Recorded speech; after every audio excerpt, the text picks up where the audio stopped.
Sorry about this late start, but Twitch and Streamlabs decided to do some very weird things.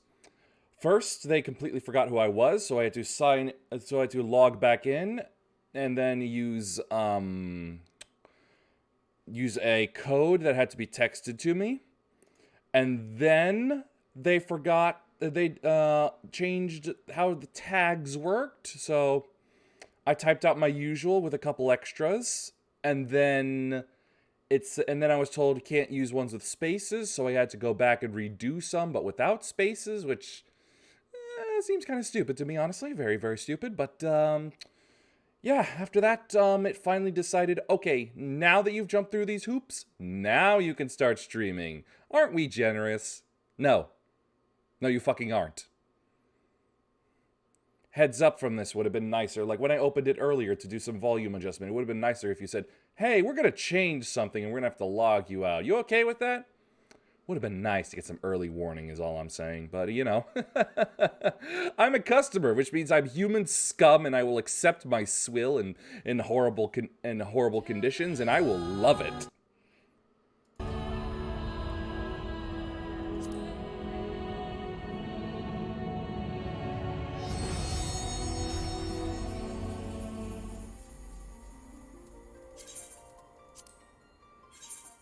So yes, not a great start to Endwalkers when my mood is already ruined.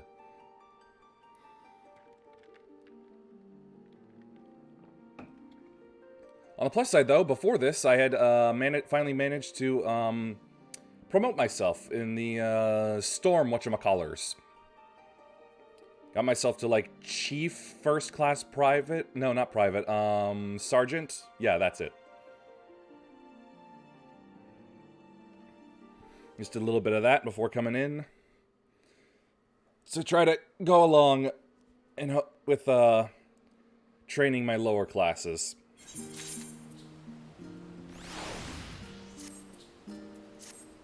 So yes, here we are back in the snooty professor land.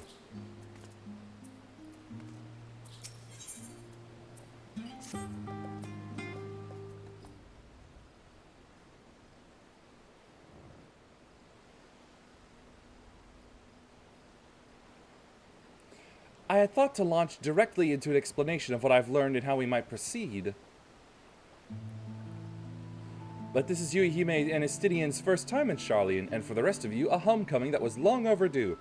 Don't feel the need to introduce me around, I've already done that myself by tuning to the Aetherite shards.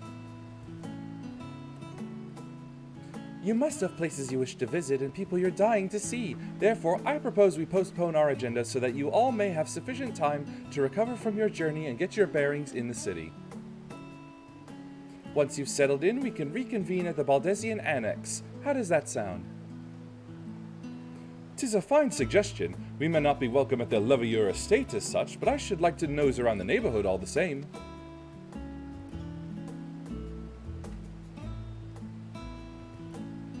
I am equally untethered, as it were. There's no particular place that my kin call home. Still, I would not pass up the opportunity to reacquaint myself with the city. Likewise, a quick tour of our old haunts might even yield some useful gossip.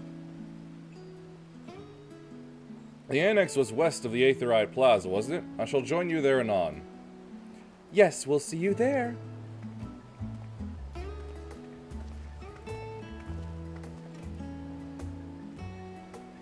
I, too, have places I would be remiss in not visiting forthwith.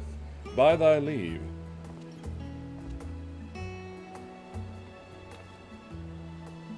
What of you, Estidian? My services as a guide are yours for the asking.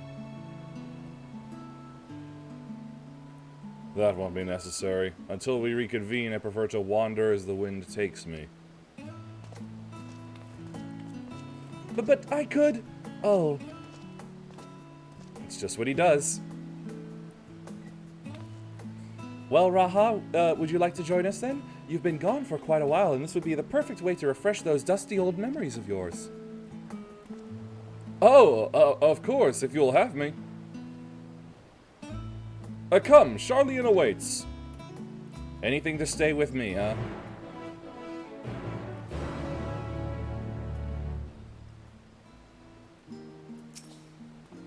After you, my friend, I am more than content to follow your lead, as you always are.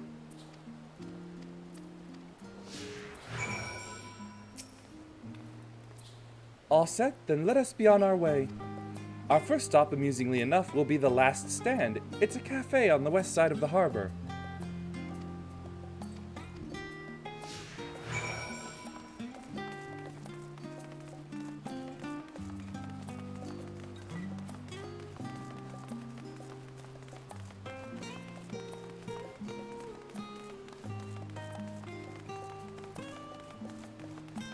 Oh, it's a nice little outdoorsy place.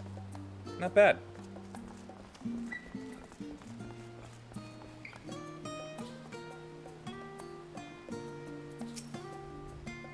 And here we are, the Last Stand. I may have mentioned this before, but although our research into nutrition and food preparation is quite extensive, the average Charlian tends to regard seasoning and flavor with a certain indifference. In other words, their taste buds atrophy.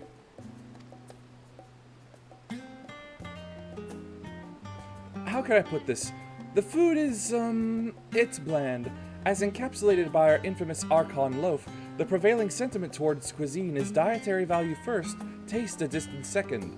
There was one pupil at the studium, however, who could stomach the school's insipid meals no longer, so he quit his lessons and poured all his savings into building a proper eatery. And so the Last Stand came to be. It is, as the name implies, the sole dedicated outpost to fine dining in Charlian, the one and only bastion of the culinary arts in an isle of otherwise mediocre fare. I seem to recall this burger being hailed as one of the most impressive items on the menu. Not that I have the pleasure of ever eating one myself. Burger. Because you were a typical Charlian when it came to cheap and convenient, Raha. But surely Tataru has taught you how to appreciate a well-prepared dish. We should all stop in when time permits and sample the cafe's delights. Shall we press on? The stairs to the side of the cafe there will take us up to the Aetherite Plaza.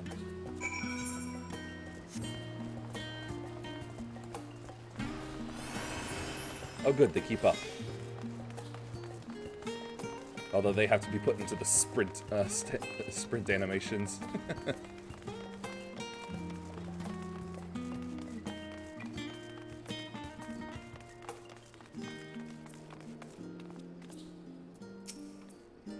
An unusual shape, isn't it?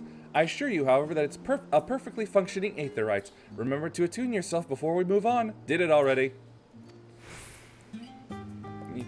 Now, being the diligent tour guide that I am, I should make mention of the Confluence, a research facility located on this very plaza. Its much vaunted discoveries are the reason Charlian stands at the forefront of teleportation technology.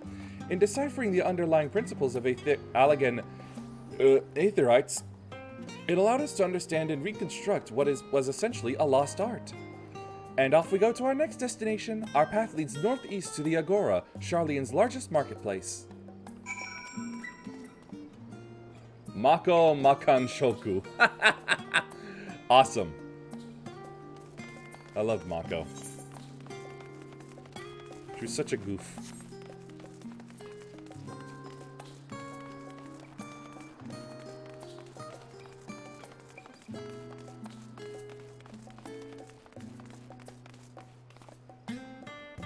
Tank lol no you.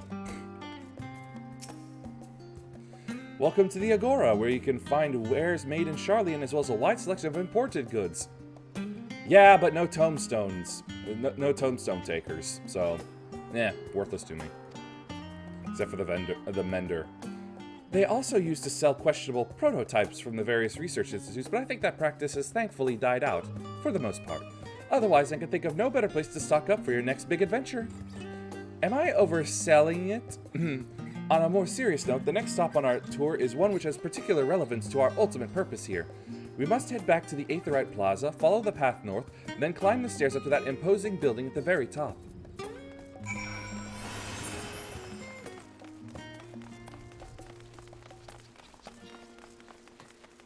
Probably. I could have jumped it, but I probably shouldn't risk it. Probably would have counted as them losing me.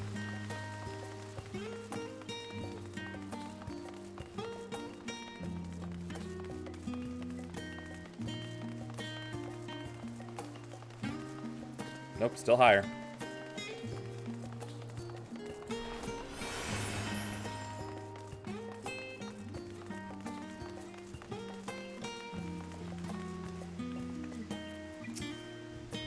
This grand structure before you is the rostra.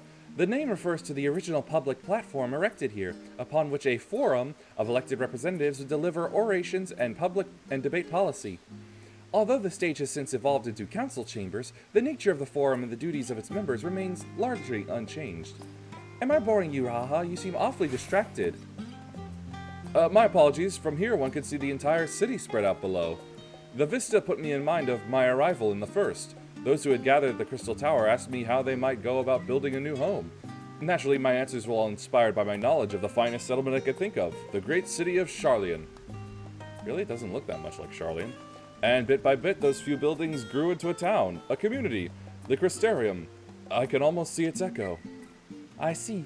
Feel free to come up here whenever you wish. I don't think the counselors would object to you simply enjoying the view. Such memories should be treasured. For now, however, the tour must go on. Our spectacle of sightseeing concludes with the fittingly named Journey's End. Walk down the stairs to the east and continue straight ahead.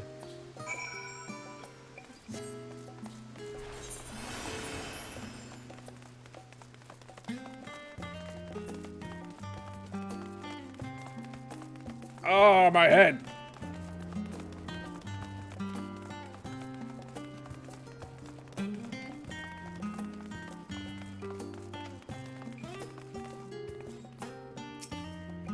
We've arrived at Journey's End. History tells us that this is where those who put ashore by Archon Mjolnir built their first homes. In the present day, it serves as the residential district for the most important officials and the oldest Charlian families. You'll see that one mansion is clearly larger than its neighbors. That estate belongs to our friends from House Leveilleur. All things considered, we should probably keep our distance for the time being. And with that, we bring our little Charlian tour to a close. I hope it has proven to be an entertaining and enlightening experience. Now, shall we head directly to the Baldesian Annex? You remember the way, don't you, Raha? Let me think. We head down towards the harbor, cross the bridge to our right, then follow the path below the Aetherite Plaza? Correct. After you.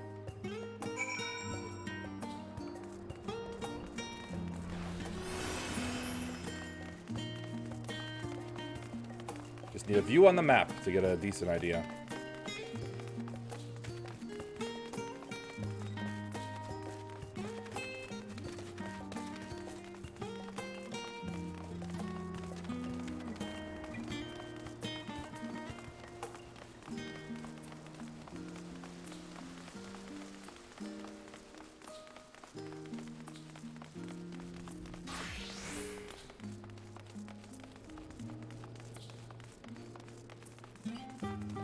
Yep, a little lower, I think.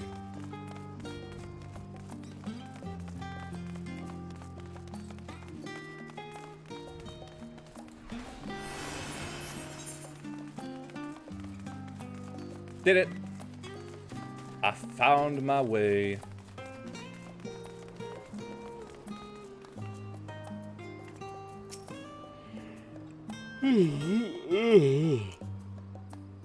As the joyous look on Raha's face has undoubtedly informed you, this is the Baldesian Annex. If you continue up the hill, you'll arrive at the doorstop of the phenomenon. Do-do-do-do-do. But I think we've explored enough for one day. We can take you there another time. Inside with you, then.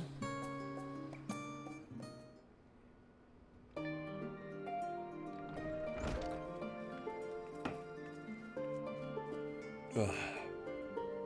I'm back, and I've brought Yuahime and Raha with me. Ah, you were right about the ship then. Hello, Graha. It's nice to see you again.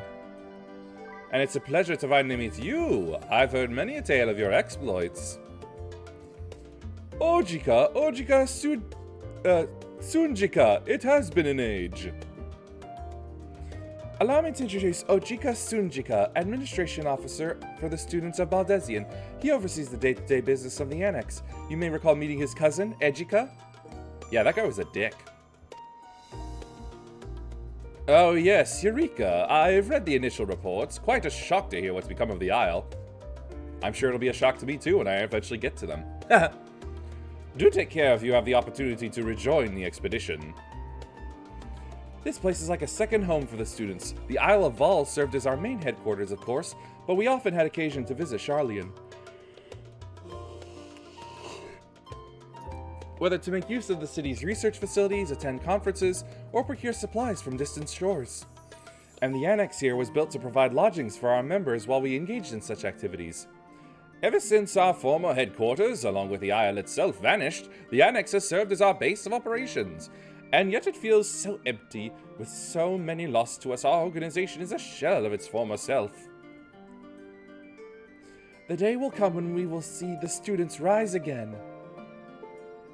Rise in protest. But first we must ensure that the Telophoroi fall. Through that door on the left there is the main hall, where we can discuss our options moving forward. Once everyone arrives, that is, you probably have time to rest before our discussion begins in earnest.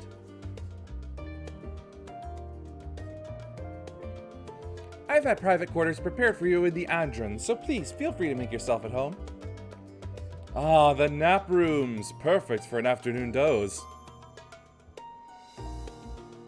Figures the cat would be into that. Oh, I didn't mean to give the wrong impression. The chambers are quite well appointed.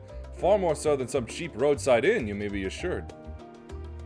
Just simply that we are often so busy with research or exhausted from journeys abroad that we would slip into the Andron just to steal a few winks. And thus they became known amongst the students as nap rooms, even if many such naps might last well into the following morning. Say the word and I'll be happy to show you to your chamber. Hopefully the others won't be too long in coming. I'll wait for you all in the main hall.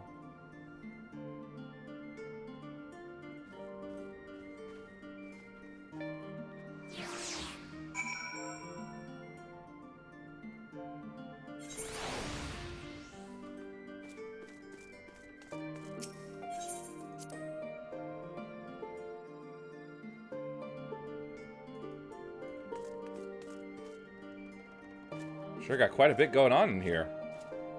And a lot more that needs to be sorted. Hello. Feeling refreshed and alert? Our colleagues should be wandering in soon, so I suggest we stay here and wait for them to join us.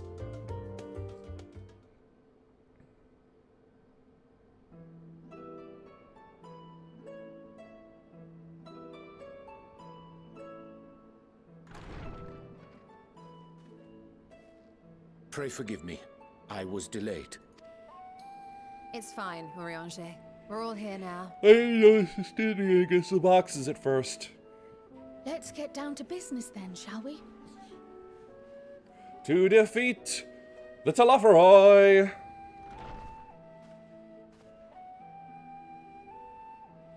Come what may, we must prevent the Telophoroi's plans from coming to fruition. At present, I see two paths for gathering the information which may aid us in achieving that goal. The first involves an investigation into the change which has come over Sharlayan, not to mention the recent inscrutable behavior of the Forum. As most of you know, the 99 members of the Forum are elected from the general populace. This alone guarantees a plethora of opinion with regards to foreign policy. The bibliotheques, for example, are a group of conservatives which would have Sharlayan focus on recording history, while remaining entirely uninvolved in the making of it. And at the other extreme, we have advocates for proactive diplomacy and direct intervention. My grandfather Galef was one such member, as was Archon Luiswa. Yet despite our diverse factions and philosophies, the recent vote to deny Eorzea's request for assistance was unanimous. Really? All 99? Even more concerning was the fact that many cited other, more pressing duties as justification for their recalcitrance. I got 99 problems and they're all in Sharlayan. Fortuno's refusal in Gridania had those same undertones. 'Twas as if, having stared unblinking into the face of impending doom, it simply turned away to pursue something more important. But what could that possibly be? Probably some plan they have to survive the coming final day's recreation, which obviously won't work in the slightest. A mystery indeed, and one which I ask for your help to solve. Our future may depend on it. Shall we split up and look for clues? As for our second potential path, it concerns a request made directly to the students of Baldessian. Our organization was founded primarily to study strange and unexplained phenomena the world over. Mysterious relics and ruins, arcane disturbances, and so forth. Stupid Mughals. Compared to our more isolationist Charlian colleagues, we have strong connections overseas, namely with scholars and academics who share our passion As for is the law. unknown. Cube. The request in question comes from one such acquaintance, Nidana, an alchemist residing in distant Thavnair. Her missive describes the sudden appearance of a tower, and the subsequent summoning of what I can only assume is a lunar primal. I think my hair's dry enough. I need the fan off. Okay. In response to this threat, the satrap of Radzat-Han, the individual who governs the city-state, has instructed the alchemists to find a means to deal with the spire. Those are the Indian-inspired people, aren't they? The artisans of that land are heirs to an ancient tradition, one rather unlike that of their Uldan counterparts. It is possible, nay, probable, that they have gleaned truths unattainable by Eorzea or her Far Eastern allies. They do, in fact, appear to have a strategy in mind, though it will require further research. To that end, they have requested an introduction to a capable warrior shielded by the blessing of light. That would be me. Assuming we divide our forces to pursue both of Kral's lines of inquiry, then having you join the group heading to Thavnair would seem the obvious choice. But the investigation in Charlian is of vital importance as well. Equal, I think, to the Thavnairian one, given that the fate of the world may hinge on the results of both. Yeah, but I'm not a very good sleuth. Yes, it is quite the quandary. Though it is a great imposition and an altogether too common one, our efforts would be more likely to succeed were you to lead the charge on both fronts. Look, I can't clone myself, alright?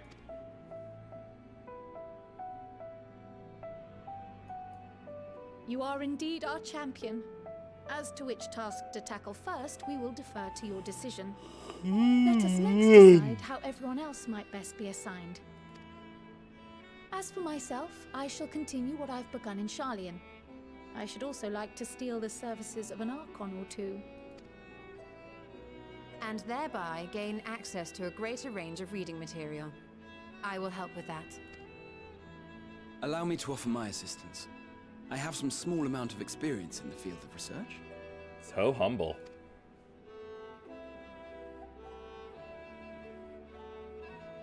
Alize and I would also like to help, if you would have us.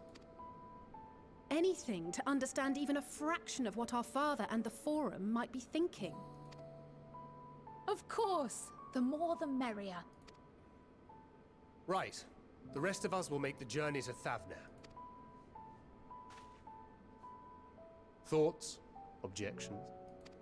Hold it. I passed through Thavnair on my way to infiltrate the Empire, and though I'm not qualified to give a guided tour, I did gain a sense of where things lie. I'll be happy to have you along then. So for this group, it will be you, me, and Urianger. Give me a moment afterwards, and I'll supply you with all the details of Nidana's request. Consider this hall our rendezvous point once our respective tasks are complete. May our investigations prove fruitful. Man, despite it being a very wet day, I can still feel a little strain, I think, from it being dry.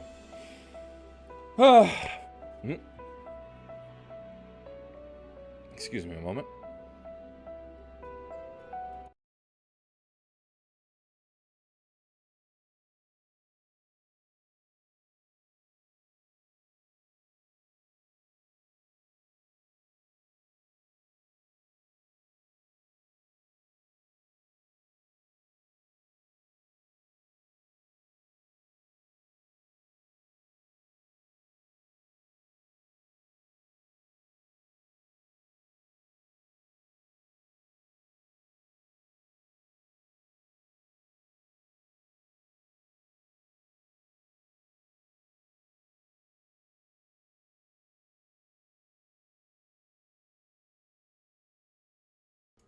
Sorry, something more than air just happened to pop out of that sigh.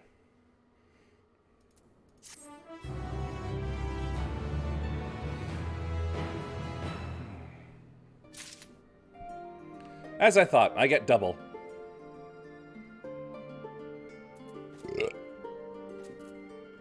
I want to go see the elephants first.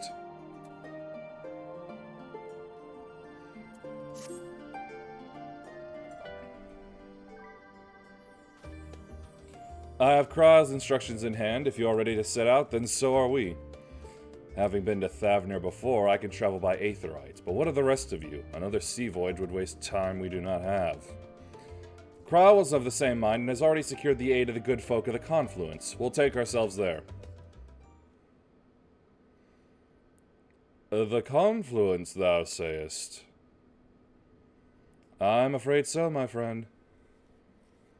Is this about Moonbrita still? Thou wilt recall the hunt for Iceheart, unto whose sanctuary we delivered thee owing to the knowledge of our comrade Moonbrita. Moonbrita was an authority on aetherology, a field of study she did embark upon in pursuit of her parents' example. Both are authorities in their own right, and both are researchers at the Confluence. Oh, you're afraid of running into them. Haven't you gone to see them yet? I attempted to do so earlier, but to my shame, my courage failed me at the last. Ah, that's what delayed you. As it hath the many times I thought to reach out to them after sending that fateful letter. Neither time nor introspection have revealed unto me the words I should speak, and thus have I kept my silence. Whether you come with us or no is your choice and yours alone. If it's too difficult, we'll manage. Thou art kind to say so, but I have no intention of forsaking our cause. I shall go to the Confluence, and I shall face that which hath long been overdue. If it's settled, then let us be off. When we arrive, we should look for a researcher named Kite.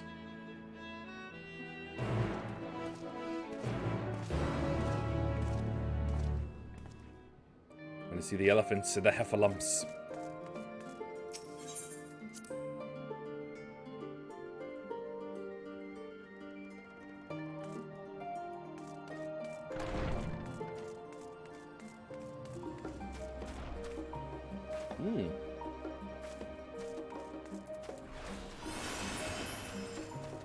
I'll grab one of these real quick.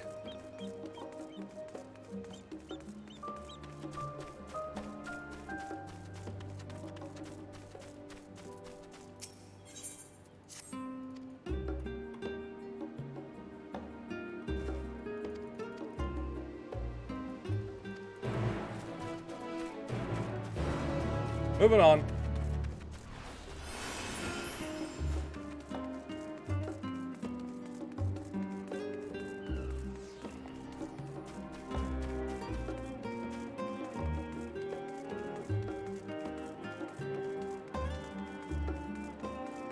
Probably up from this way.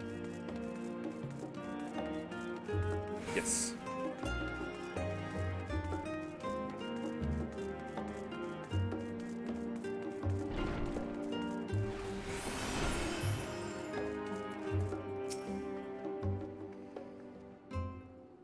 I believe that is the kite I am looking for. The boost is needed.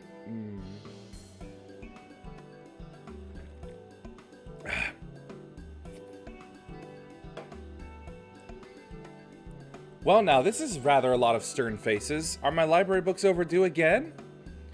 Not to our knowledge. We're associates of Kryle of the Students of Baldesion. We seek passage to Thavner and understand that you can assist us. Ah, the test subjects! Welcome, welcome! Uh-oh. Test subjects?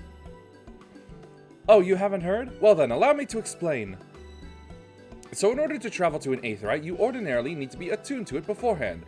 Otherwise, you can't use it as a beacon to seek out while you're a mess of Aether hurtling along the lifestream. An inconvenient but incontrovertible limitation of Aetheryte transportation. But what if I were to tell you that there's another way to travel to an Aetheryte without being attuned to it? A way to teleport instantly to places you've never been.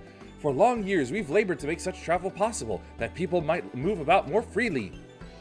And we've finally done it. We've created a new kind of aetheryte that doesn't require attunement. Truly, that changes everything. Well, my language may have been a bit misleading. The user need not attune to these aetherytes, but the aetherytes themselves must have been pre-attuned to each other, thereby facilitating travel between the 2 points. But it just so happens that of our first test pair of aetherytes, one has been installed here in Sharlayan, and the other over in Yiddelmad, a port town in Thavnair.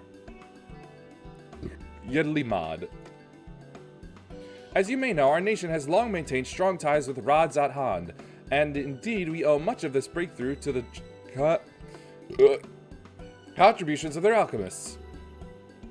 So to sum it up, we're to test these aetherytes. How fortuitous for you. I should mention that an accident has impaired my ability to channel aether. Will this be a problem? Not at all! As a matter of fact, you might say these aetherytes were made for people like your good self. The magics imbued within will whisk you away without any effort on your part. A veritable dream come true. And far be it from me to worry about such things, but do we have permission to make use of your shiny new invention? The only permission required is yours, so assuming you're willing, we're all set. That doesn't answer its question. It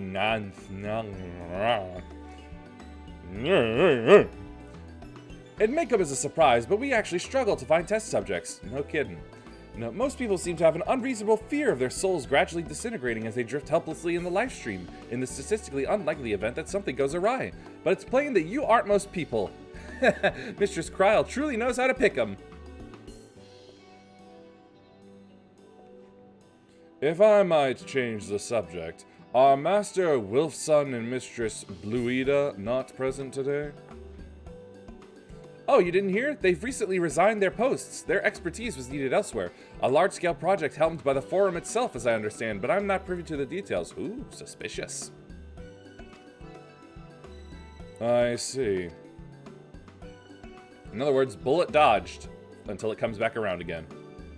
Any other questions? No? Then let's get going before you change your minds. Please see to your preparations and head outside to the Aetherite Plaza. I'll be along shortly.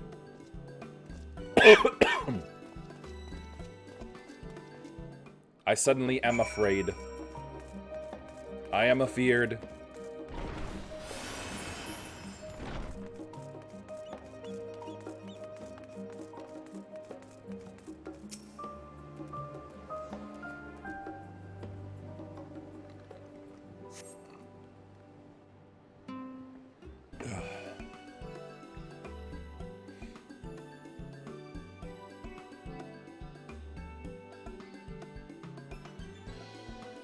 Shaped a bit like a Magatama. Right, we're all set.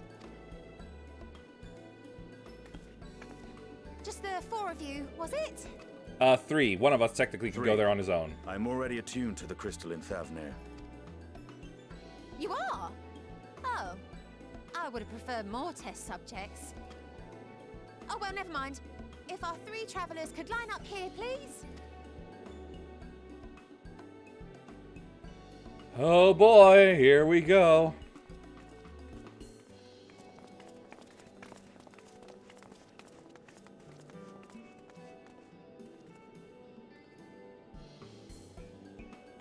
Yes, right there is fine.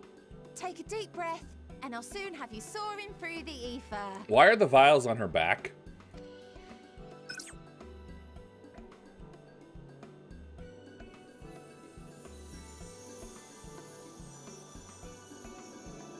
Oh, and one last thing.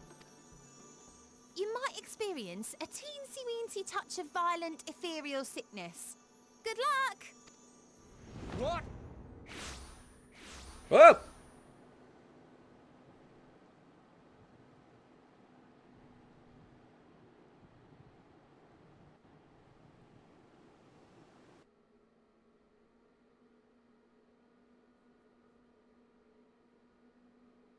Left the sanctuary, entered a sanctuary, discovered a new location, gain experience points.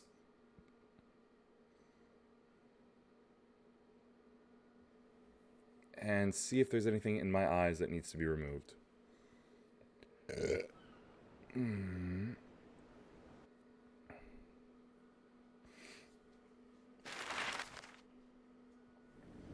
Okay, so where am I ending up? Oh no! We've vanished completely. Oh, we're dead. Oh, never mind. Mermaids.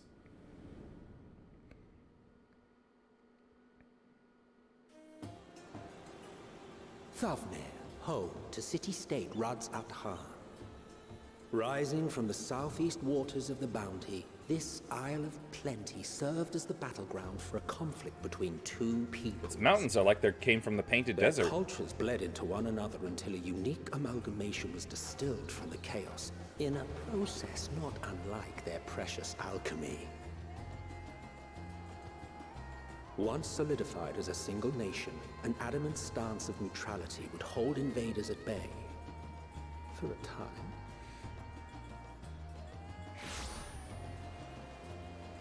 I'm here.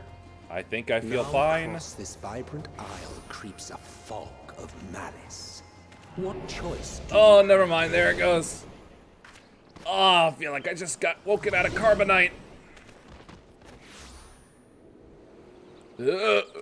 What chance?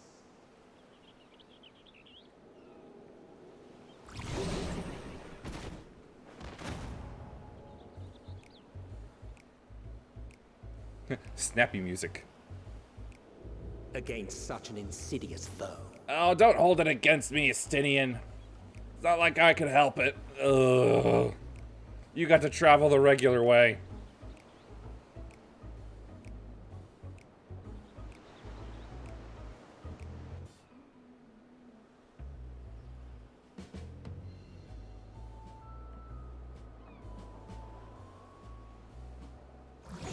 Ugh. Ugh.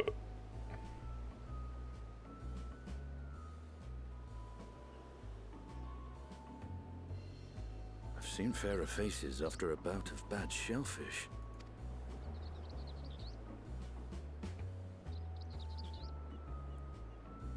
Let me bring you something to drink. That should help settle your bellies. Or a bucket will do. Otherwise, I'm gonna take my gun and shoot myself. There was a note with Kryle's instructions.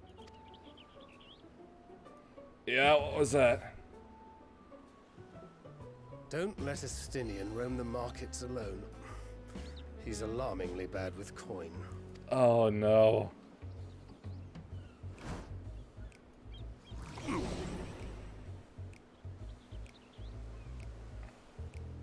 Oh, this is gonna suck.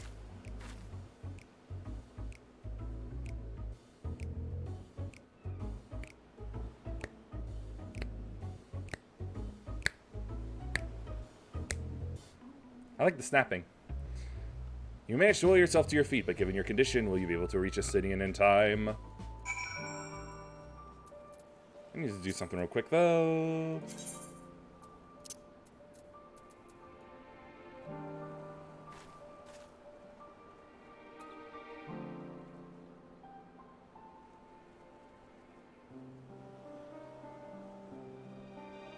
Damn it, I had it.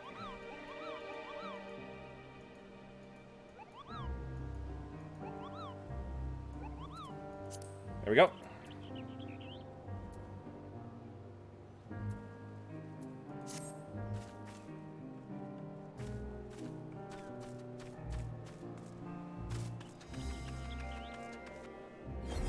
Ugh.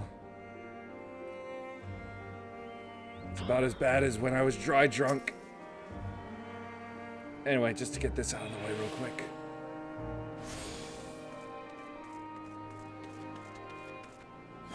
Ugh.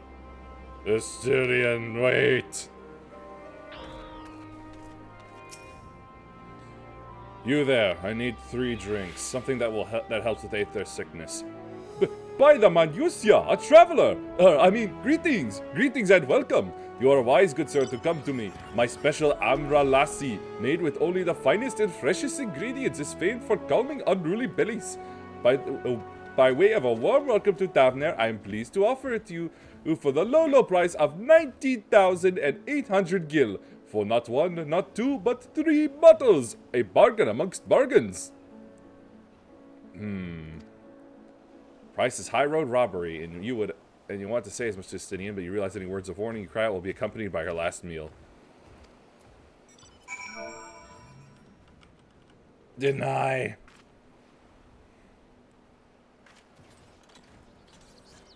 Huh? I thought you could barely stand. What do you need to tell me that's so urgent? Wait, I shouldn't buy the lassie. This merchant is swindling me. Sincerest apologies, sir, but I appear to have my prices confused. It's actually 1,890 gil for 3 bottles of lassie. That confusion would have been quite costly for both of us. Very well then, your coin. Here, a bottle for each of you. Take them to the others and get some rest. I'll be back after I've explored the town. Just don't buy anything. Not even a souvenir. Blah.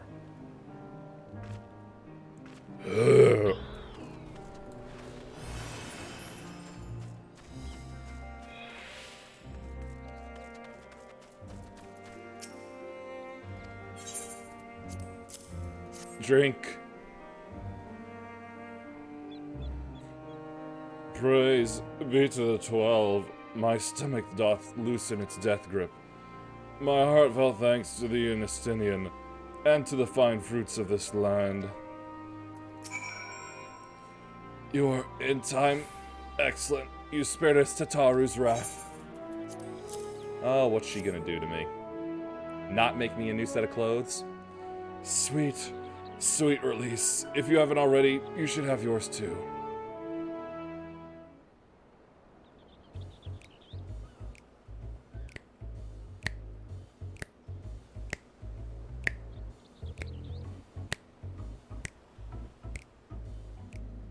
I love this kind of like jazz. It's so good. Right, I'm ready to get on with it. That lassie truly worked wonders. Back on your feet, I see. Thy hair.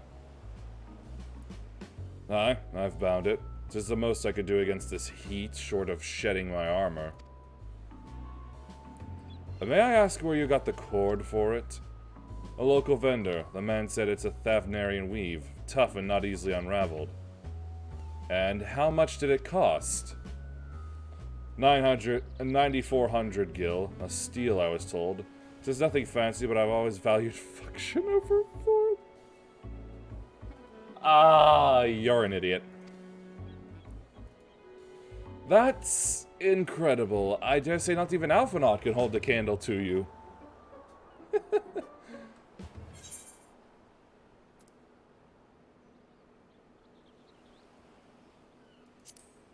Doesn't it seem excessive here?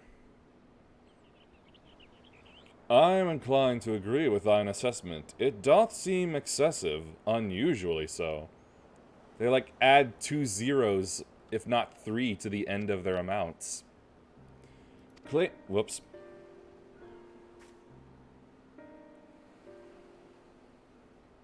Okay, I just need to say this right now. I find the elephants having like those very weird, obviously tusk endings to their fingers to be quite creepy and disturbing. Like, I just look at it and I'm just like, this is wrong.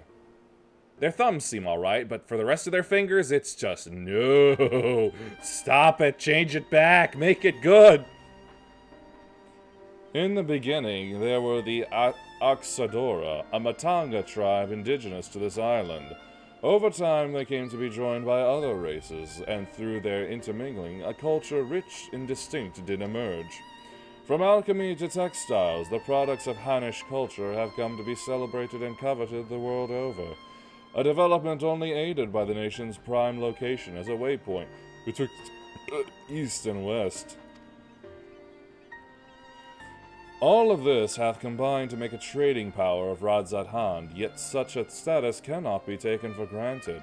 Nay, it must needs be maintained through judicious governments and stringent regulation. Neither of which I see any evidence, given that merchants at a gateway town are free to fleece hapless travelers and tarnish the reputation of the nation at large. Just so, that opportunistic pricing is I give up. Whatever the truth may be, it would be prudent to ascertain the current state of affairs. Prudent and practical, aye. We have not to lose by learning more. So, ere we seek out Kryle's acquaintance, shall we see what information we can gather here in Yelamad? Excellent. We didn't exactly get off to a flying start, but we'll make up for it.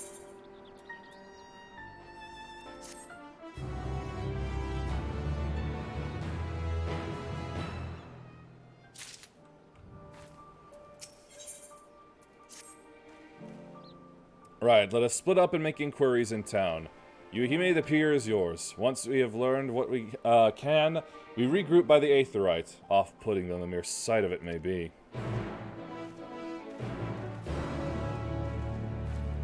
Yeah, make you go.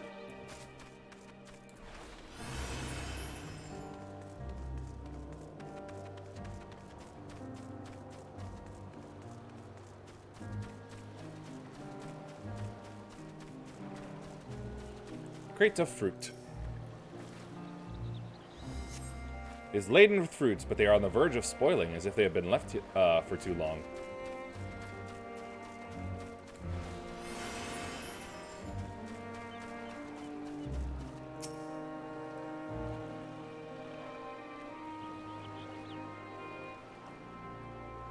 Does it really have to be this long to look around? Gazing out from the pier, you spy boats moored off nearby islands with the silhouettes of larger seafaring vessels farther away. Compared to other ports you have visited in the past, there appears to be very little activity.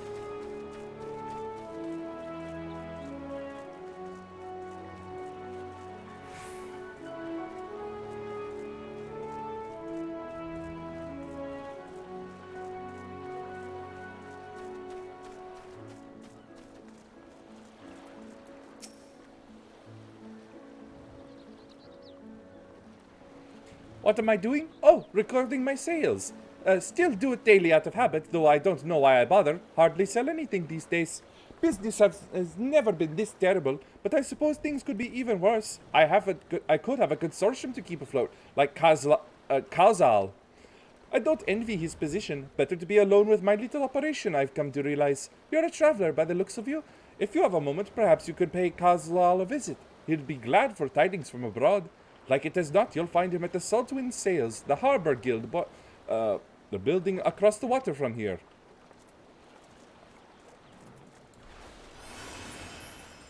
Business is not booming.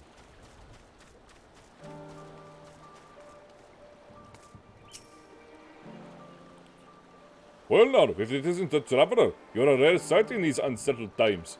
People have been giving us a wide berth since that accursed tower suddenly appeared at Narunar. If it just stood there and loomed ominously, perhaps things would be fine and after a fashion, but no, it had to spawn fell fiends as well. We still have our lives thanks to the Radiant Host, but business is as good as dead. What will become of us, only the gods know.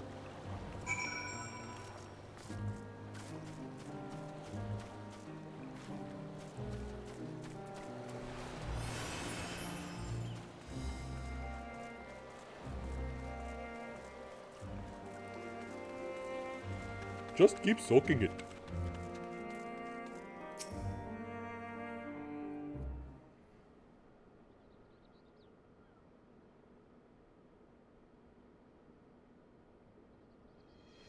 The Dalmaskins aren't coming, but we already have everything they ordered.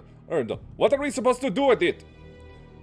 I don't know, but yelling at me isn't going to help. All I know is that their plans have changed, and that's that. Look, you must have known this might happen. The Empire is at war with itself, and the provinces are in chaos. And then there's the tower sitting on our doorstep, spitting out monstrosities. The city has its defenses, but we've been afforded no protection out here. We can't blame foreigners for not wanting to take the risk. Gah, but this would be an enormous loss. Alright. Forget about the Dalmascans. Surely some ships are still coming. We have fresh produce, handicrafts, medicines, all the perennial Hanish favorites. Our consortium works closely with merchants and artisans to supply only the finest wares. Quality is guaranteed. I know all these things, Kazal. I do, which is why I regret to say I have nothing for you. All voyages have been cancelled or indefinitely postponed. And you are? Wait, you're a foreigner, are you not? A merchant? Please tell me you're a merchant. No, I just have a lot of money, though. I see. That's a shame. I'm sorry, but we're discussing important matters. If you'll need something, please talk to one of the others.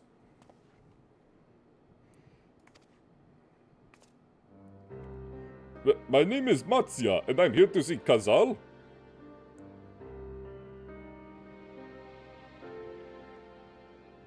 Oh, it seems he's busy. I'll come back later then.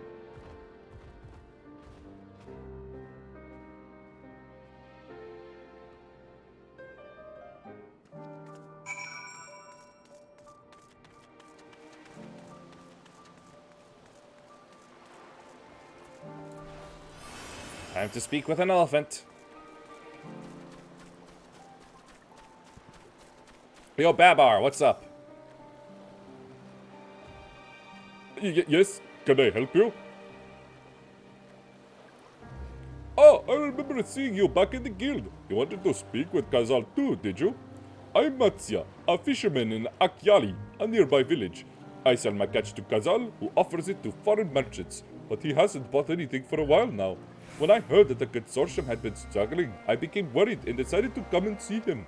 But just as soon as he's free anyway, he's a hard-working man, and I dare not disturb him.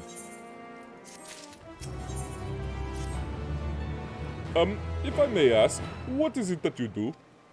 I kill things. An adventurer, you'd say, and you travel the world helping people. Then, that must mean you're great at dealing with strangers. Please, won't you teach me to be like you? I wanna walk like you, talk like you. No. You see, I've brought some fresh fish with me, the portion I couldn't preserve, and I want to sell them. The problem is, I'm terrible with people. I've ever only dealt with Kazal, and I can't talk to customers without getting my trunk in a twist. Explain how you're talking to me then. So please, as silly as it might sound, will you not peddle the fish in my stead and show me how it's done? Sure, but I didn't take a fisher job. If you're willing, please let me know, and we can begin at once. Following the events to follow cannot be skipped. You'll do it now? Show me how you deal with customers? I'm in your debt. Right, please try peddling my fish to, shall we say, 3 people here in Yedlimad. I will observe you and learn.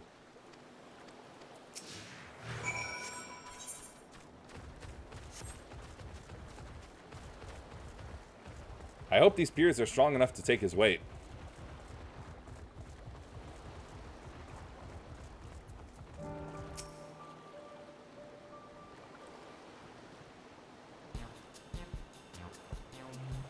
This is some goofy music.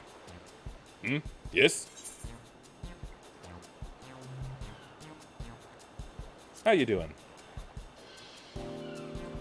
Greetings to you. I suppose I'm well enough given the circumstance. Things have settled down somewhat, but this was utter chaos when that tower first appeared. Everyone grabbing whatever they could, trampling over each other to get to the city. Many remain here for now, but I could not stay away. I had to come back, continue with my life, such as it is. Whether or not it was the right choice, only time will tell. Not do anything dangerous, eh? Oh, trust me, I don't. I make sure to keep well clear of the tower, and when monsters emerge from it, I heed the Radiant Host's instructions. I hope they deal with it soon so we can get back to our normal lives, to the days when you could earn as much as you gave, and tuck into a meal satisfied that you did good work. How about some fish for the meal? Fresh fish, you say? Oh, you're a fishmonger! When you bait me like that, how can I not bite? Very well, give me some of your fish.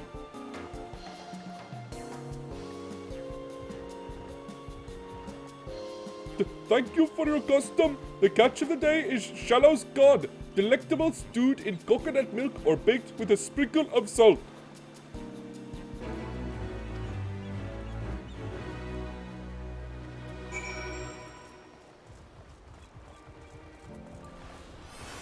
That was easy. Wanted to see how he was running with me.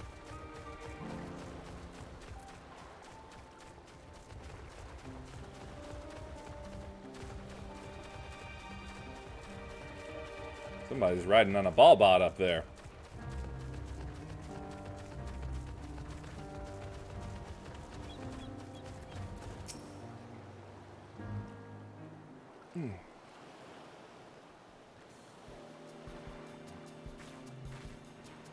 A hawker, are you? Do you sell fruit by chance? If so, I want to buy some amra. Let's say a dozen. They don't need to be export quality. What do you need so many amra for? Why, for eating, of course. It may seem like a lot, but of late, I go through that much in no time at all. I am a stock taker by trade, but with no vessels coming these days, the wares are beginning to pile up. By the same token, nothing is coming in from overseas, but not a day goes by that someone doesn't come asking when the next shipment is arriving for this and that and this and that. All of it wears me down, and I find myself feeling constantly hungry. I know how you feel. Thank you. A pity you don't sell fruit, but I enjoyed our little chat. It took my mind off my troubles for a moment. Crap! I did that wrong.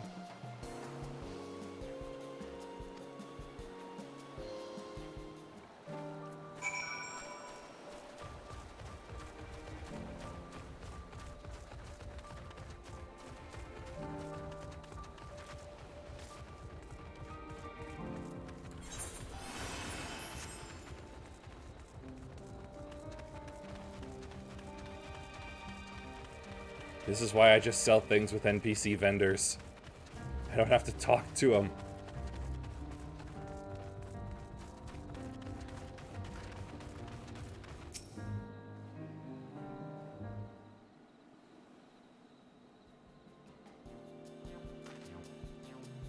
What is it? If you don't mind, I'm rather busy.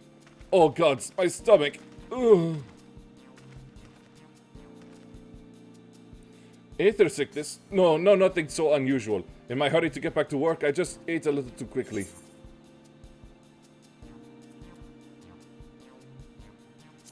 Easy, eat slower, savor your food. Let's see. I would that I could, but I can't afford to be idle. Like as not, circumstances will surely get worse before they get better.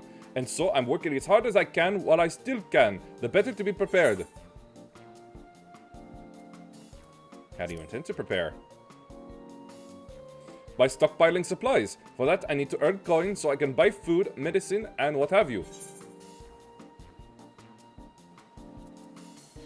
Do we have anything suitable, Matsia?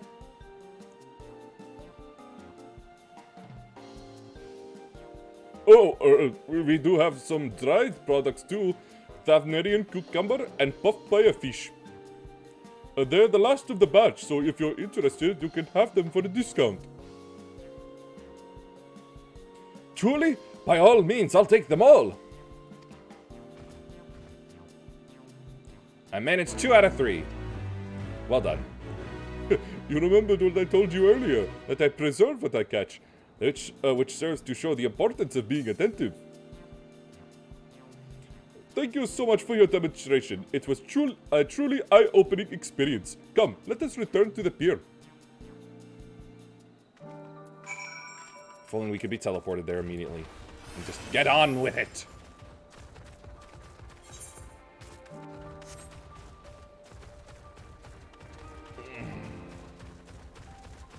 Weirdos dancing? Okay.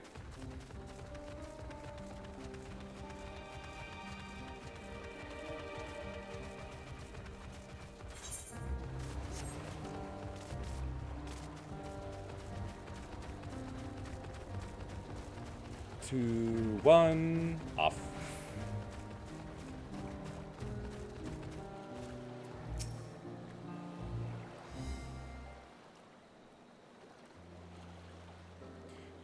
Thank you so much for showing me how to talk to customers.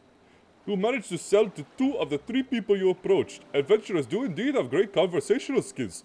Watching you at work was very enlightening. By applying the lessons I've learned, I hope to one day peddle as well as you. Still, there's only so much I can do alone. I hope that things will return to normal for Kazal soon. I thought I heard a familiar voice. Oh, I thought I heard a familiar voice, and who should it be but Matsya?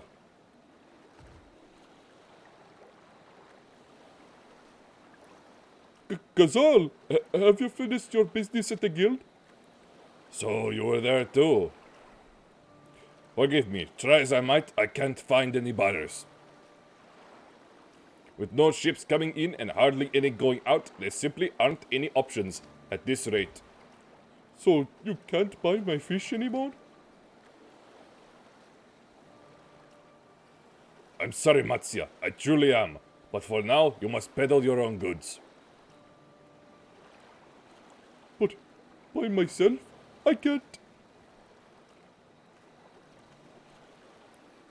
I want to help you, I do. But as it stands, I can barely help myself. I've poured my all into the consortium, and I'll be damned if I let it fall apart. My friends and family depending on me, and I can't. I won't fail them. The sisters as my witness. Kazal. Not to worry. Using what I've learned from you, I'm sure I'll manage. Somehow. Well, I had best return to my village. My thanks again, and please take care on the road.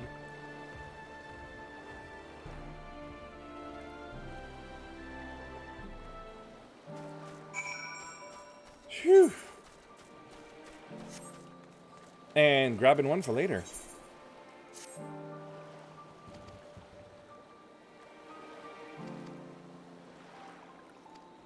Ah, shit, no. Damn it!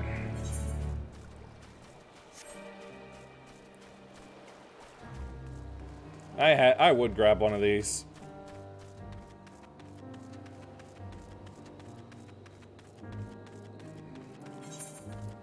That's right, I gotta move these now.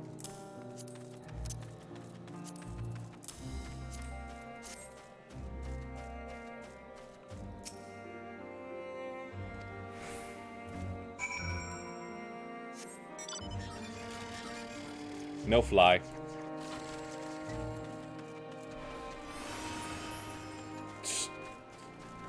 Flying away with balloons.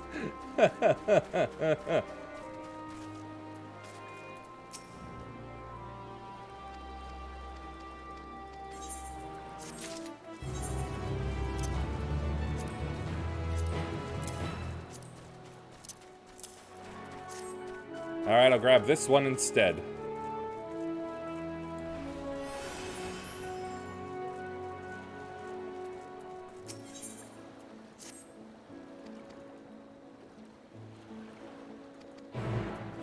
There.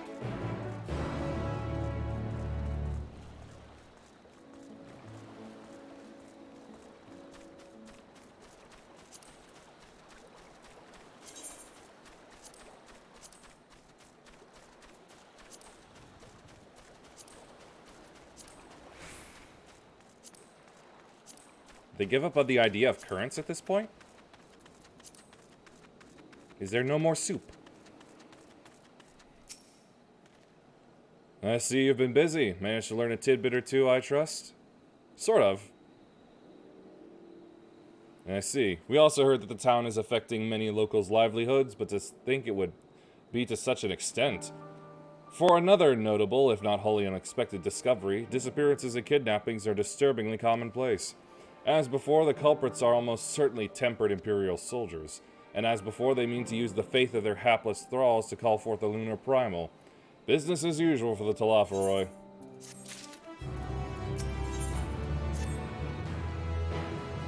That Matsya fellow you are helping. He's Arksadora. No, Arka Sodara, is he not? Apparently it is almost exclusively his people that are being kidnapped. Should he be traveling alone? If summoning is this perpetrator's aim, it doth stand to reason that Arcasadara would be their primary targets. For 'tis the faith of their ancestors which prevaileth in this land, and many are devout adherents still. We'd better go after him. Akiali lies to the west, as I recall, the same direction as Kryle's acquaintance, incidentally. It's settled then. Keep your eyes peeled while we move for the village.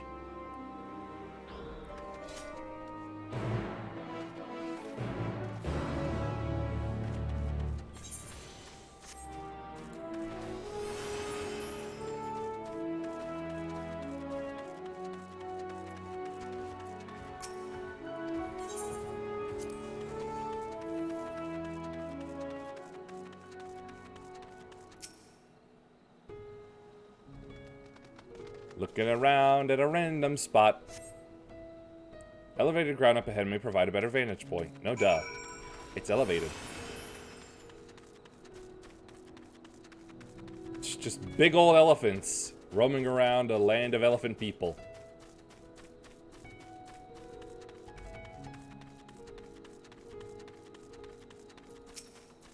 Gotcha. Gotcha.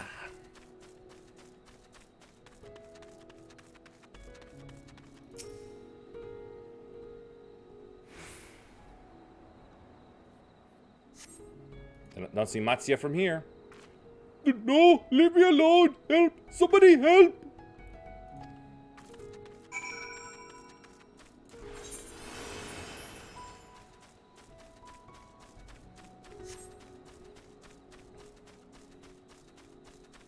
I'm coming, elephant.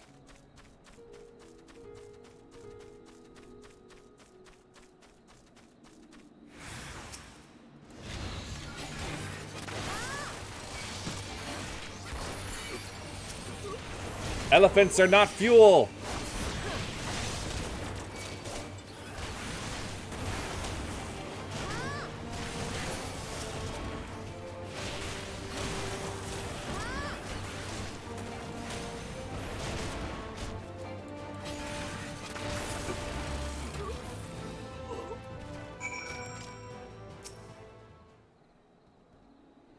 I got you.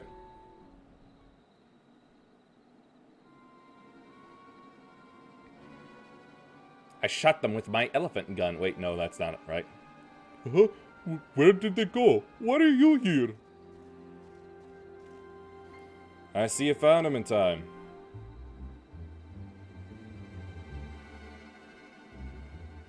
You and your friends came to look for me? I don't know how to thank you. On my way home, I took a moment to stop and rest, think about what to do about, well, everything. And then those men came. Kidnappers. We heard that the Arcasadara were being targeted. Surely you have as well? Perhaps it's best if you took refuge in the city. We've considered it, me and the others, but fishing is all we know. The ocean is all we have. I see. It's your decision to make, but you should take care not to travel alone. Oh, there's the mouth. A question, if I may. It is our understanding that strange fiends have emerged from the tower. What canst thou tell us of these beings? Not much, I'm afraid. I have no idea what they are, but I've heard that some bear an unsettling resemblance to our divinities.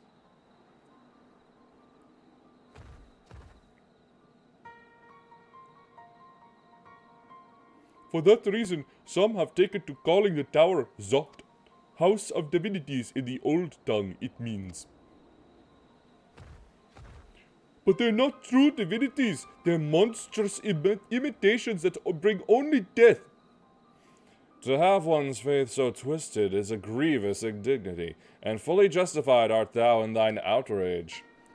Know that 'tis for no other purpose but to neutralize the tower that we have journeyed to this land.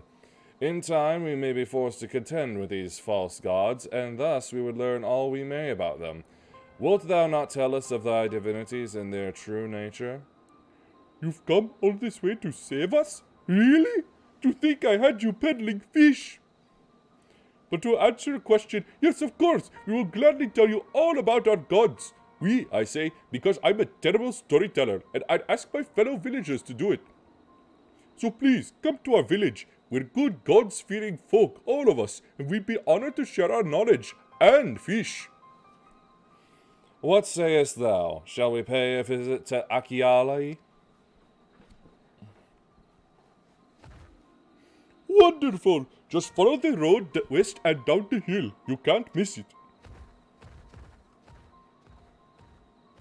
I have fun doing this voice.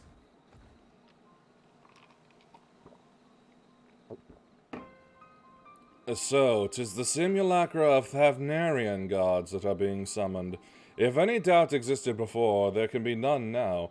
The kidnapped Harnish are imprisoned in the tower. I pray that we will be able to save them. Though indeed saving them will mean confronting their false gods, like as not. I, as you said, will do well to study their religious traditions. To Akiali.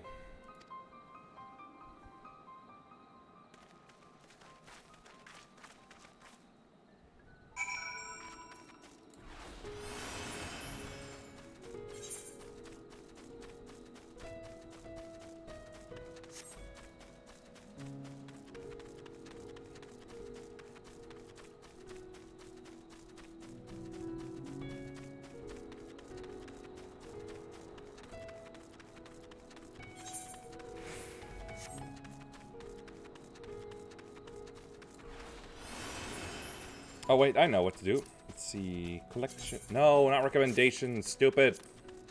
Collection. Pop. Ah, there is soup.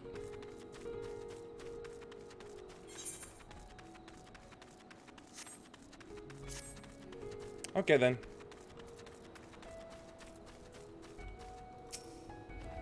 Welcome to Akiali, my friend. The name means white beach, and there isn't much here save that. But please, make yourself at home. Your companions have already begun talking to everyone. Feel free to show yourself around and do the same. Any one of us can tell you about our gods, but you could do worse than to start with Ganga and old Hasvida. They're free at the moment as it happens.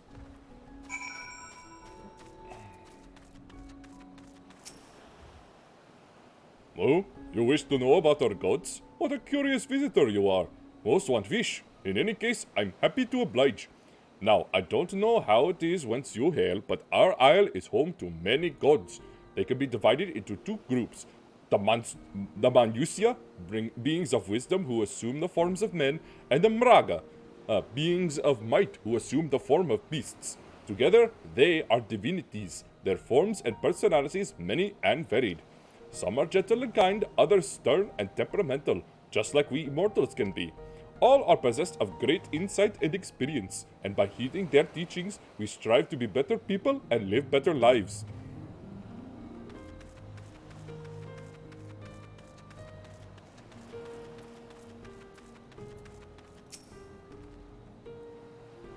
Interested in learning about our gods, you say? Huh, that's what I like to hear.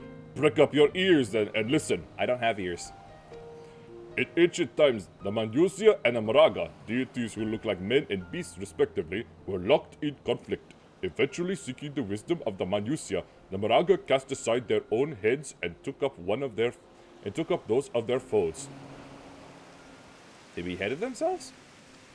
Likewise, the Manusia coveted the might of the Maraga. Thank you, Rain. And they too, who resolved to trade heads. Thus were born new gods possessed of both might and wisdom, and they ushered in an age of harmony between the two factions. That's twisted, but kind of cool. From then on, as a sign of their esteem for one another, the Manusia have worn animal faces, and the Murga, the limbs of men.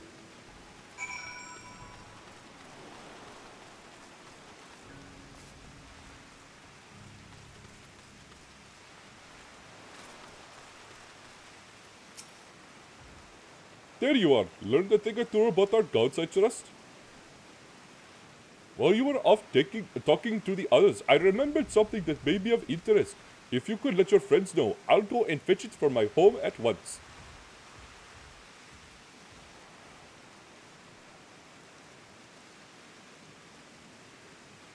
You gotta wait in the pouring rain.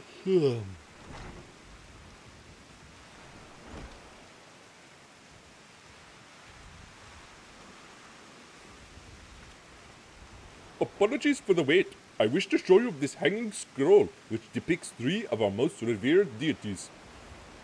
By all means, we should like to see it.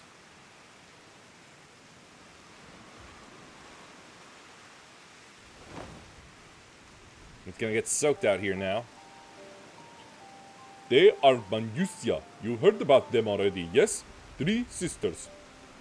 The center one is the eldest, Sidiruva, a goddess of wisdom. For this, alchemists hold her in the highest. To her right is the middle sister, Sandaruva.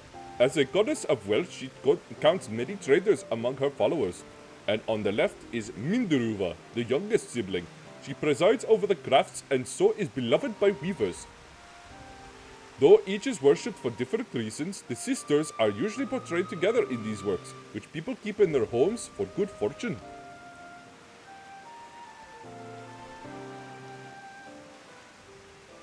In like fashion to the Manusia, the deities of Eorzea preside over myriad aspects of life. And what of the Murga, if I may ask? The Murga hold power over nature. In ages past, they were revered as guardian deities in times of conflict. If you have occasion to visit our temples and ruins, you'll find their images there. Among them is a god who possesses a Gaja's head, and he is venerated as the progenitor of the Arkasodara.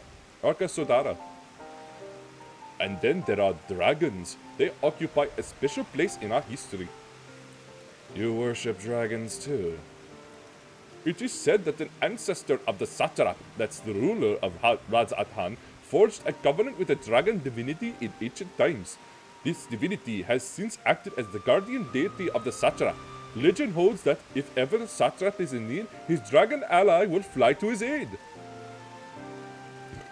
Dragon ally. You claim to be a terrible storyteller, but nothing could be further from the truth. The passion you bear for your faith is plain to hear. I'm confident that the information you've given us will serve us well in our efforts to deal with the tower. That is very kind of you to say.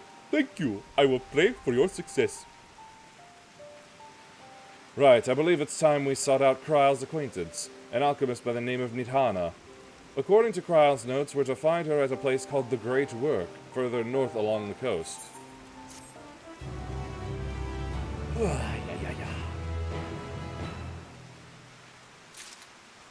This is a very cool place. Did you say you're going to see Nidhana? Oh, how I envy you! She's brilliant and beautiful, kind and understanding. And did I say she's beautiful? Oh, I can stare at her dainty ears and adorable trunk all day. And those eyes. When you meet her, take care you don't drown in them. Nice to know what elephant folk standards of beauty are.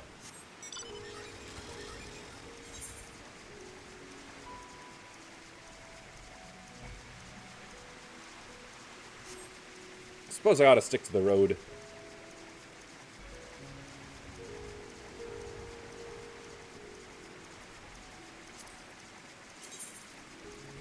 Get spread shot mastery, which upgrades my spread shot to shotgun.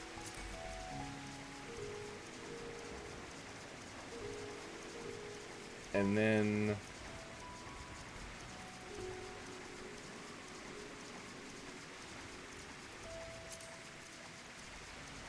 reassemble gets better.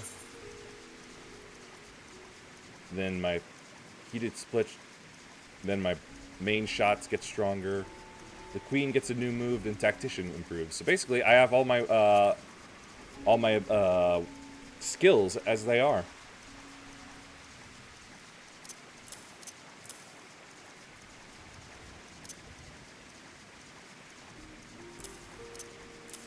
Move those down then. What the?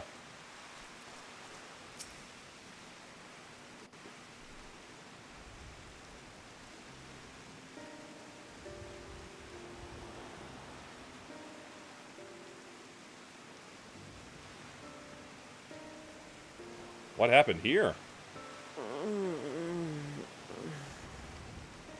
What happened here? I just asked that. Their dress marks them as alchemists. I see no evidence of injury or poison. Thinkest thou they but slumber? In the rain? Not a good idea. Whether it is by choice is another question entirely. Oh, we have guests. You must excuse the poor welcome. Long days and longer nights have taken their toll, as you can see.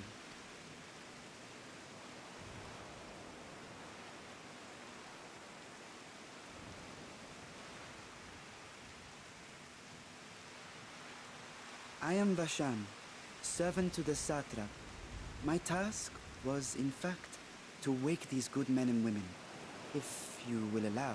He recognizes the spear and that Nidhogg is in it.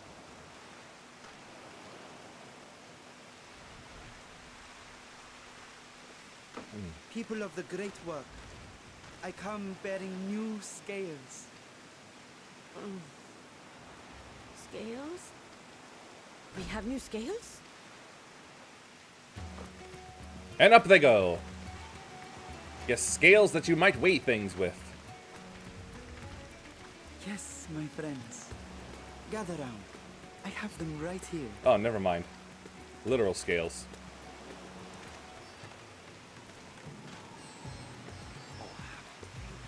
Now I can continue my experiment. Many thanks. One for me. Those are dragon scales. Oh. Yes, such materials are vital to their most pressing research. And we are fortunate to have them. Our experiments are so close to bearing fruit. Soon we will have a talisman capable of nullifying the etheric emissions from that accursed tower. Oh, sweet. Did I say something wrong? Are you not here with Varshan? Wait, who are you people? Foreigners.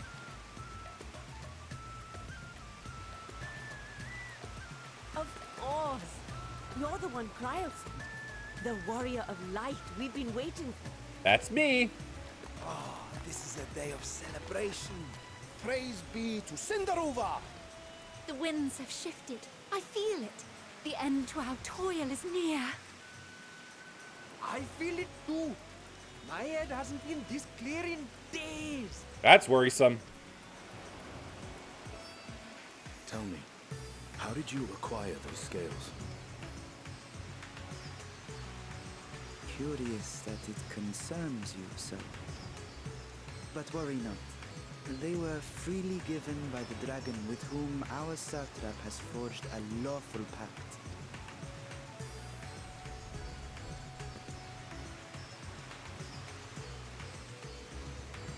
That is well.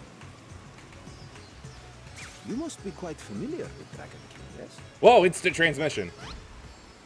Is this their Oh! congealed blood I see on your weapon? Uh-oh. Speaking of dragon blood, you yourself have been infused with it, have you not? I should like to draw a file or two, if so. Keep your grabby hands down. Now, see here. Jump, Estinian, jump! Come along. I must insist that you visit our laboratory. You're good at that. Just jump. Cease your shoving, or so help me. Well, we've lost one. Goodbye, Estinian. We hardly knew ye. Oh dear, your poor companion. What with the new scales and your timely arrival, my colleagues are a little giddy with excitement. He's totally No gonna harm will die. come to him, I promise. Meanwhile, shall we find a quiet place to talk?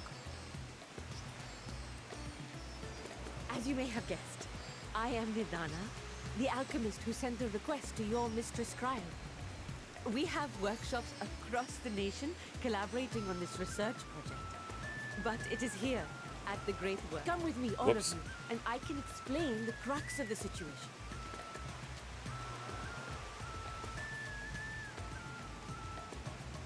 Oh, I guess Varshan's coming anyway. Even though he would already know, I'm sure.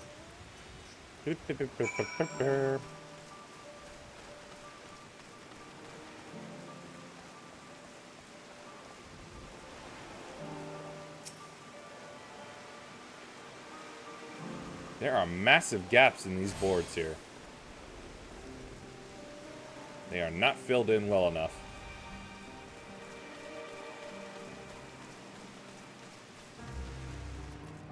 It's bad enough I've already had to deal with a lot of rain today. I don't want to have to deal with any in a game.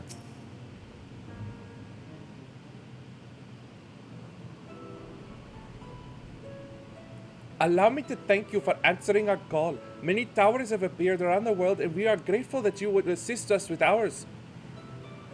Though Kryl herself is tied up with another investigation, Yuhime is an eminently capable substitute and will spare no effort to aid you. No, I'm not. I ain't no scholar. I'm certainly not a sage.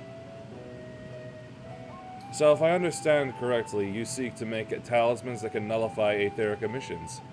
Indeed we do. As you know, the tower emits vast concentrations of aether. One cannot go anywhere near it without being tempered.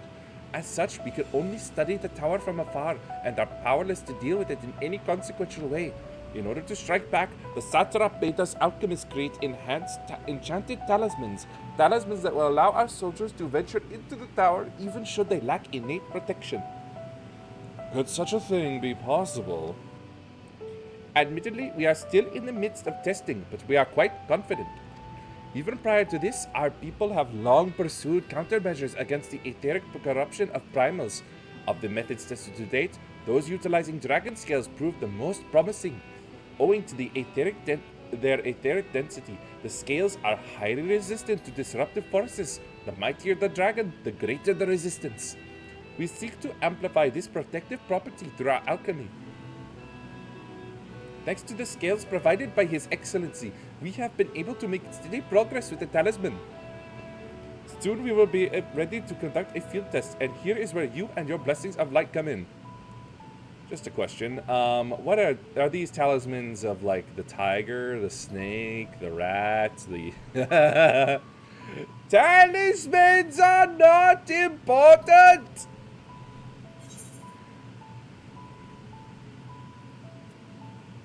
What do you need me to do?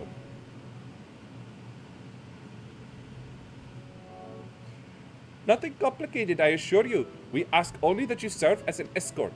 I will explain in greater detail later, but you will be venturing into the tower's field of influence. And so, for your own safety, I would first test how well your blessing shields you. With your permission, of course. Should be able to get right up and touch it. In that case, Urianger and I will find other ways to make ourselves useful. Seeing as you all work to the point of collapse, I suspect you could do with more hands. We would be grateful for any assistance you can provide.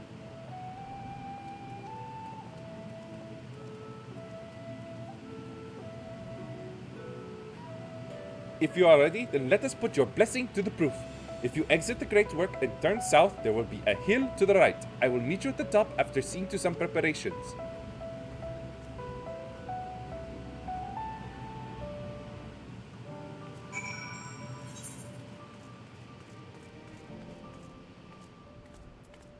Alright, there's no back way. Okay.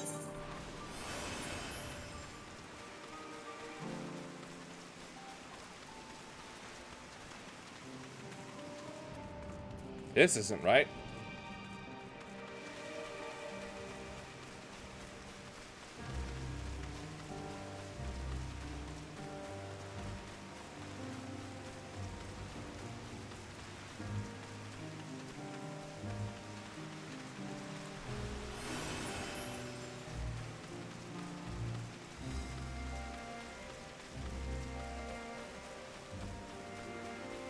I think I've done it.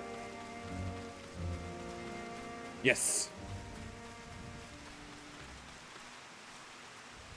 Drunken Deepa. I hope you didn't have trouble finding this place or climbing the hill. Not all are accustomed to the physical strain. I give you the fruit of our sweat, tears, and many a sleepless night, the Drunken Deepa. A Deepa is a lantern presented to the gods as an offering. Taking inspiration from the tradition, we created this device to test the talisman's efficacy. Upon activation, it will move a certain distance before emitting a powerful blast of ether. In lieu of corruption, those lacking sufficient protection will experience severe aether sickness. For your test, you will be exposed 4 times. That should be enough to ascertain your blessing's protective quality. Please begin whenever you're ready. I shall be observing from a safe distance. It hops. Commencing etheric exposure testing. Repeat. Commencing etheric exposure testing. Retreat to a safe distance if you are not the subject.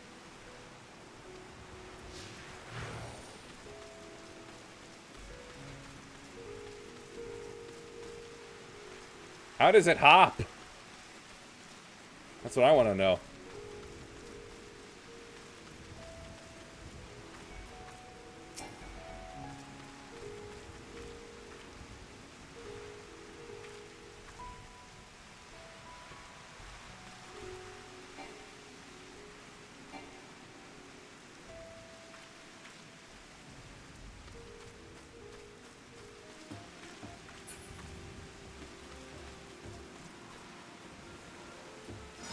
Warning, discharging aether. Suffer no ill effects.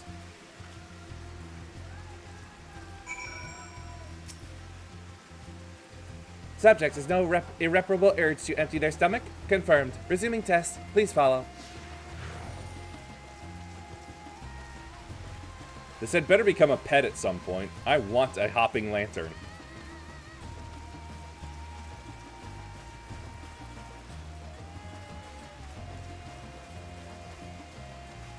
Oh, it reached the spot.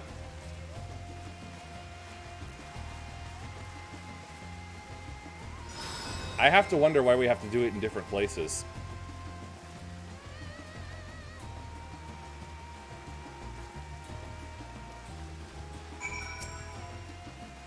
Subject stomach and bowel integrity holding. Confirmed. Resuming test. Please follow.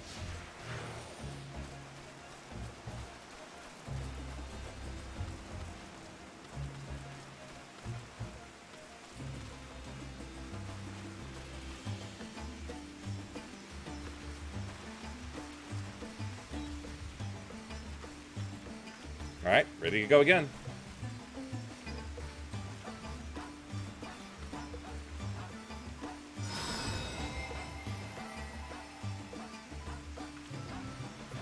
Another powerful blast of aether, but suffer no ill effects. The blessing of light appears to be keeping me safe. Subject fortitude rated. Impressive. No irregularities. Confirmed. Resuming test. Please follow and brace for final discharge.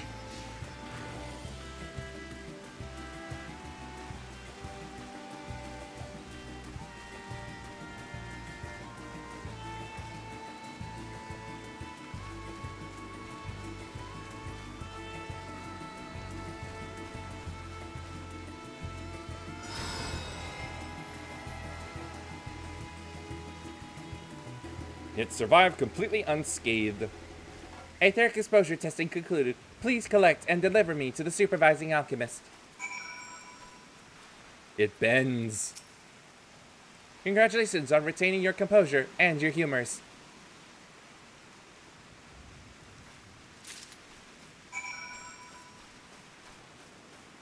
Such a silly thing. Ah, you've returned, and not on your knees. A promising sign. But come, let me take the deepa off your hands.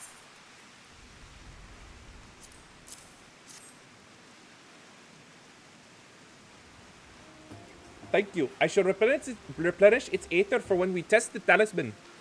So, no dizziness or nausea or anything of the sort? You're feeling perfectly fine? Yep.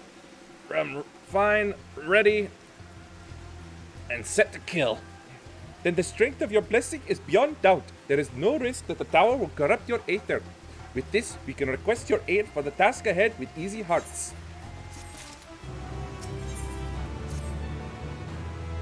You are a capable warrior too, are you not? Would you be amenable to assisting me with another errand? You see, our talisman requires the use of special ink, but we have exhausted our stores of a key ingredient for it, spirit weed. The herb grows not far from here, and I would like to go and harvest some. With the recent spate of kidnappings, however, we, Arca Sodara, travel alone at our peril. Will you not come with me as my escort? I would compensate you for your troubles, of course. I'm in your debt. Without further ado, let us head to Kajaya's footsteps. It is situated on the road which runs east of the Great Work. At some point, I have to learn to just stop trying and give up on sentences.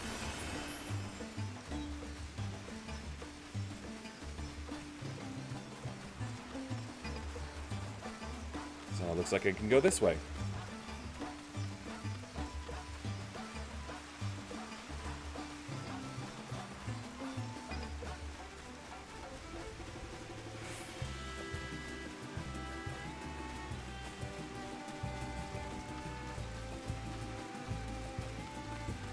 This music's a lot of fun.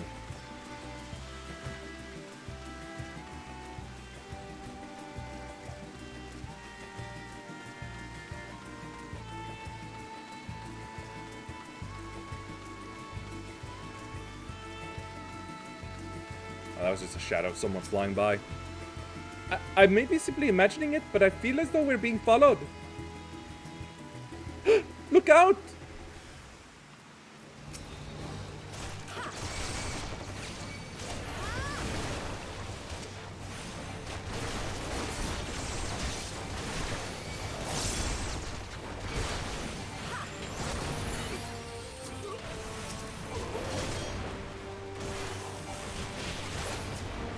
There'll be no elephant hunting today.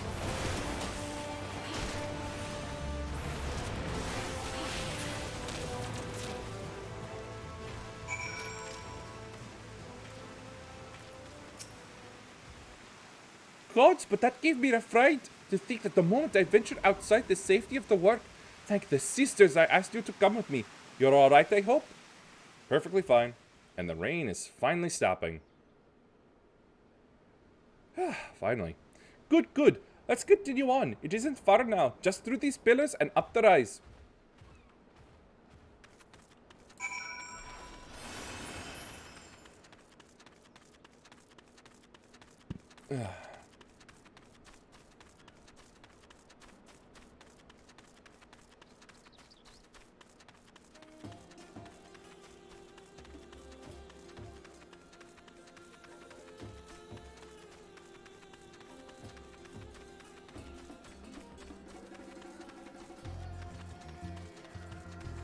Ah, this place that has the peacock.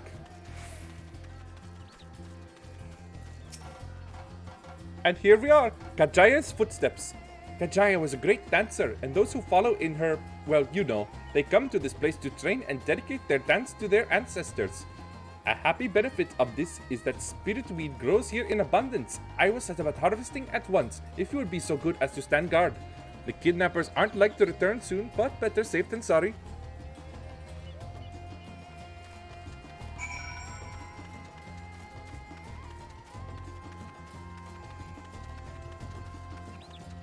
Oh yeah, this place is pretty cool.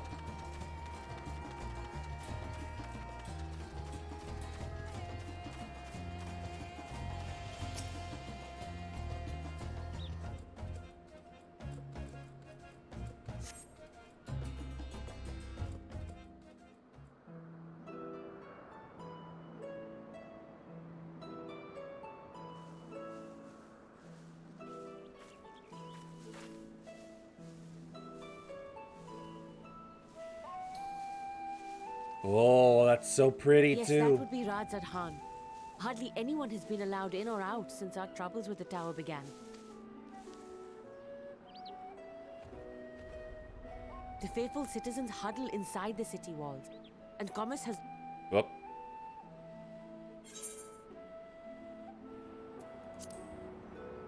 What's up with the satrap? Well, he is the most important person in Radzad Khan. Long ago, this island was home to two tribes of Matanga, the Gajasura and the Arkasodra. When the Aura came to these shores, it was the Arkasodra with whom they joined forces.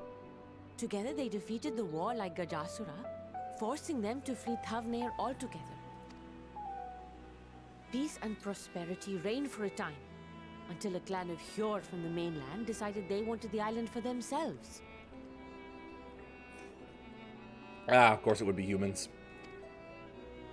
It was a direct ancestor of the present satrap who arbitrated that conflict and welded the warring factions into the nation we know today. And ever since, a member of that esteemed lineage What's this has mean? inherited this somewhat unique position. You see, by and large, the state is run by the people. But when problems arise, it is the satrap who mediates a solution. The stability provided by the satrap is what has allowed Radzad Khan to thrive all these years. And it was the satrap himself who entrusted us with this duty. We will not fail him, nor our countrymen.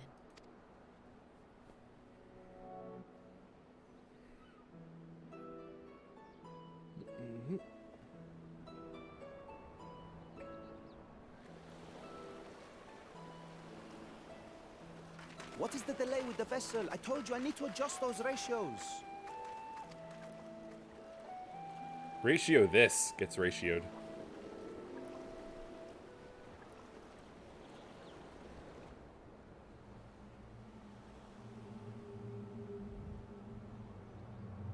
I come all this way to admire one of my splendid towers, and what do I find? Fools attempting to ward off its tempering influence with magic trinkets. Why are you surprised? I seem to recall a similar experiment in ages past. What was that man's name? Oh, something.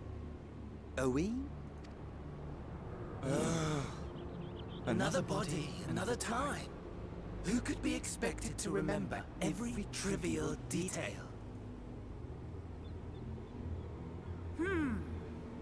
Allowing them to construct such handy talismans would be counterproductive to my plans. And yet, I find myself deathly curious. Oh. Complications be damned, for we cannot escape the nature of our souls. And I, as ever, am my own worst enemy. So am I. I treat me with great disrespect.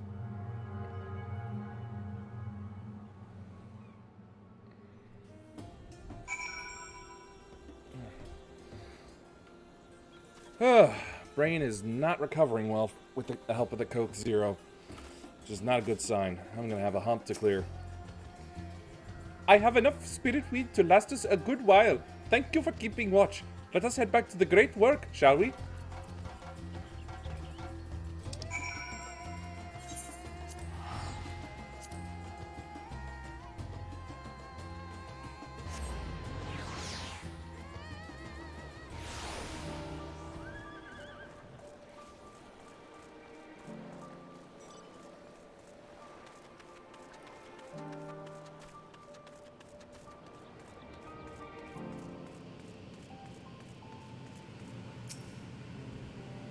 My thanks again for your assistance. With your help, we're that little bit closer to completing our talisman.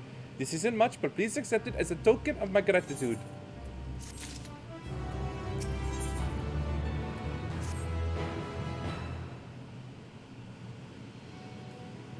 If you will excuse me, I shall return to my work on the talisman. Ah, you are both back. Excellent.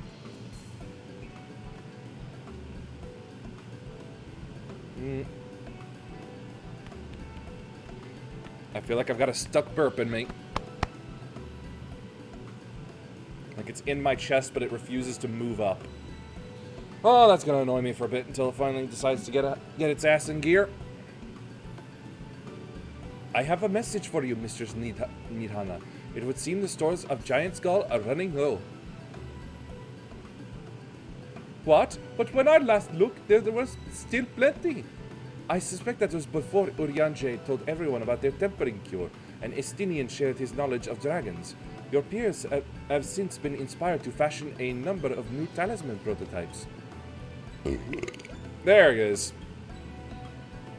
I see. Well, if it leads to new possibilities, then far be it from me to complain, but we will need to replenish our stores. I should be happy to tend to this if you like. As much as I appreciate the offer, dear boy, I can't in good conscience send you out there alone while kidnappers are at large. Loath though I am to press another task on you so soon, might I ask you to fetch the giant skull? I hope it's not like a gallbladder or something. In case you're not familiar, giant skull is a type of ore found on the island. Owing to its hardness and ethereal conductivity, it has applications in many disciplines, alchemy not least of all. Oh, thank goodness. The quarry where it is found, aptly named Giant Skull Grounds, isn't far away, so it shouldn't take much of your time. May we impose on you once more? I'm about to get a level up, so sure. Thank you. Upon arriving at the grounds, please seek out a man named Zenua. He will furnish you with the ore. At the very least, permit me to accompany you. It so happens I have an errand of my own that will take me to the outpost nearby. May we borrow a pair of hamsa, Mistress Nidana? A pair of what? By all means, do try to be patient with them. Those that survived are still in training. I will bring the hamsa to the entrance. Meet me there when you are ready. Again, what? What are hamsa?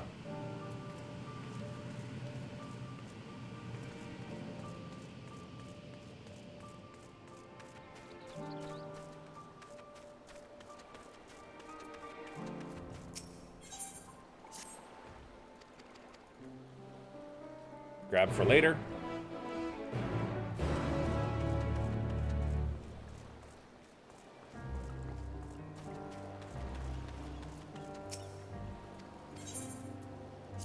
And then get you out of the way.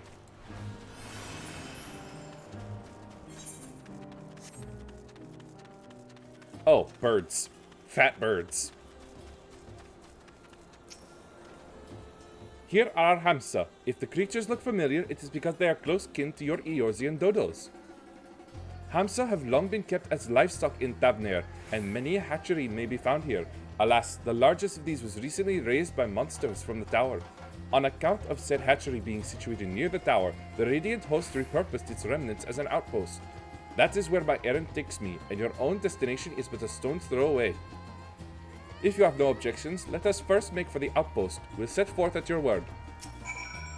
You are ready? Then let us depart. You need only ride and relax. My bird and I will take the lead for yours to follow. Yeah, so wide. Let us be off. If you hadn't ridden dodos before, be warned that they have a wobbling gait. Clearly.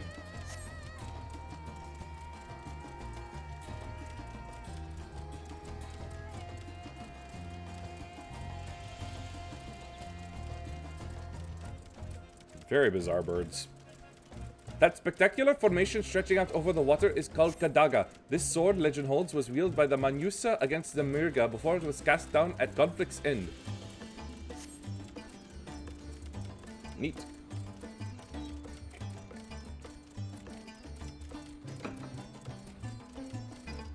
To the left and requiring no introduction is the tower. As you can see, it straddles a small isle.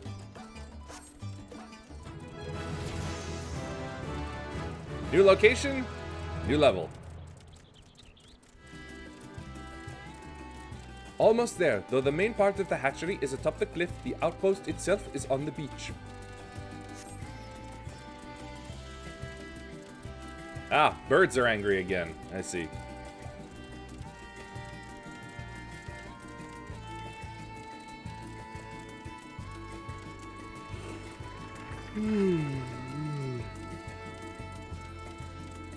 A rickshaw pulled by a rhino thing?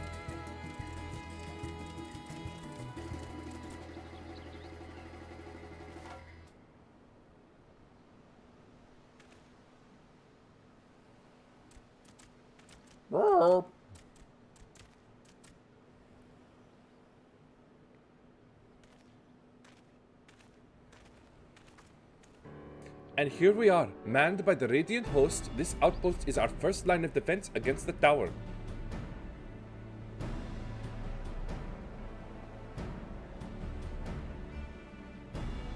Looking a bit Geiger-esque, if I'm being honest. Now they've got some nice armor. Well, well, who should it be but young Varshan, on an errand for the satrap? I am. His Excellency bade me come to collect a report. He also wished to express his heartfelt gratitude to the brave men and women of the Radiant Host for their unflagging dedication. We simply do our duty, but we are honored to receive His Excellency's regard. And yet, for his boundless benevolence, his treatment of one so young could be regarded as callous. Though we have enjoyed relative peace and calm these past few days, this remains the front line of battle, no place for children. Your predecessor too often traveled alone. It's been, what, 2 years now since you took over? No. I wonder how the fellow is faring. Like those before him, he went on to represent the satrap in foreign lands. Whatever he may now be, I am certain he is well. As for myself, I assure you that all I do of my own volition and gladly. I pray you do not think ill of His Excellency. Certainly not, lad. Whatever happens, my faith in the satrap is unwavering. But still, I worry for you. We would be overcome with sadness if anything were to befall you, for you are as a little brother to us all. Take care, do you hear? I will, Nabdeen. Thank you. And who might this be? Not Anish by the look of her. No, but I'm Aura, like you. Oh, I just noticed he's got armor on his tail. That's fantastic. Permit me to introduce Yuhime Tain of the Eorzean contingent, come to assist in the making of the talisman. From Eorzea, you say? Towers have appeared over there too, yes? Tell me, what is the situation like? May I suggest that you exchange information with our soldiers? Both parties would stand to learn something of value, I believe.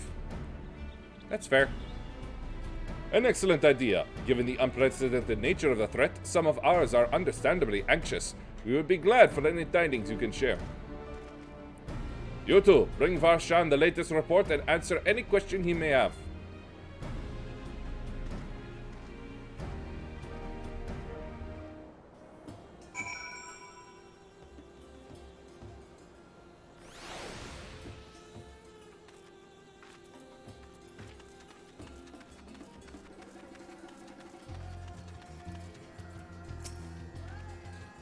Ah, I've heard about you, the visitor from Eorzea. Is there anything you can tell us about the Telophoroi?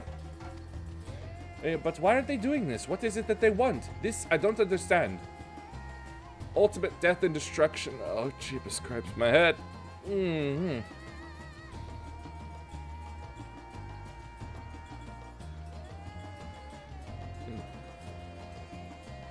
What? They want to die and take everyone with them? What madness is this?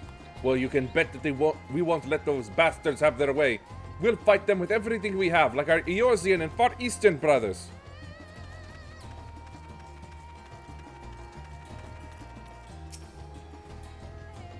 You wish to know about the tower? To be honest, we know little and less about it ourselves. This Tower of Zot, as folk has taken to calling it, suddenly appeared where it did on the island of Narunar. We are safe from its influence at this distance, but go too far into the water and you'll expose yourself to its corrupting aether. You're a foreigner, aren't you? How are they dealing with the tower in your homeland? We have pigs that cure the tempered. Our struggles are not unique, then our hopes still lie with the talismans. We must keep the monsters contained until they're ready. That reminds me. Who's gonna be calling out the pigs over here? Is Urianger able to make pigs?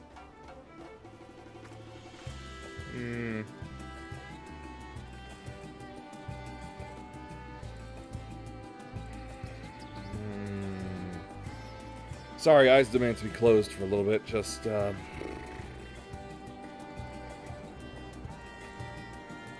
Yep, the hump begins.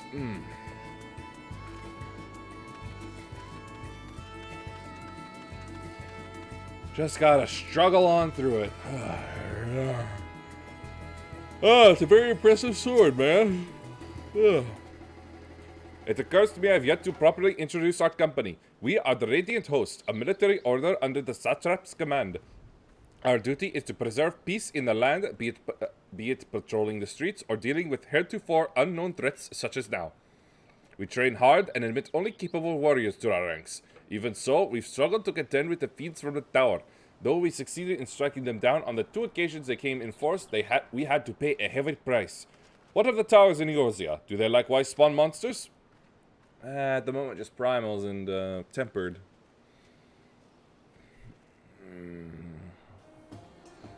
Think.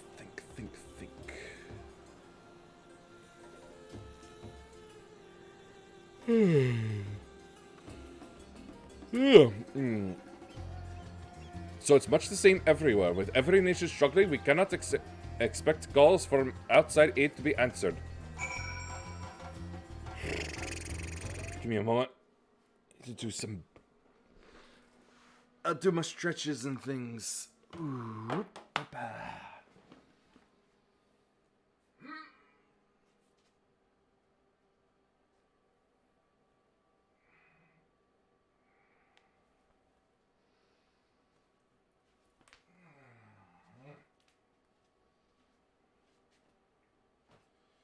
Okay, let's see. 1, 2, 3, 4, 5, 6, 7, 8, 9, 10, 11, 12, 13, 14, 15, 16, 17, 18, 19, 20, and 1, 2, 3, 4, 5, 6, 7, 8, 9, 10, 12, 13, 14, 15, 16, 17, 18, 19, 20.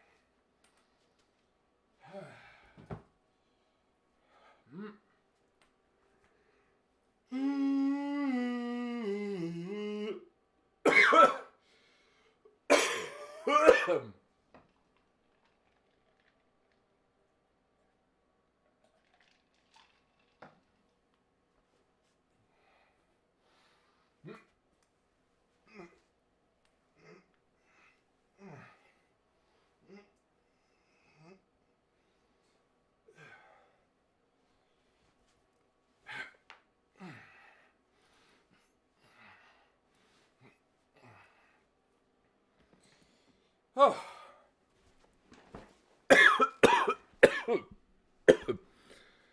It doesn't feel like it helped my brain, but maybe if I can trick the rest of me into feeling more awake, that'll have an effect. Or maybe I'll just make it worse for myself for being a little more tired down the road. Who knows? All I know is I have to power through it and outlast it.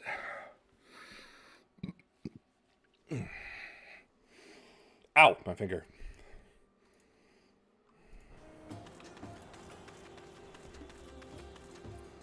Oh man, that's a pretty cool look for a glaive. Not a bad spear design as well.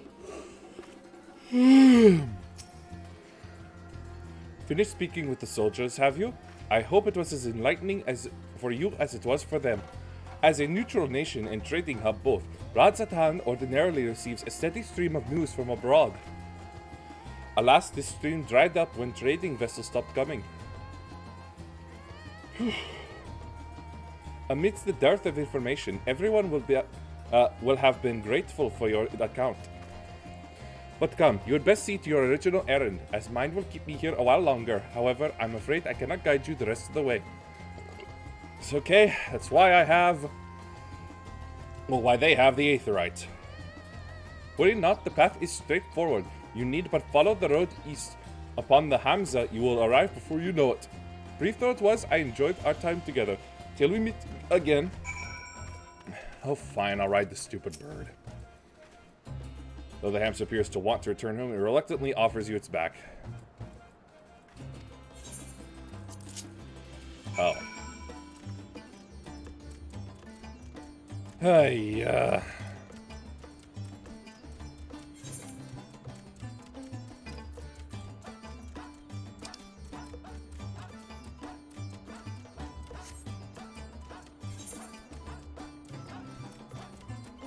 gotta ride this stupid bird to this stupid place.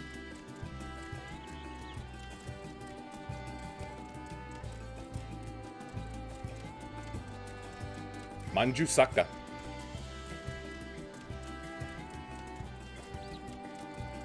I sure hope I don't have to ride the dumb bird back.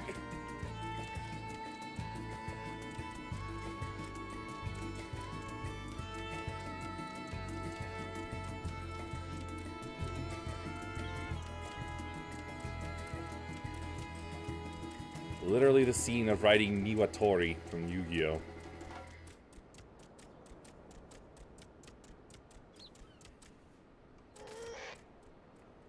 No sooner do you arrive at your destination than the Hamsa dashes off. So much for that bird. That fat bird. Aye, this is indeed the Giant's Gall grounds, and I am Zenuha. Is there something you require? Giant's Gall for the alchemist, you say? But of course they shall have it. They labor tirelessly to deal with the tower, and 'tis the least we can do to provide them with the materials they need. Here you are, a sack of the purest Giant's Gall. We always set some aside for our alchemist friends.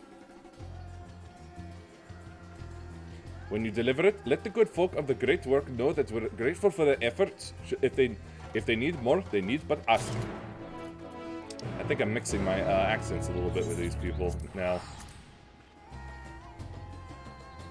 You howl? A dog? Bring me a bandage. Wait a minute.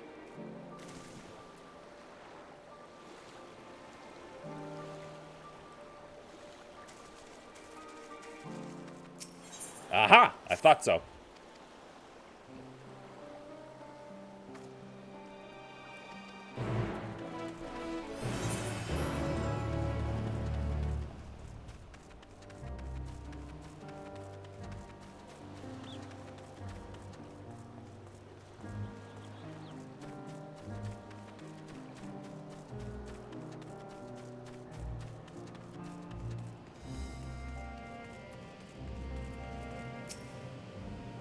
Ah, welcome back. Dare I hope you have the Giant's Gall? Getting smoky in here. Oh my, such fine specimens. Thank you so much for bringing these. We now have everything we need to make our next prototype, one that should be capable of passing our most rigorous tests. When it is ready, it will be time for the true test, so please take your ease while you can.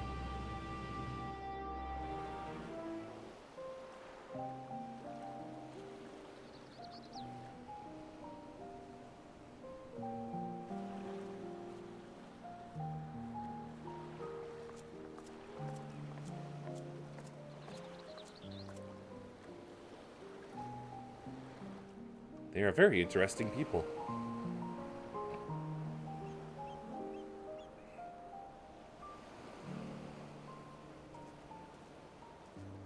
Ah, great, now my boots are wet.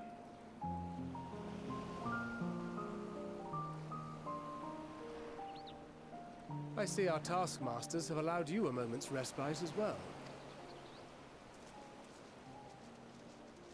How are you doing, Estinian?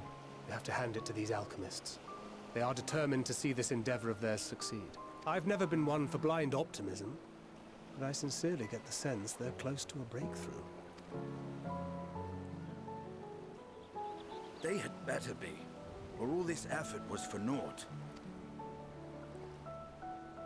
The peoples of Eorzea, of the Far East, of Thavner, children of this star united in common cause against a dire threat.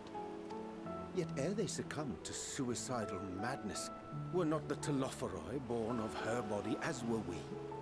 They who cling to life and the promise of the morrow's dawn, against they who desire death and an ending of their own orchestration.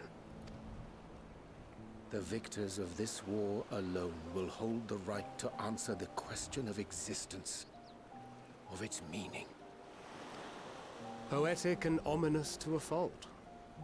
That said, if it's an existential debate in nature, then our arguments might not be as persuasive as you'd think. He's back on his excessively long talking bullshit, isn't he? Fandaniel wants to die and take everyone with him in an orgy of pain and suffering. An utterly vile and unforgivable idea. I know. How dare he taint the good name of orgies? And yet, when spat upon by fate and wailing in the deepest pit of despair, who among us can say they have not entertained similar thoughts? Only if you're very angry. There are nights black as pitch, bereft of hope, and no words of comfort can reach you. And it's all you can do to grit your teeth and choke back the bile. The more you see and suffer life's injustices, the more difficult they become to bear. Vengeance is nurtured in similar soil. Though your anger has a broader focus, the sentiment is much the same. A fervent desire to destroy others, to see them drown in torment, as you have. To see your enemies driven before you, hear the lamentations of their women. That about sums it up. The will to endure is not always as strong as the urge to burn it all down and salt the earth. Survival be damned. It's a struggle, often close and brutal.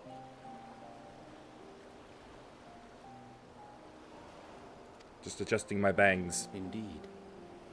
Well, I, for one, shall pray survival proveth more appealing in the end. As will I.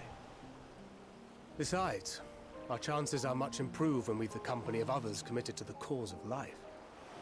Our vengeful dragoon here is proof of that. Heh.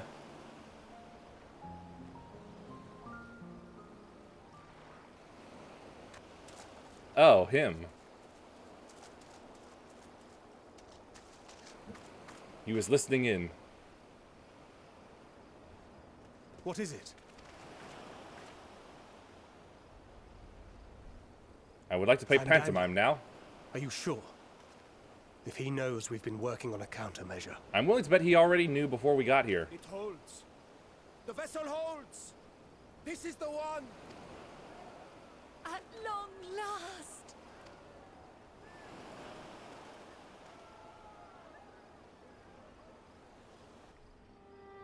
Success, and it didn't require a lab explosion. Look! We have finally created a talisman strong enough to withstand our experiments. We've named it a warding scale for the time being. With this in your possession, your soul should be completely shielded from corruptive ether. Looks like the fire emblem. Afforded such protection, any one of us may approach the towers without fear. Thou hast mine admiration. 'Tis an invention of historical significance. I thank you for your kind words. But I would prefer you keep them unsaid until we test the talisman's efficacy in the field. It is for the next stage of our plan that we summoned you in the first place, to accompany me to the Tower of Zot. Should the scale prove effective, as I very much hope it will, then you'll have little to do. But should the effect be weaker than anticipated, I must ask that you restrain me, or knock me senseless. Oh, you've heard that we got a cure?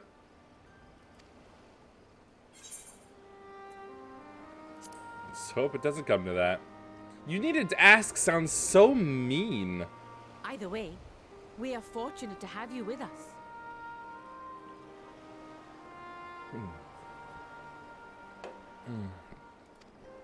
I can feel my brain melting in real time. Are you certain you wish to do this?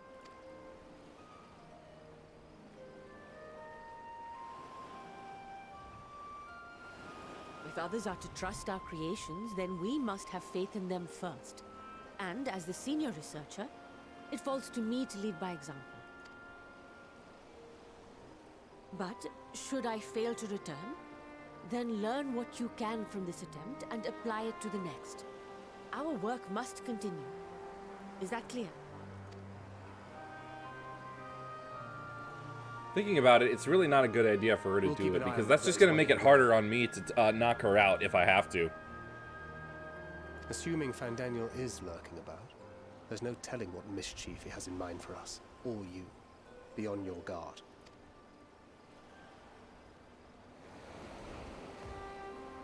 Shall we be on our way? I'll have one of the soldiers at the hatchery prepare us a boat, and we can set out from the northern shore. I'll see you there. The bull act.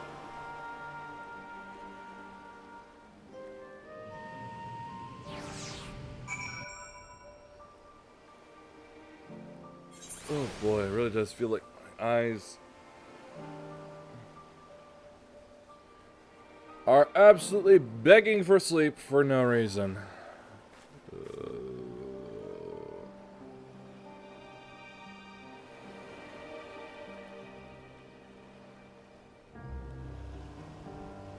Yeah, there's absolutely nothing in them. Blah. Okay, so where does she go? Oh, geez, that's far. Well, I hope I can just follow the water.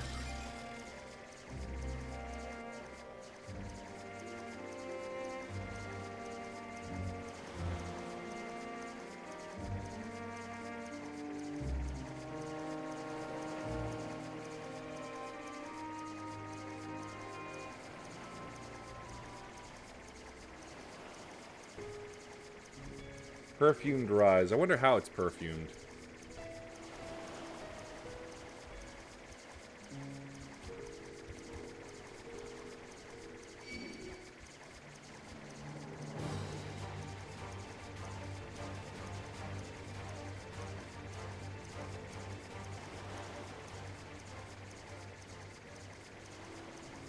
Fisherman's son and a wee Nanka.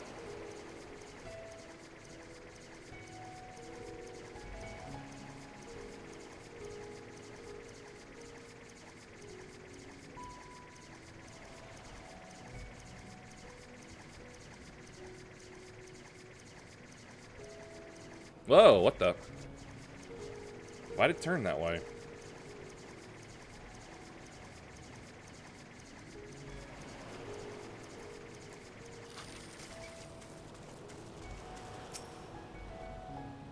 This is a rather finer boat than I had expected, but I won't complain. All that remains is to board and be on our way. Oh, and if I should become corrupted, do not stay your hand. Of course, I pray it does not come to that, but you must protect yourself. Other alchemists can fulfill my role, but you and your blessing are one of a kind, and perhaps our only hope for toppling this tower. For all our sakes, do not hesitate to do what must be done, whatever that may be. Well, the longer I draw this out, the more nervous I become. Let's be off. To the Tower of Zot!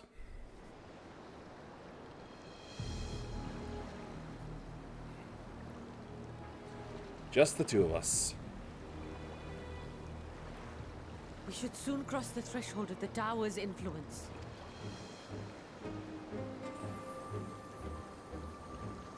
Any moment now.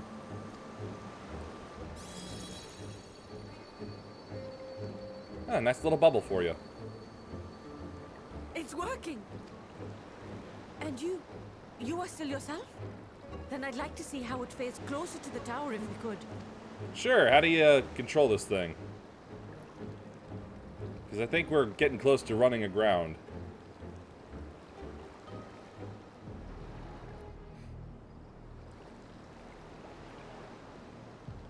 Yeah, this is looking kind of Geiger. So far, so good. The scale's protection appears to be holding. If we can just make it to the tower's entrance.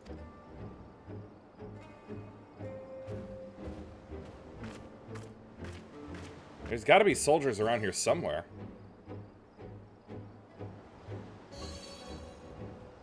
A few more steps.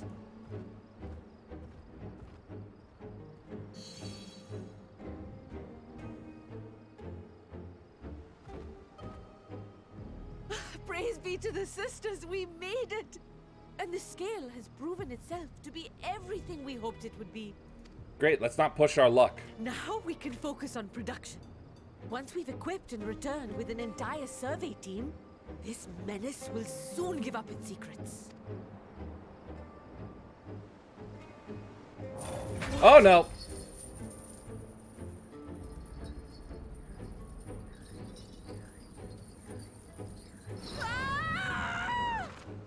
Oh shit.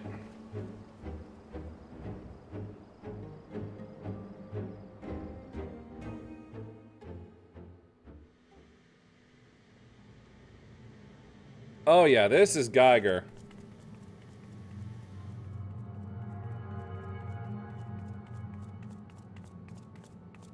God, this place is gross. How did I lose her?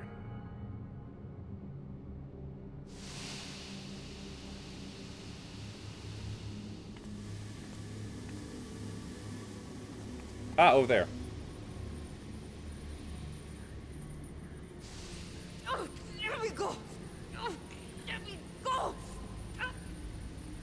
Oh, do calm down. You'll only hurt yourself thrashing about like that. Oh, Danny boy! Stop! Oh, you can't do this! Please!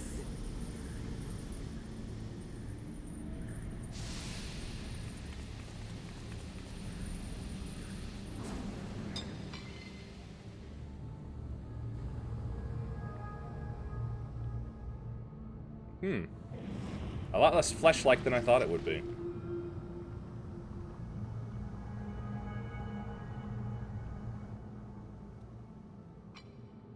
A little late for heroics, I'm afraid. The similarities are striking. My! Such hostility! Never before has my artistry so displeased. Never taken it public, have you? My patrons of old would have positively squealed in delight, though, between you and me, I find gushing praise exhausting. What are you talking about?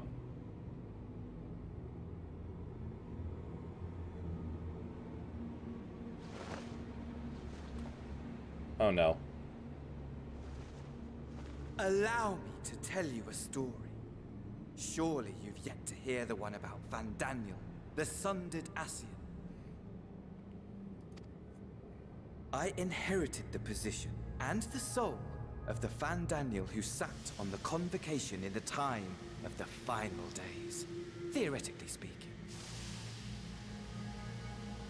Practically speaking, that fact is of no consequence. I was born and lived as, well, me. Not Asahi, but you. Eventually, I was recruited into the Ascians and imbued with the former Van Daniel's knowledge and memories, but I never felt that they were truly a part of who I am.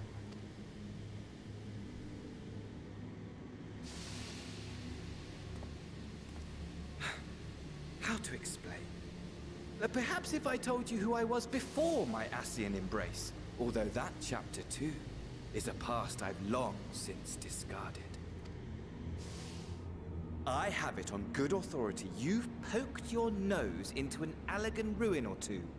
Yes? Yeah. Who's authority, by the way? Then I expect you've heard of me. The old me. Ah! At your service. Amon? Isn't that a devil name?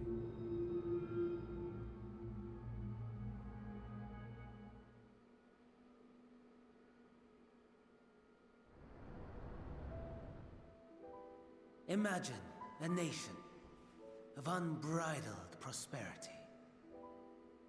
Every need met, day after day of unbroken, unshakable peace. Existence fulfilled It sounds nice. and ripe for decay. You are a genius without peer, Amon. However do you conceive of such delightful experiments? That fool was beside himself with panic when he awoke with the head of a bull.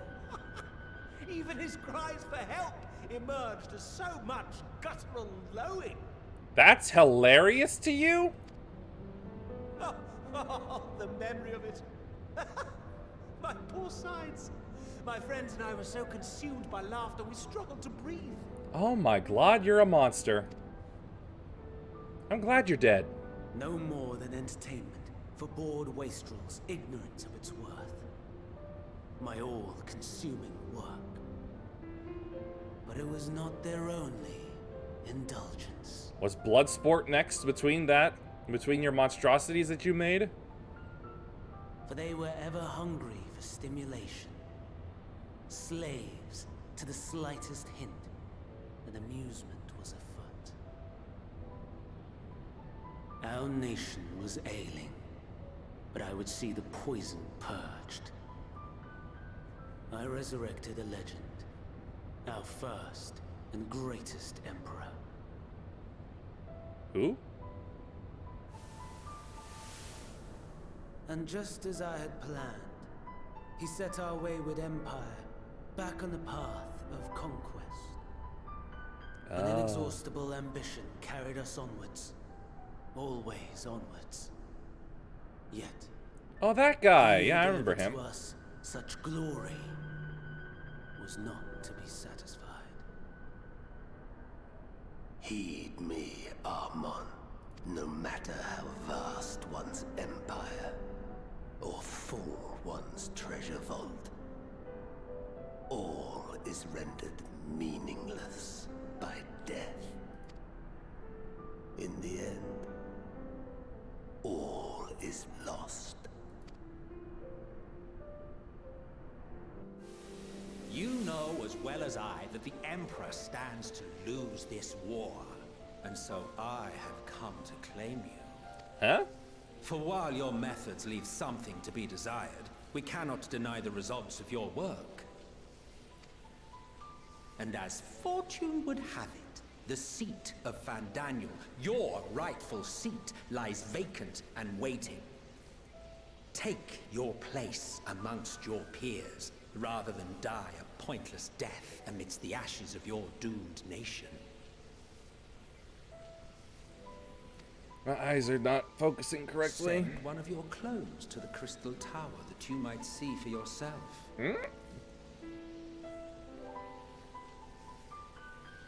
Clones? See what lies ahead.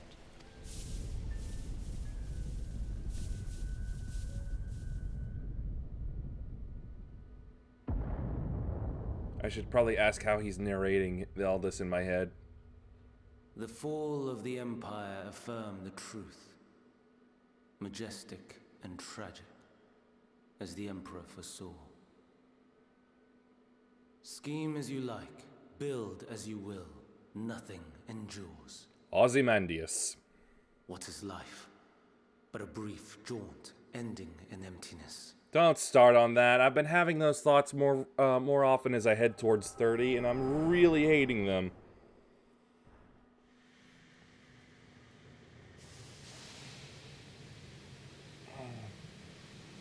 Ah, looks like he fucked off.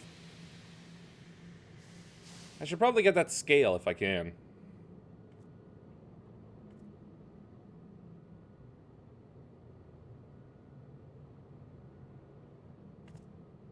So easily distracted. Why, I almost left without saying farewell.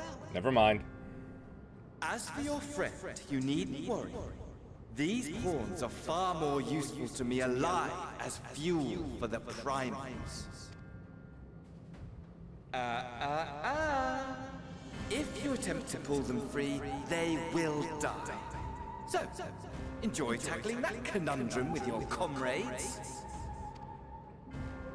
We shall meet again! Not in one of these minor spires, oh no, but somewhere more suitably grandiose. Your favorite playmate is ever so eager to see. Keep him away from me.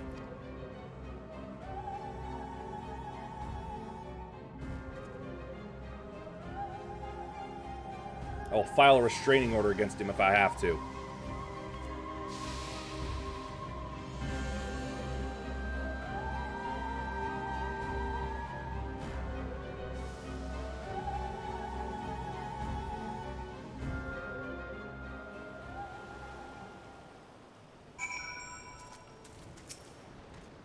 Ah, you're returned, but where is Mistress Nidana? Manusia Preserve, just when we had succeeded in making the talisman. I must report this at once. Meanwhile, please return to the great work.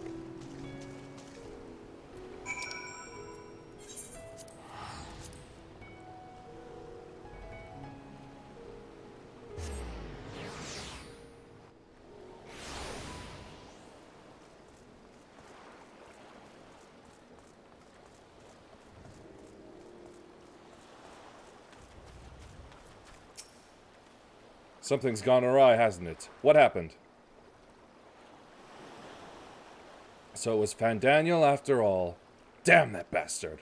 I'm sure you wanted to do more, but you were right to return here first. We must tread warily lest we endanger Nidhana and the other captives. First, we must inform everyone of the situation, Nidhana's colleagues included. I'll call them together for a gathering, but I think it would be best if you were the one to explain.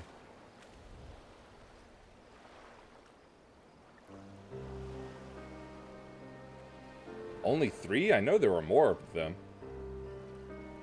Oh, Nidhana. Can you answer me this? Though Nidhana is trapped in the tower, she is still alive, yes? I feel I would have said that earlier. Then we must make warding scales, as many as we can. The prototype works perfectly. This Nidhana proved at peril to herself. So let us make more scales, that she and all those who were taken might be saved. Aye, as alchemists, this is how we will help win the fight. They bounce back well because they know their duty. My friends, the satrap has been made aware of the tragedy. He offers his heartfelt condolences and reiterates his pledge to provide you with all that you require. To that end, he bade me give you this link pearl, that he might personally discuss the production of the warding scales with you. And for our Eorzean visitors, I bear an invitation. In her report, Mistress Nidhana noted your vital contributions to the talisman's creation. This fact came to the satrap's attention, and in recognition of your deeds, he wishes to meet you. In addition to thanking you in person, he would also discuss further avenues of collaboration. And so, if it is agreeable, will you not accompany me to Radzat Hand for an audience with His Excellency? We should be honored, of course. Closer cooperation between our lands can only be to the benefit of all. I think my leg is somehow keeping my brain working. Then it is settled. Please come to the gates east of the Giant Skull grounds, and I will show you into the city.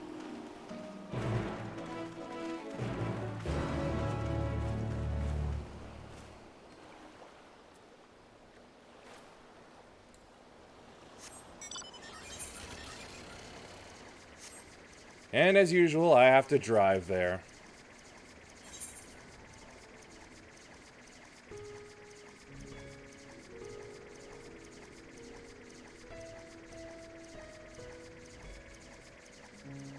I feel like I really gotta get a playlist or music bot or something for these moments.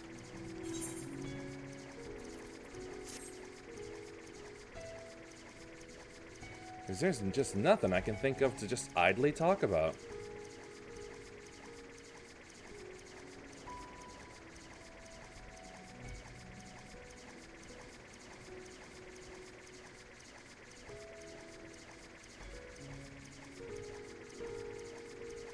Oh, big thing in the way.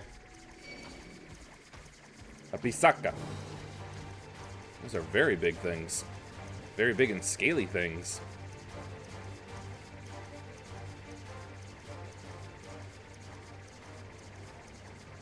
Whoops. Wrong place.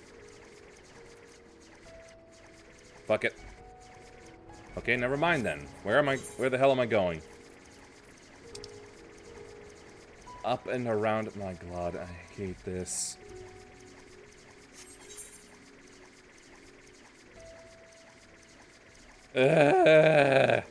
Why couldn't you just teleport me? You were being so nice with them and then you stopped. Why?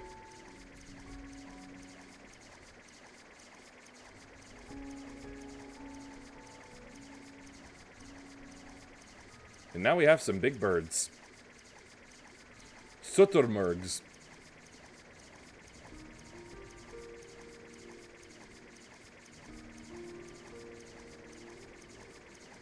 I'm not even entirely sure at no, like, levels of Aether Soup or anything, no speed enhancement, that this isn't just faster than using Peloton.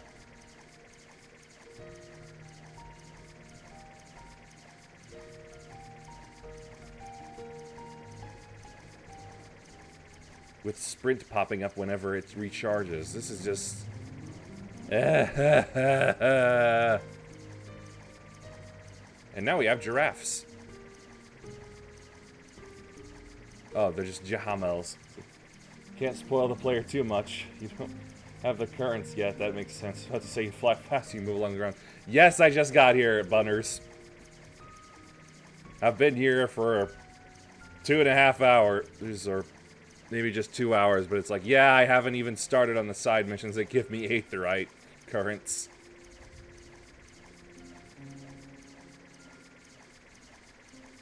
Ugh. Yeah, I think pretending. Let's see, I've been watching it on and off. I'm mostly alert. Oh, thank you. I do take pride in doing so because it's fun.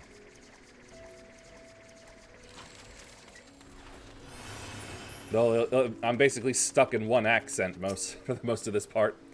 All present? Then let us proceed.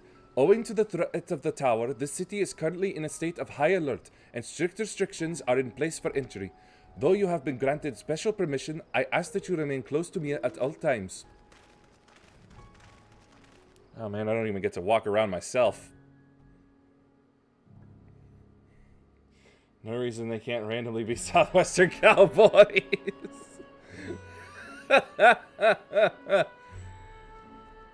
A vast rock squats upon Favnir, and to its stony surface clings the city of Rods at Han. I thought that was a weird eye for a moment, but then I realized, oh no, it's a sideways peacock.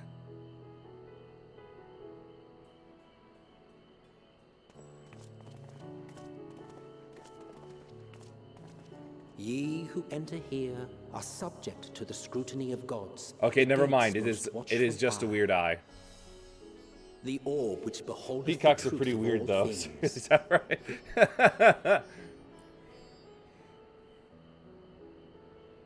Yeah, they a bit strange birds. Pass beneath its hot and piercing gaze, bearing down like a second midday sun. Don't talk to me about second suns during the night. That just brings me right back to JoJo's Bizarre Adventure. Endwalker, well, I always did like this area when I was slightly spoiled on it, like seeing Ray or play it.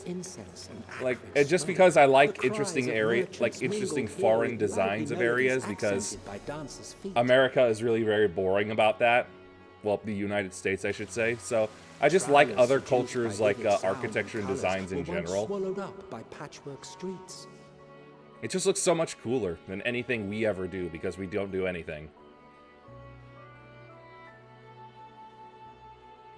So the look of the place, lovely so far. Very lovely. But no such And story's also at its funny moments. To what somber present does that divine eye bear witness? It's generally enjoyable.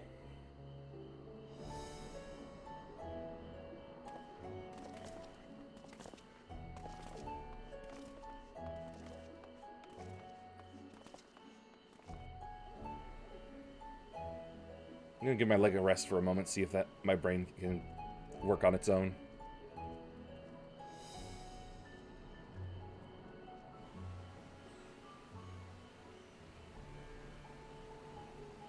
It's like operating a foot pedal. Music in this place is quite a bop. It is. Like the music when I first got here, that was like bassy jazz with snapping thrown in. That was really fun.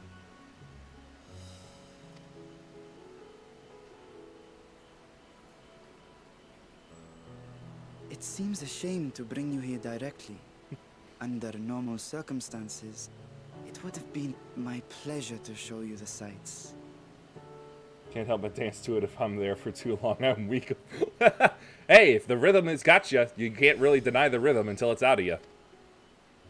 And it would have been our pleasure to see them. Alas, it seems our tour of the city will have to wait.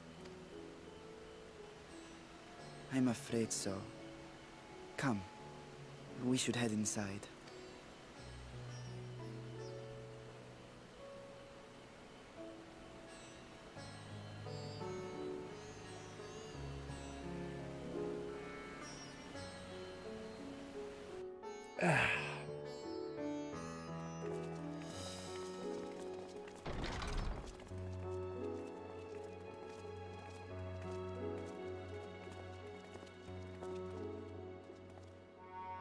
Your Excellency, may I present our honored visitors?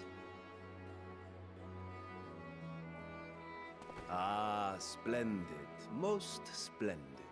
Allow me to introduce myself. I am Ahawan, Satrap of Radzatan. Ahawan, Ahawan, Ahawan. Our alchemists tell me your assistance was invaluable in the creation of the warding scale. If this man could braid his hair more, I'm absolutely certain he would.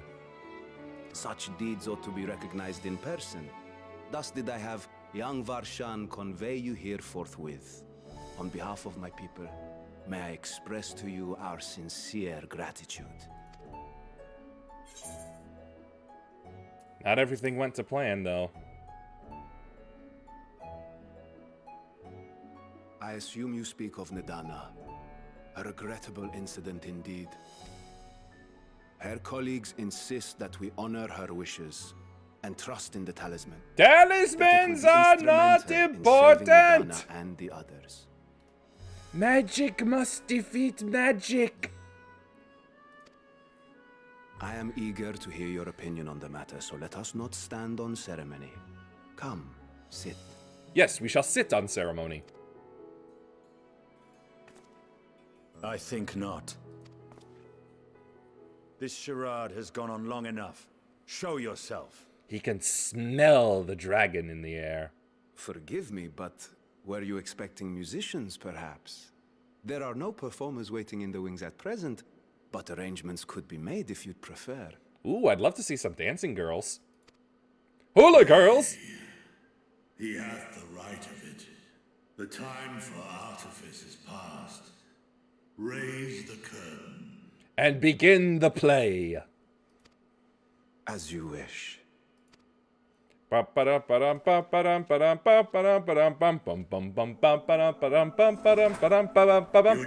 as assistants to the students of Valdesian, but you are known to me.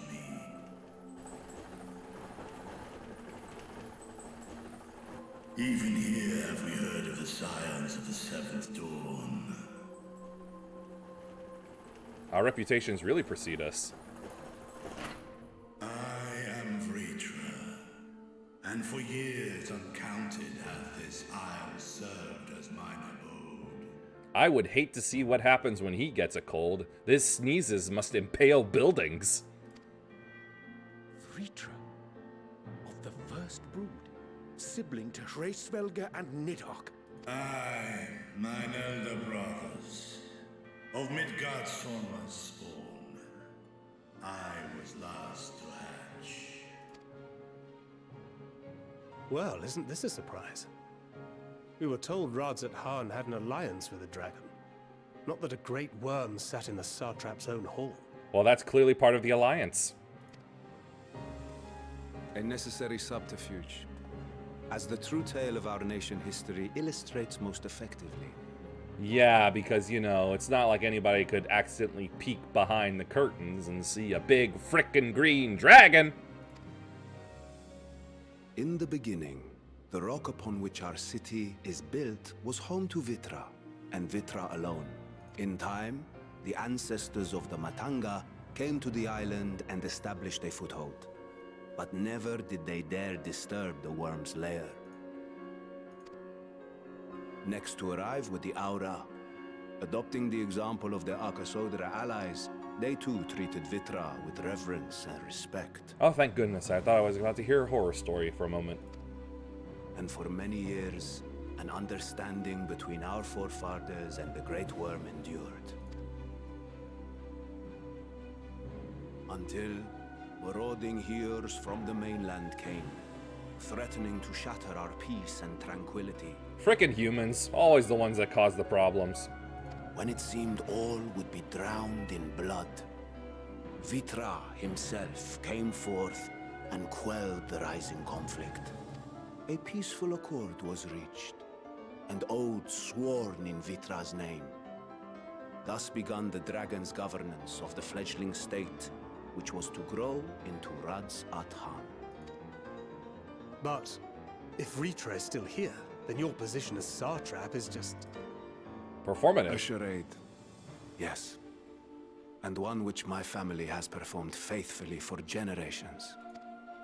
Many envy the great worms their power. Were it known that I ruled here, then the fires of war would burn without end. Unless you left. I would not be the flame which consumeth my people. Those few who join me in laying our country's foundations were, perforce, sworn to secrecy. Perforce?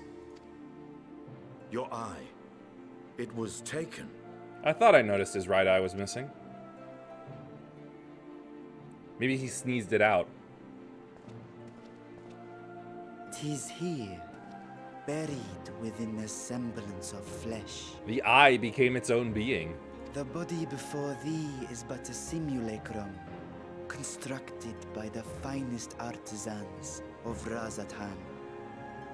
With mine eye nestled within, it doth serve as an inconspicuous vessel for my will. Oh, nope, it's just a probe. Ah, that would explain why I felt the presence of a dragon upon our first meeting. I am woven with words fashioned to deceive such arcane senses. Yeah, but he's got Nidhogg, so... Though 'twas short-lived, it seemeth thy fusion with my brother hath left thee much altered. Estinian warm blood.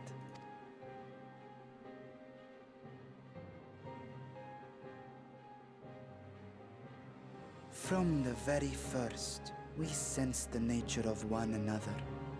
Yet did neither one of us bear his fangs. Because he's not in the business of killing dragons just for the sake of killing dragons anymore. That is all I need know of thee for now.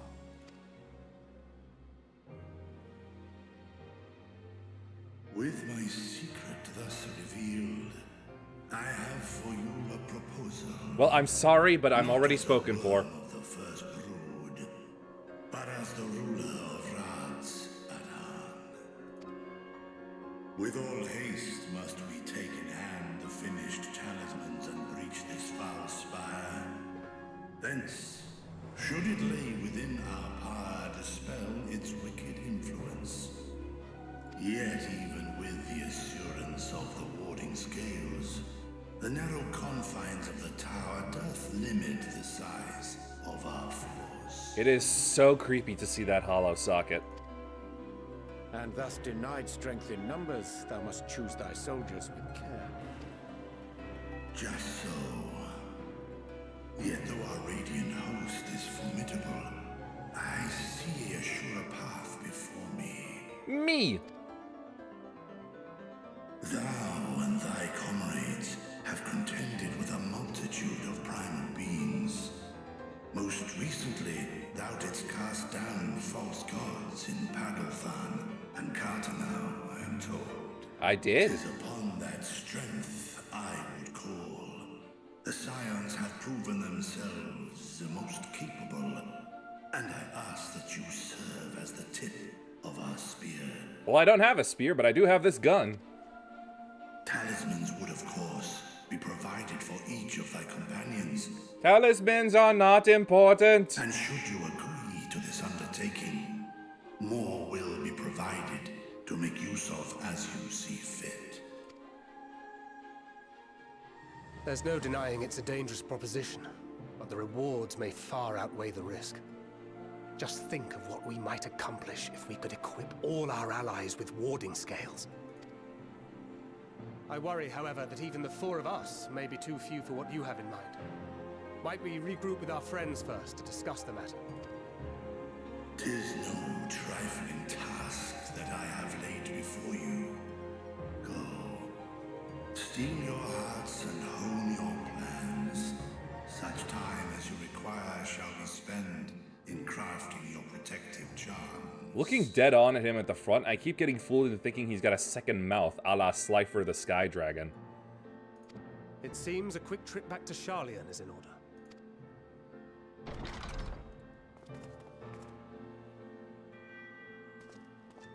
First one out. Wilt thou not lend thine aid?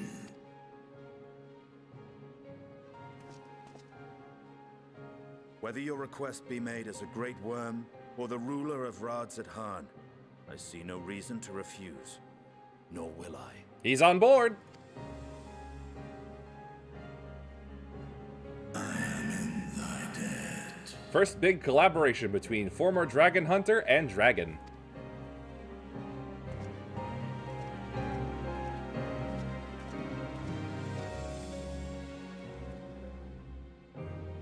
Hi, Gray.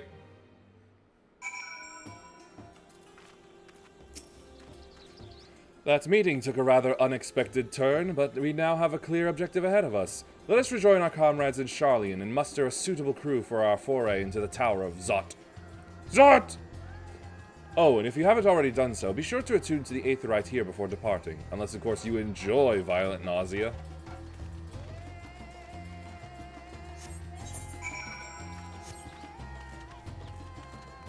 Hey, let me in. Dadgummit. Fuck!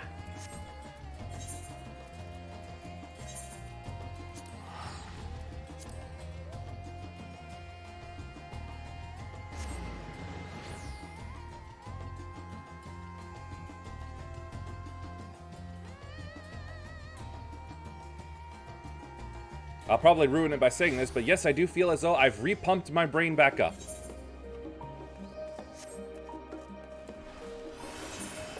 Wrong way.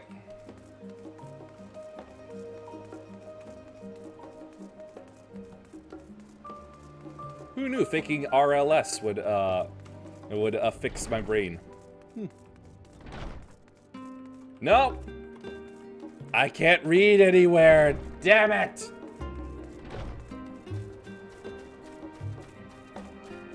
It's back to functioning, but I didn't say it was functioning well.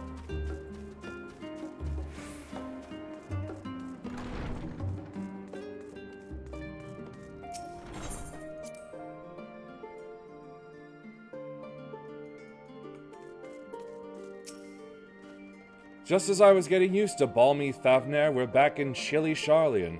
Take care not to catch your death, eh? We need you for the battles to come. It would be funny if I somehow died to a cold. Now then, your investigation here remains, but when that's over, we can take stock of all the developments and discoveries. Ah, so I have to do the other side as well. Alright then. Yep, more horse chestnut. An unsettling change has come over Charlian, but together we will divine the underlying cause of the Forum's callousness. As I mentioned before, however, questioning the counselors directly is a fruitless endeavor. They seem to have already come to a consensus as to what and how little they are willing to divulge. Somewhere between fuck and all. Which is why I began scouring Charlian's archive of historical records for any hint of a connection to the final days. Suffice it to say that progress has been slow. There are only so many dusty pages one can skim in a day, but now that I have this band of willing reinforcements, the search should proceed all the swifter. Let us reconvene outside Nomenon, shall we? Do-do-do-do-do. Exit the annex to the right and you'll find the archives on the western edge of the woods.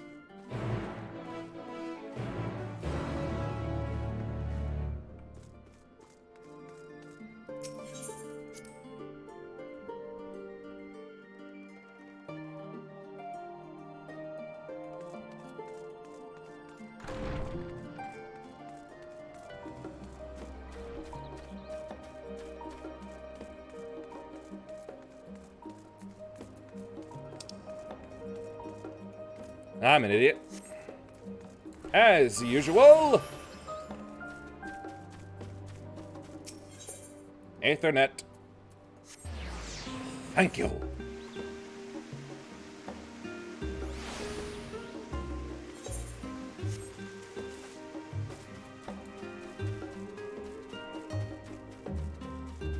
Don't make me wallop you. Ah, good luck. I've got no commands or redeems for you to abuse.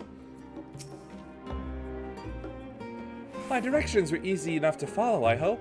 In any case, you stand now before the doors of Nomenon, Charlene's grandest collection of books and tomes. Do. Gets broom and waves it threateningly.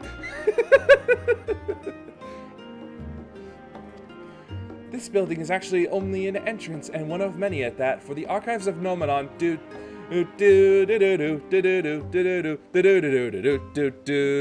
extend deep beneath the surface like the roots of a tree. The vast halls of the Great Google Library pale in comparison to Nomenon's endless maze of subterranean chambers. No.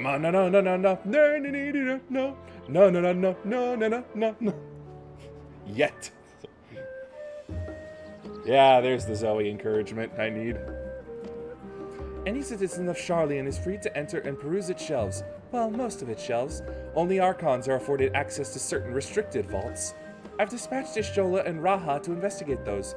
Meanwhile, Alize and Alphonod will help me continue my search through the stacks open to the general public. Your status presents more of a problem. As a non-citizen, you are only permitted to browse the first floor here at the entrance. Even so, there should be a number of books which touch upon Charlean history or foreign policy. Excessive hiccuping caused by too much air. Something or the other. It's alright, I'll let Kate Nikita this and anyone else get to you.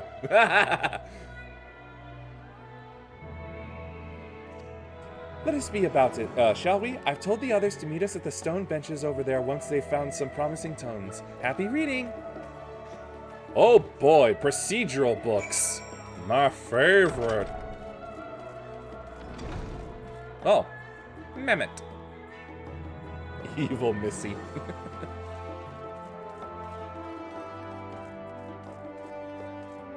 Brightly colored. The story of Charleon. Long, long ago, on an island in the northern sea, there lived a rugged man by the name of Nunkrep. Nunkrep was a student of astrology, and he divined that a flood of terrifying proportions would soon sweep over the lands of Eorzea. It was then that he built a gigantic ship, assembled a crew, and set sail for the imperiled realm. Did I just read the story of Noah and his ark? The flood arrived as foretold, and to the horror of the strangely churning waters drove the people towards the ocean. It was there, however, that Nunkrep's crew hauled them aboard his ark, but the danger had not passed. A towering wave approached, threatening to smash the vessel to pieces. With only moments to spare, Nunkrep wove a mighty spell of teleportation and shifted the entire ship to safety atop Abalanthia's spine. Refugees from the surrounding regions huddled there alongside him, but it was not long before disputes over the dwindling supply of loot led to violence and bloodshed. Oh, that ship! I remember that ship. Saddened by the sight, Nunkrep gathered them to his crew and grateful passengers and abandoned the ark to those ready to peace. They journeyed in the coast where they set up a new ship intent on returning to the northern seas. They landed on the beach of an island and settled upon that very spot. That settlement prospered and grew, and in time became the city of Charleon, and we lived in to this day. I hear 25.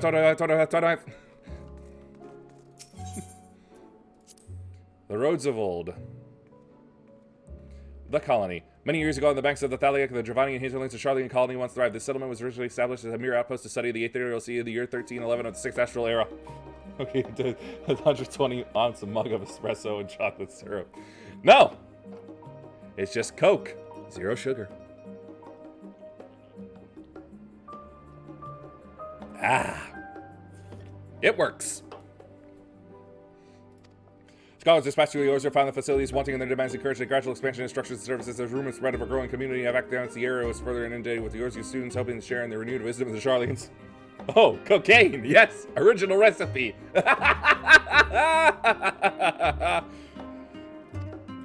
50 years later, the Forum passed a motion to recognize what had become a Footlohersey town as an official Charlean colony. Eorzea residents took to calling the colony itself Charleia, which led to no small amount of confusion when discussions turned to the subject of the motherland. In response, some Charleans inhabitants, if pressed for a name, would simply refer to it as the Emporium. Following the Exodus, however, goblins and treasure hunters claimed for themselves a corner of the abandoned colony, giving it yet another name, Idleshire.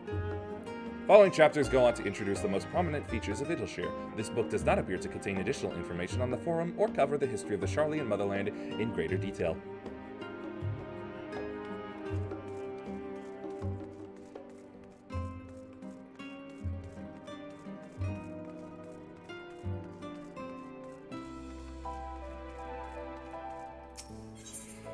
Stewards of Wisdom. During the chaos of the Sixth Umbral Calamity, Archon Neocrypt, founder of Charlian, bore witness to the madness of savagery of men brought to the brink of despair upon raising a settlement on an island in northern after he instructed his people. Thus, renounced the ways of war and pursue enlightenment through knowledge and reason. Charlians took to heart the words of their savior, therefore saved the stewards of wisdom. Upon a foundation of accumulated learning, they built a homeland unlike any other nation, born from strength of minds rather than strength of arms. With the knowledge of economics came shrewd trading. With knowledge of agriculture came bountiful crops. Engineering brought wells and sewers, enabling squabbles over water. Ending squabbles. Not enabling.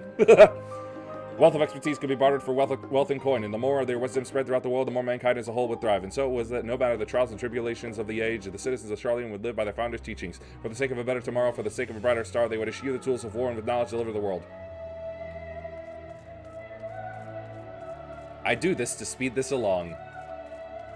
And you will thank me for it! Forever 20 Summers. What is this, a love book? My beloved seekers of knowledge, have you ever put learning before your health and neglected to feed and rest your body as you should? I too once engaged in such foolish practices. This is an ad! This is what this is. This is an ad.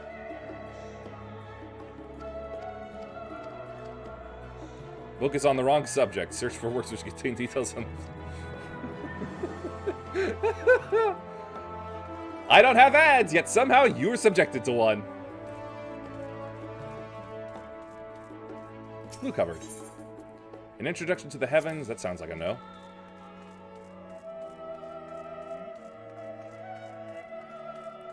Leatherbound. Voice of a growing city, possibly.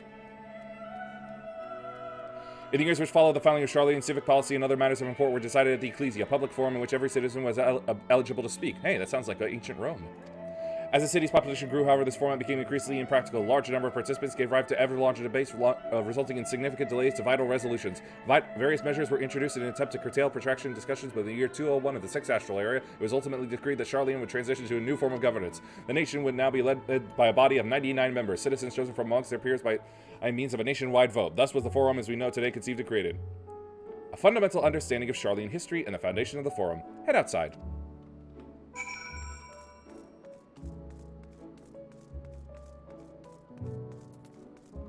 I will now run in this library. And nobody can stop me!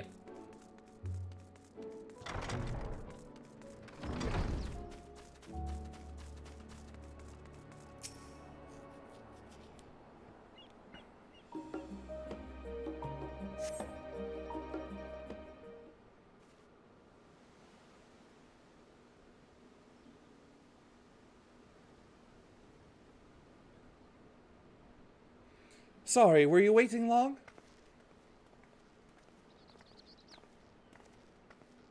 I wanted to make sure I'd borrowed at least a few promising volumes. Alphinaud and Kryl should be along shortly. I was delayed in a similar fashion. As far as I could see, no titles in the Archon stacks mentioned the final day specifically, so we have no choice but to start with the tangentially relevant tomes, if they are even that. At present, the plan is to skim through as quickly as we dare and share our discoveries as we make them. It would have been nice to invite everyone to the estate, plenty of comfortable places to read, and a ready supply of hot tea. Oh, I was always quite fond of reading outside. But it's not about the little pleasures, is it? You miss your home. It's been difficult. After our arrival, we managed to speak with one of the family servants and ask how things were. It seems our dear father has instructed the staff that even if Alphinaud and I were to return to Charlian, we were not to be allowed across the threshold. A harsh measure indeed. I hope that our efforts to understand his position, and that of the Forum, will perhaps lead to a reconciliation. I don't know, I doubt it. We'll mend this rift one day, I'm certain of it. And what of you, Graha? Have you been to visit your family, or do they not live here in the city? Ah, well, my situation is also somewhat complicated. I was raised in Charlian, yes, but I was born rather further away. In the southern reaches of Ilsabard, in fact, for generations my people have dwelt in Corvos, a coastal region opposite the island of Thavner. I'm feeling another stuck burp. The Alligans founded a city in that fertile land, and by ship brought in the subjugated tribes of the Mikot to serve as laborers. Of course, the massive earthquakes of the Fourth Umbral Calamity brought an end to the Empire's reign, and when the Fifth Calamity froze the seas solid, many of the tribes still living in Corvos braved the journey back to Eorzea. My ancestors, however, chose to remain, that they might prevent the remnants of Allagan technology from being misused. Isn't Corvus under Garlean rule? For the past 50 years, yes, some semblance of local culture remains, as is the case for most imperial provinces, but Garlemald renamed the region Locus Ammonius. Among Us! When I was a boy, a nearby town came under the jurisdiction of an illustrious imperial family, the nobles of House Darnus. Darn us! Sus, yes! House Darnus demonstrated a single interest in Allagan civilizations, and so my tribe was forced to consider a plan of action. For some time already, voices had been raised in favor of abandoning our ancient customs. After all, the Allagan Eye no longer passed to our eldest children as reliably as it once had.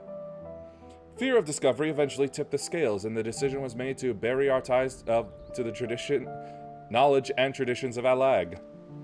As the last child born with the Allagan Eye, I was given over to the custody of friends and the students of Baldesian, who had me registered as a Sharlayan citizen. I never even considered. Forgive me, it was an unkind question. Even Thancred was taken in by Archon Louis Sois, was he not? Sois! Swouse! Stories of adopted waifs and rescued orphans are more common among Sharlayan than you might think. Sharlayans.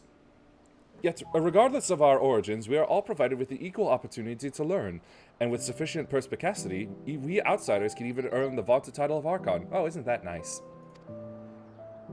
'Tis exactly why I have such love for this country, wiggle, and why I wish it to remain a nation of which its citizens can be proud.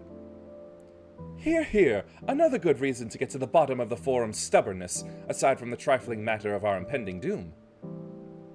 That doom is approaching very slowly, I must say. Excuse us while we try to make some headway into these books. More companies should be arriving any moment now. Oh good, more waiting. You can't make me go back in there! I won't go! There it is.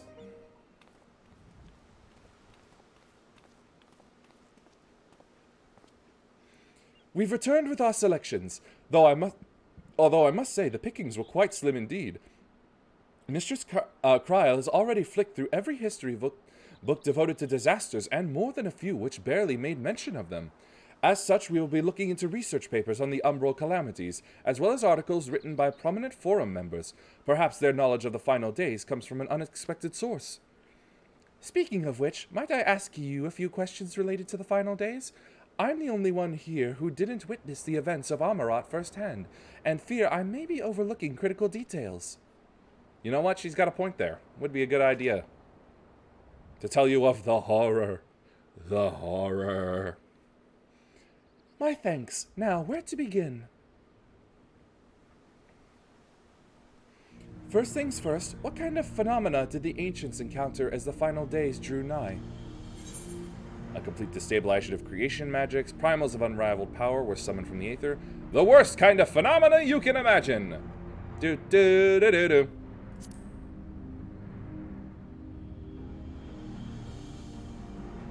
Yes, the unfolding catastrophe wrought havoc on all matter of life. The chaos extended to the ancients themselves, causing their powers of creation to spiral out of control. Fear and despair manifested in terrible, tangible fashion. Meteors raining from the sky, fire erupting from the ground, indescribable abominations prowling the streets. I'll tell you one thing about those abominations. They had too many eyes and way too many mouths. That more or less aligns with my understanding. If only the arts of creation had survived until the present day, we might have had something substantial to analyze. To the best of our knowledge, however, those techniques were not preserved or passed on. Ishtola surmises that the closest known magics is that of the summoning rituals promulgated by the Ascians. Ascians. Was there aught else of note which heralded the approach of the final days? The entire star was engulfed by disaster all at once. They say it began with a keening sound from the land itself. I think that was it. Ah, yes, the Amarantides. Just call them Amarots! Spoke of this, did they not? We never did hear the sound ourselves, of course, thrust as we were into the midst of the madness. But it seems that each and every one of the catastrophes was preceded by this ominous noise. Eventually it resounded all across the star, and not even Amarat was spared. So the ground was crying out, you say? To be considered the harbinger of doom, it must have been quite distinctive, and probably quite loud. Yeah, but unfortunately, the memories we were shown were after that had happened. I'll have to speak with one of Nomenon's mammoths and ask after any books which make mention of such a sound. Do. Last but not least, would you describe how the ancients sought to quell this unprecedented calamity? What definitive action did they take? Summoned Zodiark, Hydaelyn, they knocked Dalamud from the sky. Nope.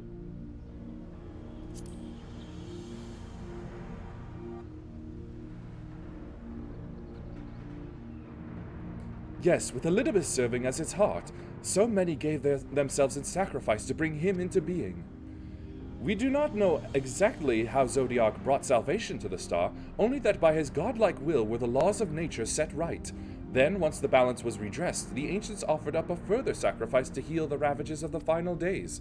Lives sprouted anew, and it was these fledgling souls they intended to render unto Zodiark, a trade that would have allowed them to resurrect the shades of loved ones absorbed by the primal.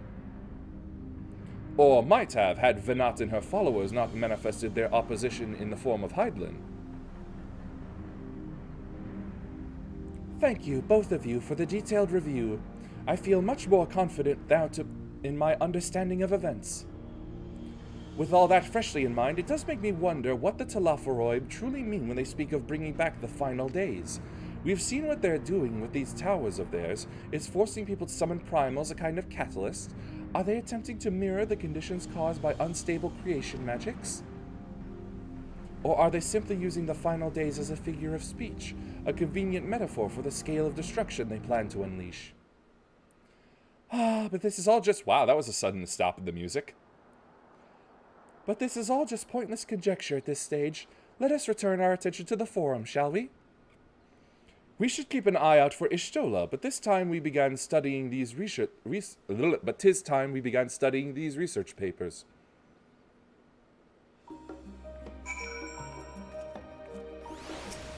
I wait once more with my pretty little snake.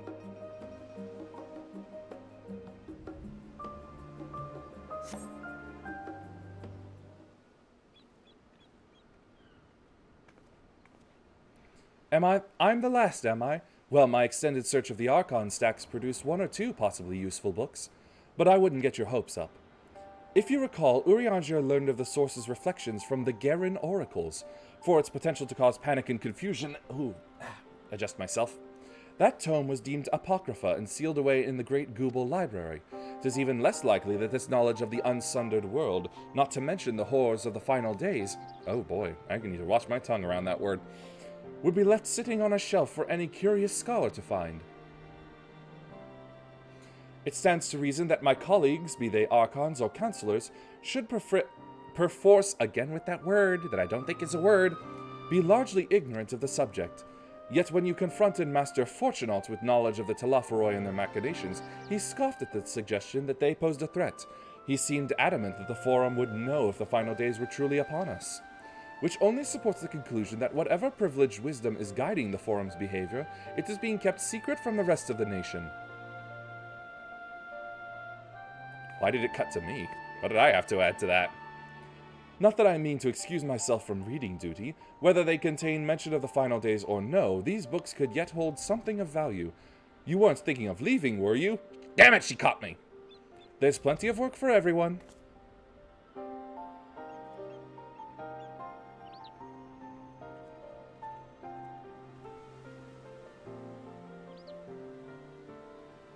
And this is why I didn't want to do this one first.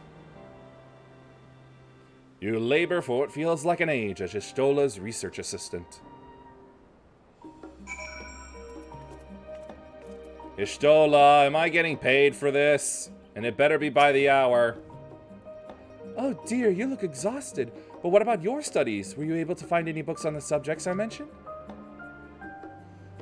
Then the day was well spent. Should you wish to read them again, a mammoth at the reference desk will point you in the right direction. For the moment, though, I suggest you take a well-deserved rest. We might be occupied with our research for quite some time.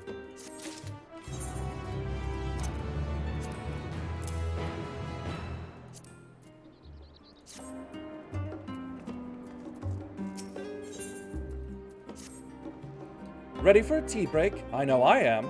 Honestly, my neck and shoulders are going to calcify if I don't stretch my legs and walk around a bit. Yes, because that's how that works.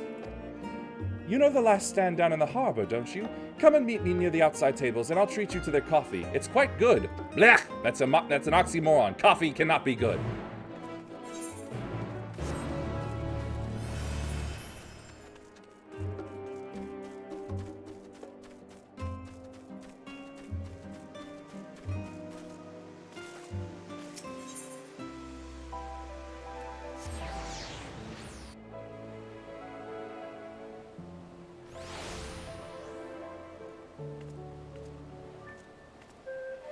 Ah, gobs.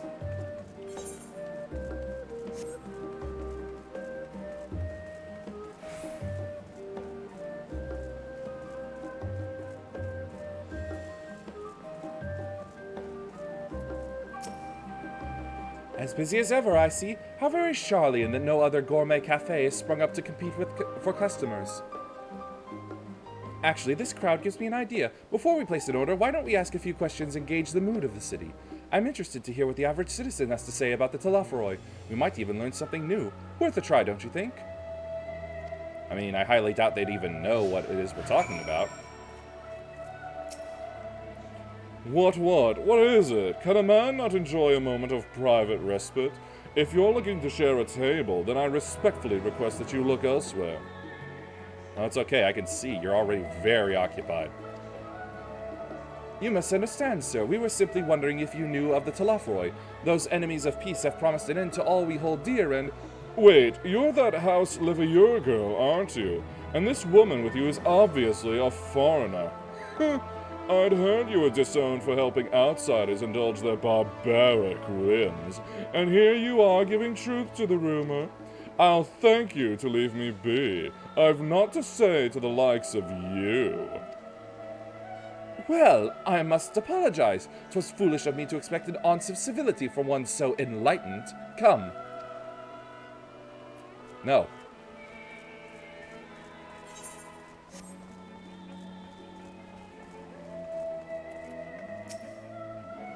Yes, I don't believe I've had the pleasure. Pray excuse the interruption, but we were hoping you might share your thoughts on the Telophoroi and their unconscionable plans. My goodness, if it isn't the young Miss Leveilleur. My apologies, but I work in the offices of the Forum, and if word reached Master Fortunaut that I was helping you... I see. We're sorry to have bothered you. Dick on. Dick off. The clapper. Welcome, madam. What can I offer you today? Wait, is that Mistress Alice I see there? My word, how long has it been? Far too long. Meet Dickon, the... There's no clean way for me to say that. There really isn't. The owner of the last stand. I used to frequent his cafe on occasion in between lessons at the studium. That seems like an age ago now. I remember hearing that you and Master Alphinaud had set sail for Eorzea, but then you never came back. Lately there's been gossip about your father disowning the pair of you. Everything all right at home? It's complicated, and I hadn't expected complete strangers to be so familiar with our situation quite so quickly. Everyone has an opinion, it seems. Well, it is House Leveilleur. No matter how discreet Master Fortunaut may have been, news of your family's doings never stays secret for long. Things being what they are, what brings you back to the city now of all times? We have questions that only Charlian has the answers. Tell me, Master Dickon, have you heard anything about an apocalypse called the Final Days? What, like the end of the world? Nothing like that, I'm afraid. And that's what you're here to find? Information on this apocalypse? Yes, whatever we can learn. Unfortunately, your patrons appear to be unwilling to speak with me. I wish there was more I could do to help.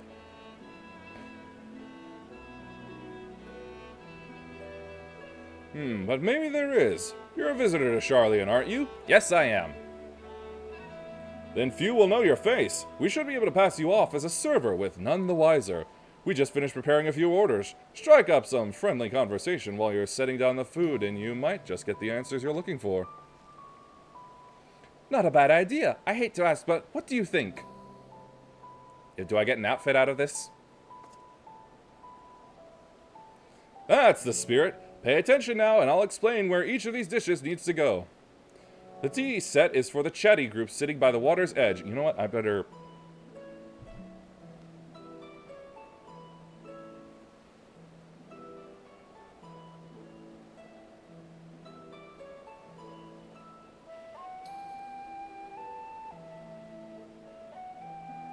Do not autocorrect me to ye ever again, notes. That is not a word. It is yeah.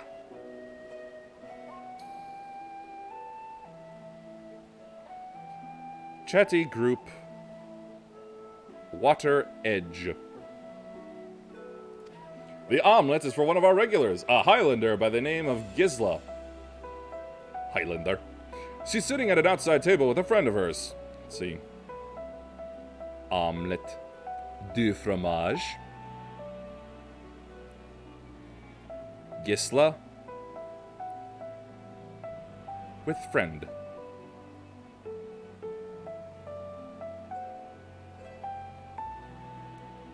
Jean Genet and friend. Woo. Outside. Table. Behind them, you should see a Macote gentleman. He ordered the oven-baked lobster. Fancy. Lobster. Catman.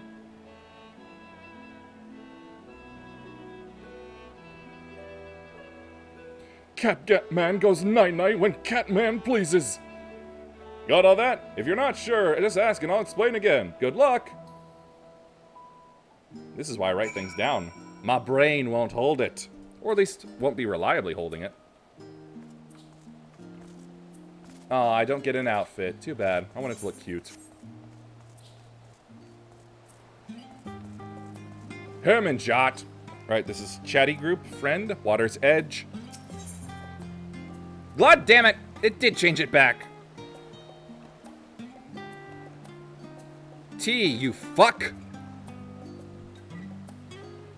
Tea set.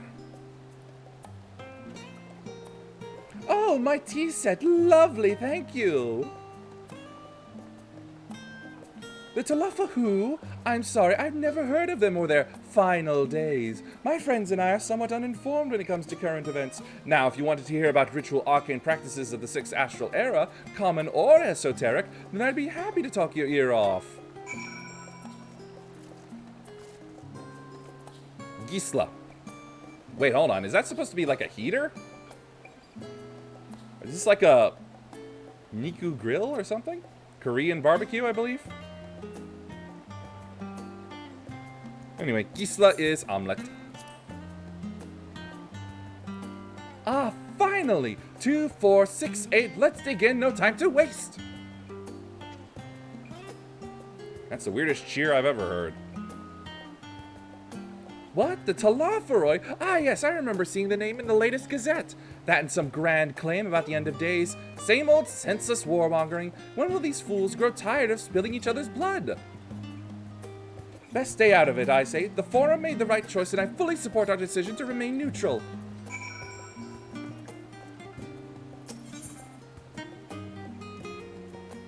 Lobster. At last, the oven-baked lobster is mine! You have no idea how long I've scrimped and saved and suffered to afford this heavenly dish.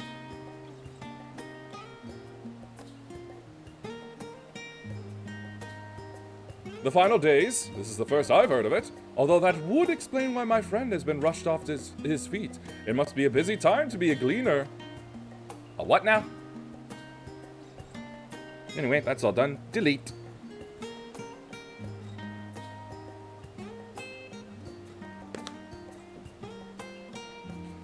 Huh? You don't know what a gleaner is? Oh, thank goodness they're explaining it to me.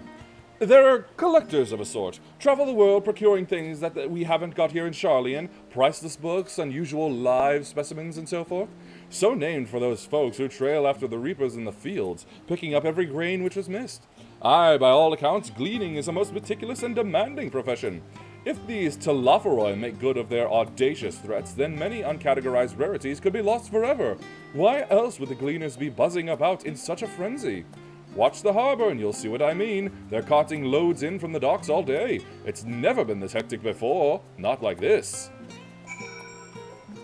Yep, that kind of implies that they know it's real and that it's happening and that they're trying to salvage everything they can and to make themselves basically the sole island that will survive.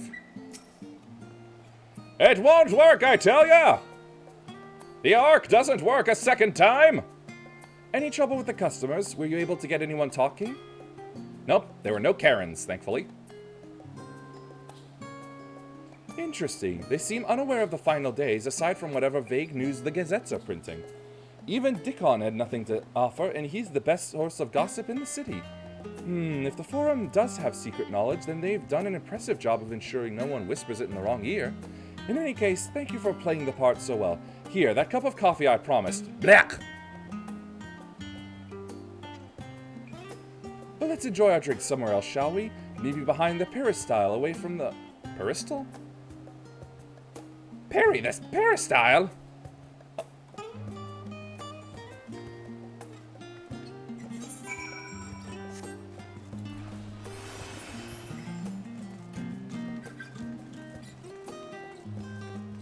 A filthy casual? Perry, the filthy casual? Yes, this should do nicely. Out of the wind and out of sight, but still in the snow.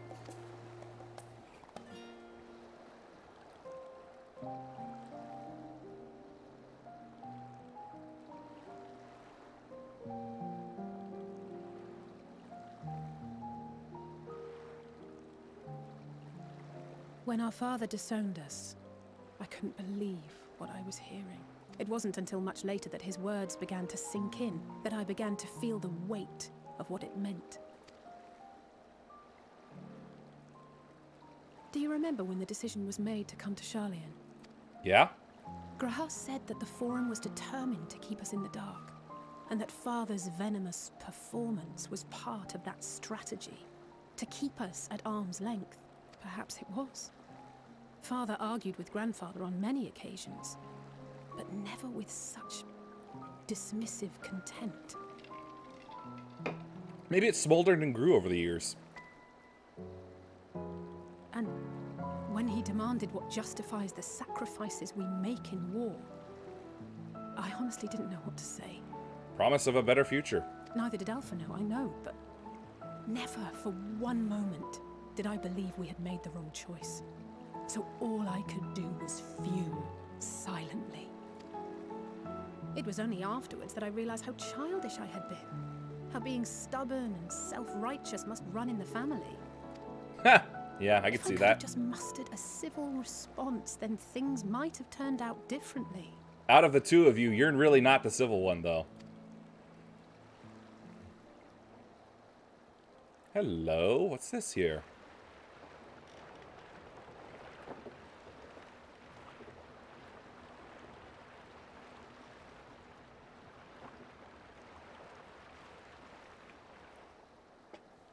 They must be ferrying goods to Labyrinthos. Where? A vast complex beneath the island. Charlian is famous for archiving knowledge from around the world. Well, that knowledge is not preserved exclusively in dusty tomes and desiccated samples. Gross. Our living library, comprised of all manner of flora and fauna, is housed and studied within that underground facility. How do you fake the sunlight? Still, that did seem to be an unusually large shipment. When I lived here, it was rare to even see such cargo transported by boat. Wait! Didn't you hear something in the last stand about the gleaners coming and going more than usual? Yeah? Well, I think they're the ones we saw manning those boats. And gleaners answer to the Forum. Gleaner's gonna glean. If the appearance of the Telophoroi prompted this sudden burst of activity, then Labyrinthos may hold a clue as to what the Forum is planning. Aha! Too bad my ninja isn't high enough level. It would be great for infiltrating.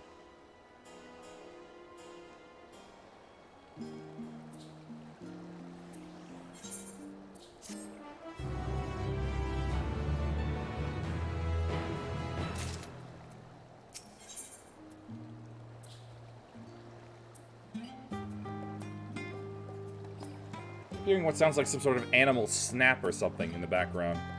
And I'm pretty sure it's not coming from the game. I'm really just hoping it's dripping water. We should tell the others what we've learned about the Gleaners. Go on ahead to the Numeron, and I'll join you in a moment. Master Dickon will want his cups back. Do do do do do do do do do do do do do do do do. Goth waifu of the swirling abyss. How Jesus Christ.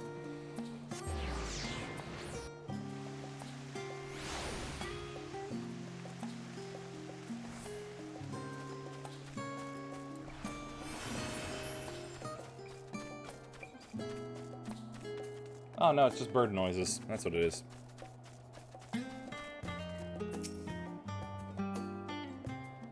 Listen, we've got an idea, and it means we're gonna have to do some sneaky business.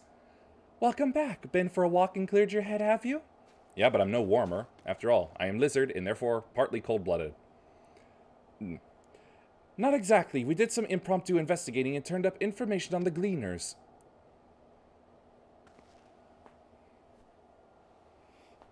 Here we go.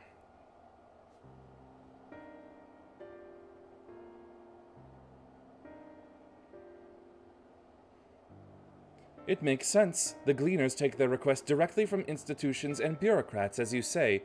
But as you say, they ultimately answer to the Forum. A sudden and significant increase in Gleaner traffic and in cargo. It certainly gives the impression of an overarching plan being put into motion. Let us see what theory we can build from the facts.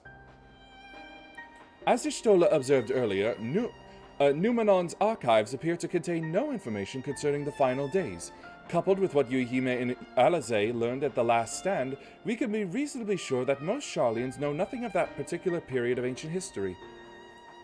Yet my father and his colleagues are not only familiar with the final days, but are also somehow certain that the destruction being perpetrated by the Telophoroi is wholly unlike these apocalyptic events.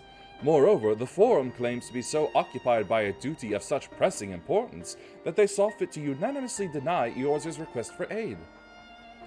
And now the Gleaners, official agents of the state, have been mobilized on an unprecedented scale. I do not think it is stretched to conclude that the Gleaners' recent activities are in service to the Forum's secretive ends.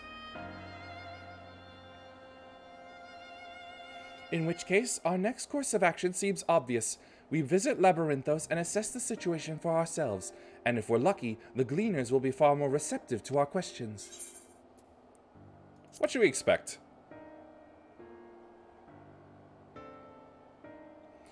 Oh, I would hate to spoil the surprise. Too bad, I already kinda know. As for myself, there are a few more subjects I should like to research. I may join you later, but feel free to leave behind your borrowed books and be on your way. I'll see to it that each is returned to its proper place. That would be a great help. Thank you, Raha.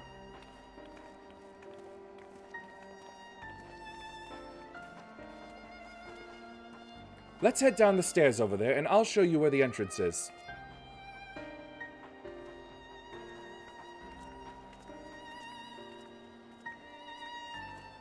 Do I finally get to shoot something?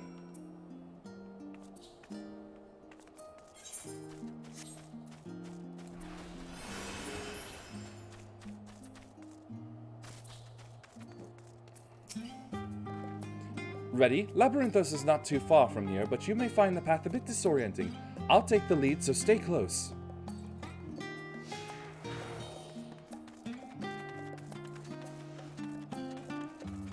Get your motor running. Head out on the highway. Looking for adventure. And whatever comes my way. What the hell? God damn it.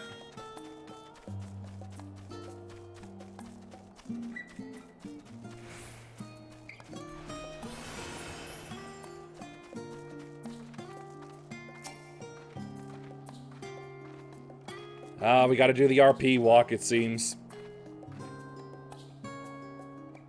Oh, thank goodness.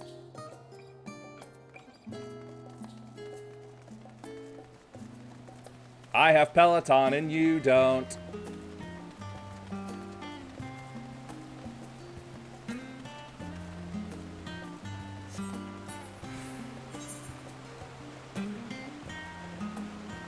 But still.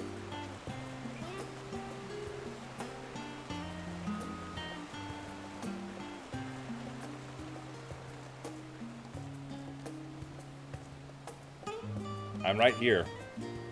Right behind you.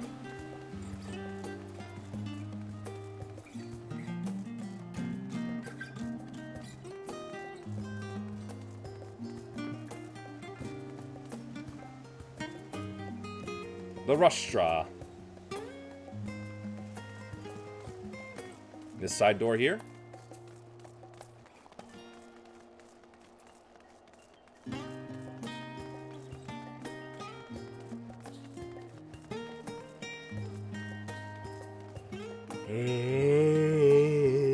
Okay. Here we are, through this door and down the stairs. You did remember to attune to the shard back there, didn't you? I did that this morning. I did attune to all of them. It'll make your life much easier if you need to come back in a hurry. Otherwise, we should keep moving.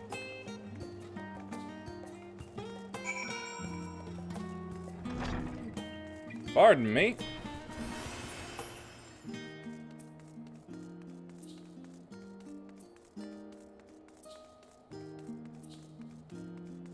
Sheesh, really? A keep down here?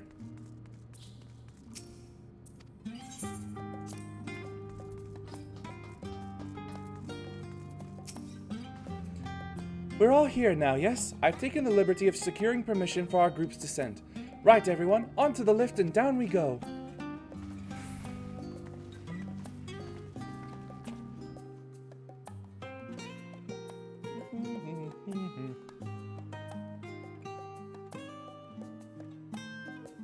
Three and a half only. My goodness, I feel like I've been doing this for longer.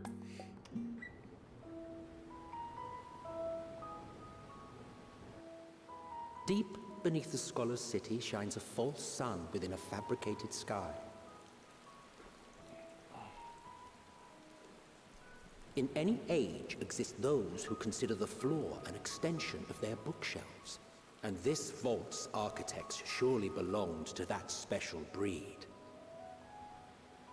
If the stack grows too high, how does that smoke get out of there? If no room remains, then make more rooms. Shaved head Lala, that is simple solution cursed. at first, and then bit by bit, a profound transformation. Knowledge buried beneath knowledge, a growing, creeping labyrinth from which there is no escape. Yes, please, Emmett. Keep making it creepier and creepier.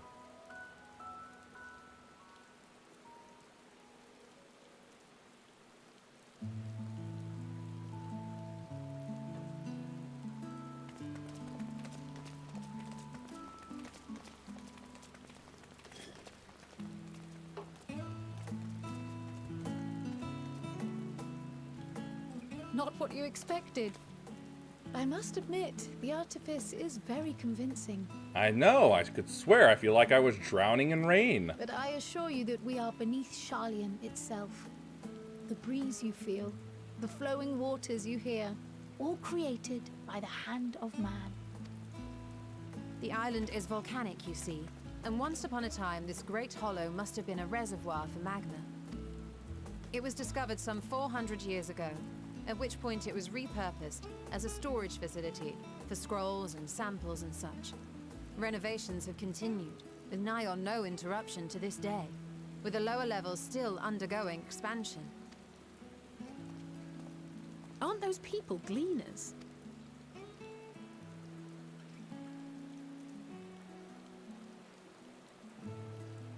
Aye, judging by their dress.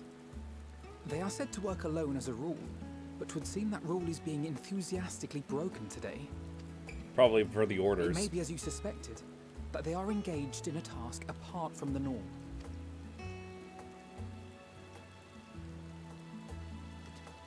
Let's spread out and get some answers then.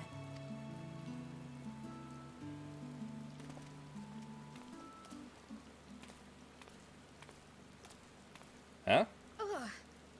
What's going on with you?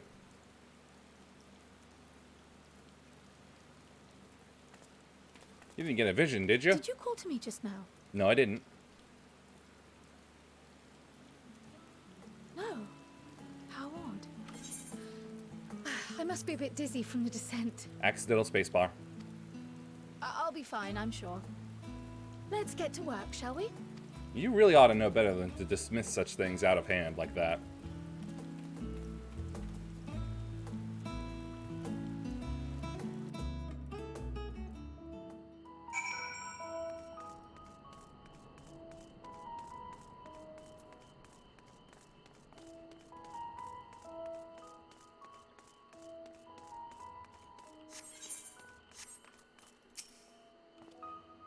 You ought to know what I'm doing. Hauling books, and ore, and fauna. If it needs hauling, I'll haul it. Every decade or so, they take stock in labyrinthos. You know, sort and tidy up the inventory. Never seen an operation like this before, though. They just did one a few summers ago, even. Then, with no warning at all, this mess gets dropped on in our laps. Orders from on high. Damned if I know the reason. Could be that they're changing the layout, eh? Preparing for the next big expansion. Thank you, Dobbins.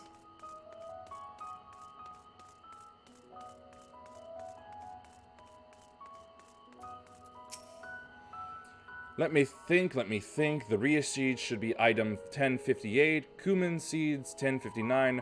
Snurble. Snurble.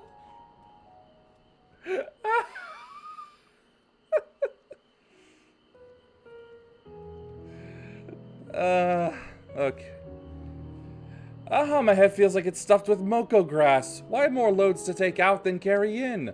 Why do all this at once and risk mixing it up? What if someone mistakes the Corthan carrots for the Gurabanian carrots? What then? So long as they're long and orange, I doubt people will care all that much. At least the average person. Wait, hold up.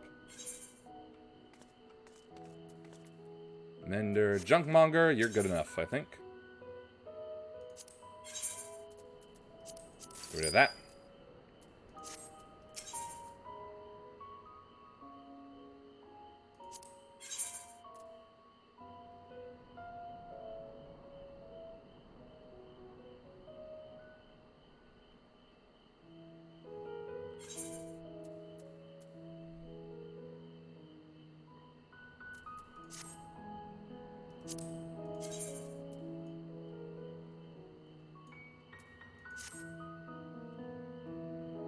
What?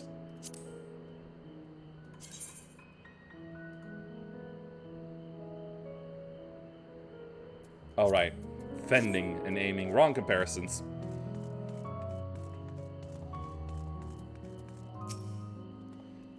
You look here to help or give me more headaches, because you don't have the look of a gleaner, and I'm not in no mood for idle chatter.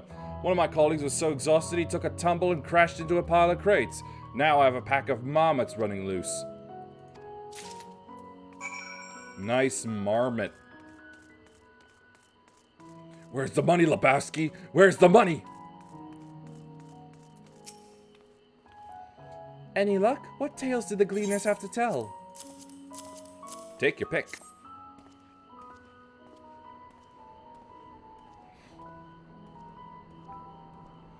So this grand operation began without warning, and for every item they bring in, they're sending more inventory somewhere else.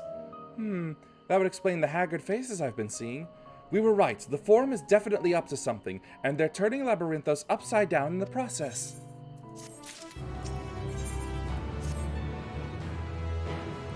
We would do well to learn more of what specifically the Gleaners are being tasked to do, as well as who has tasked them to do it. If you're game, I have an idea. I am playing a game, but I am not game myself. There's no hunting season for me, you see? Didn't one of the gleaners you questioned say something about escaped marmots? Perhaps if you were to help him capture said creatures, he might be inclined towards a more friendly and enlightening conversation. In the meantime, I will turn my charms upon this gleaner here. We can compare notes afterwards. Happy hunting! I don't know, did you take lessons from Tataru or something?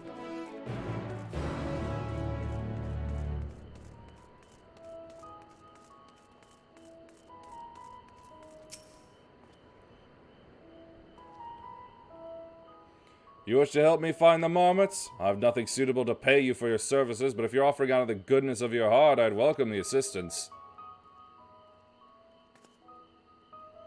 The name is Erenville, friend, specialist in the collection of live specimens. That said, the capture of these Nagsian marmots is a trial I have no desire to repeat. Grizzled mice, they call them. For a mercy, there are no other marmot species on this tier at present, so there should be no mistaking our little fugitives. If you happen to catch any, stuff them in the sack. Gently, of course. Stuff it in my sack. Where to begin, you wonder? I have not seen any scampering around here, so we'll need to widen our search into the surrounding forest. Be on your guard. There are beasts out there that won't hesitate to prey on a marmot, or you. I'll search the trees to the west. The eastern part of the forest is all yours. Good luck. I hope they won't mind if I have to kill some of them. Search for grizzled mice. I'm just imagining mice that look like... that look like Solid Snake. What the hell is that lumpy thing?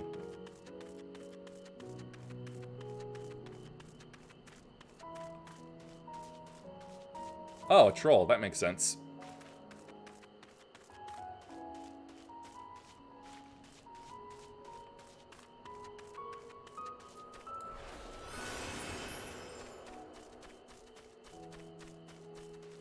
Grizzled mice. Grizzled mice. Grizzled mice. Aha! Here, mousey, mousey, mousey. Aha! A hunting coyote!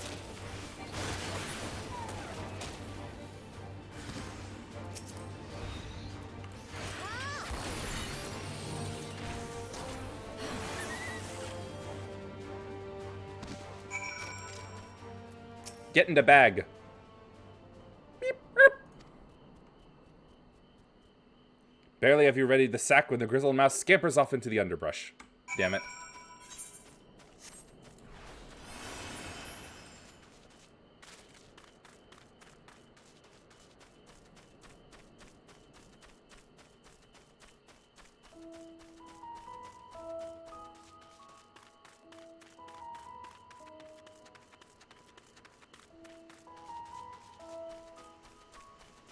Hey, there's something.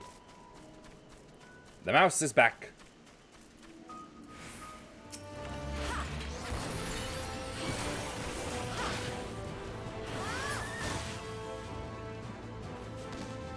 Ah! Troll!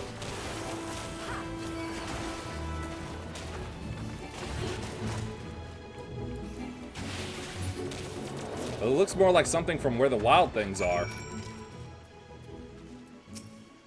Beep. Get in the sack.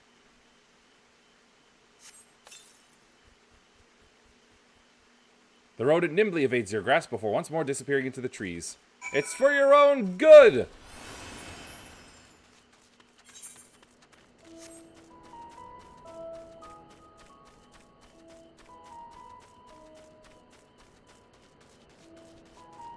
You know, other people would get in sacks if I asked them nicely, you know.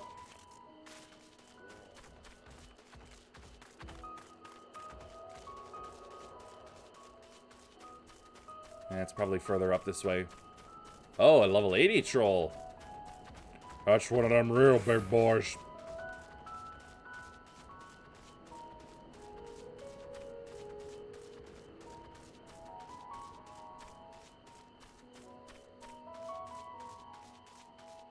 Hey, there's some soup.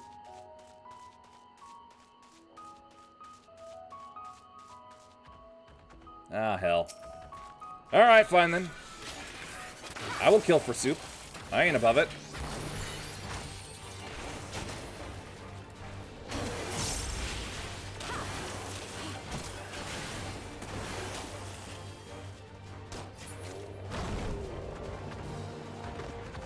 Some people bowl for soup. I kill for soup.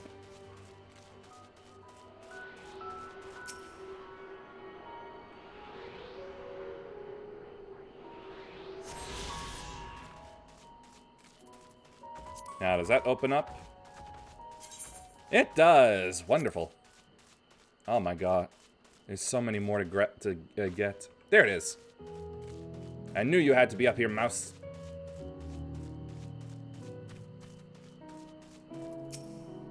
Beep. Get in the sack! Beep, beep. More prepared for its speed this time, you succeed in closing the sack over your elusive quarry.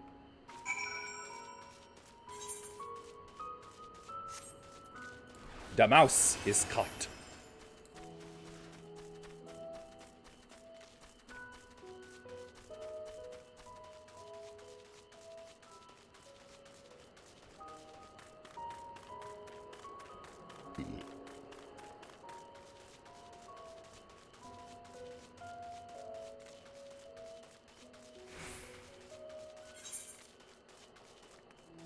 Huh.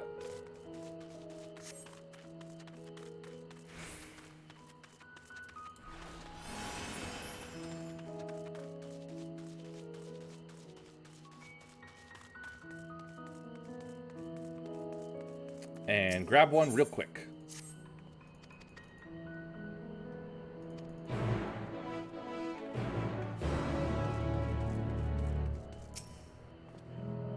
How did you fare? I tracked down 3 of the pack, which leaves 1 unaccounted for.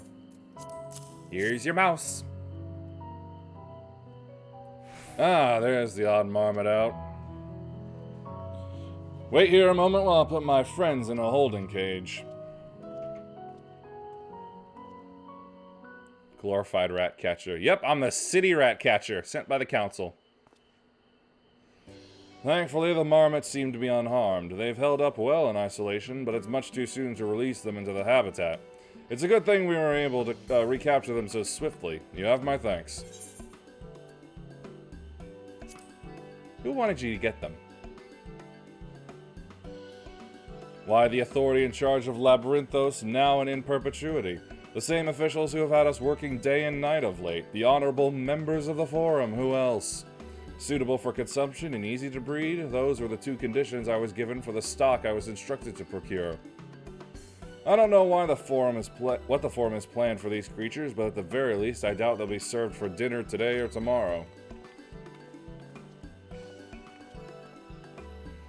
There you are! Is this the gleaner you mentioned? The one who is looking for lost marmots?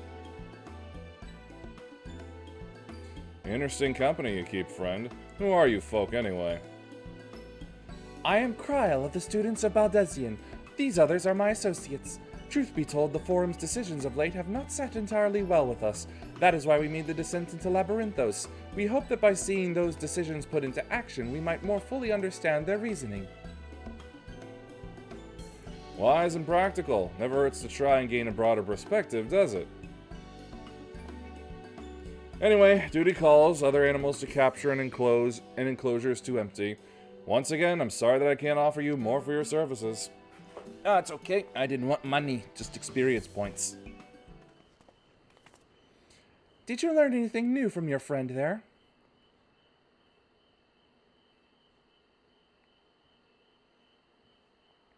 So we've confirmed that the order for this ambitious operation did indeed come directly from the Forum.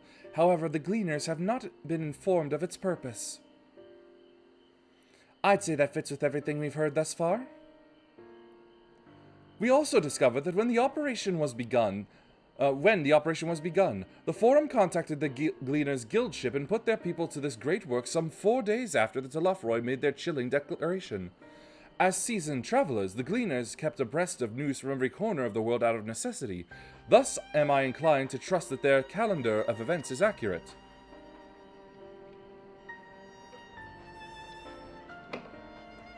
Altogether, it gives the distinct impression that this undertaking was a sudden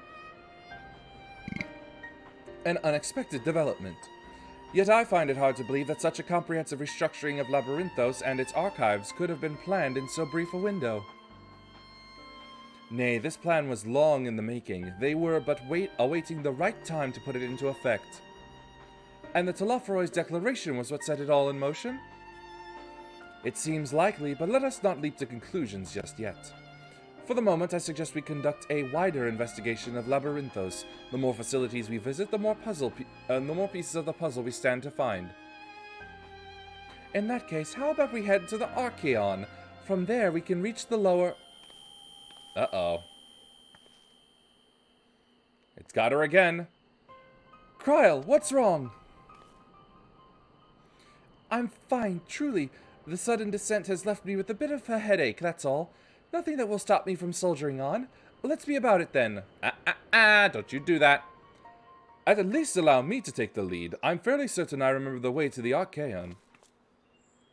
We follow the path east through the forest where you were chasing after that mouse, or marmot, was it?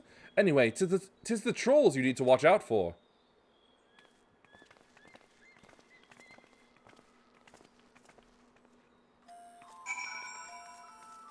So back that way. And now we have a fake sun going on.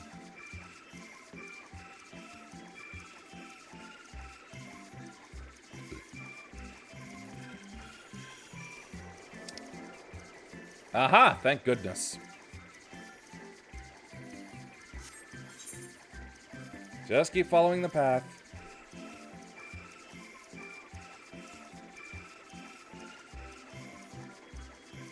This music is kind of goofy for this area.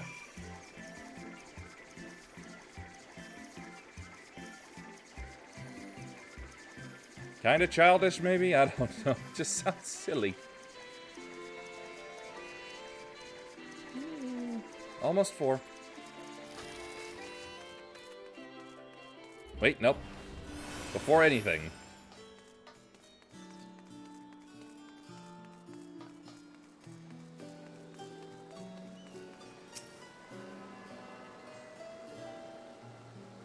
Teleport to this aetheryte, your shoes are automatically going to be soaked.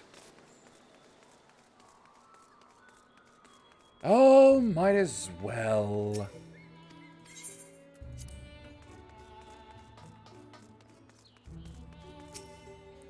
Behold the Archaeon. As Nomenon serves as Charlene's literary archive, so does the structure house the city's wealth of material data. The architecture, too, is similar. This building you see is merely the upper entrance, an access point to the vaults carved into the cliffside itself. Within those vast rooms are stored countless samples and specimens, as well as the detailed records which describe them. In a manner of speaking, the Archaeon contains a physical history of Charlene's unwavering dedication to the accumulation of knowledge. Well, we won't learn anything of value standing out here. Let us proceed into the main building and speak with the custodian.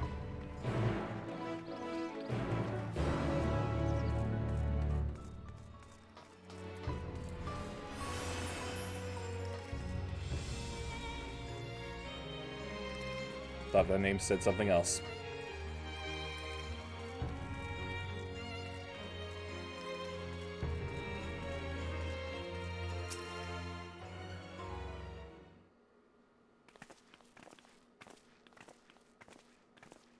Hey, Frog!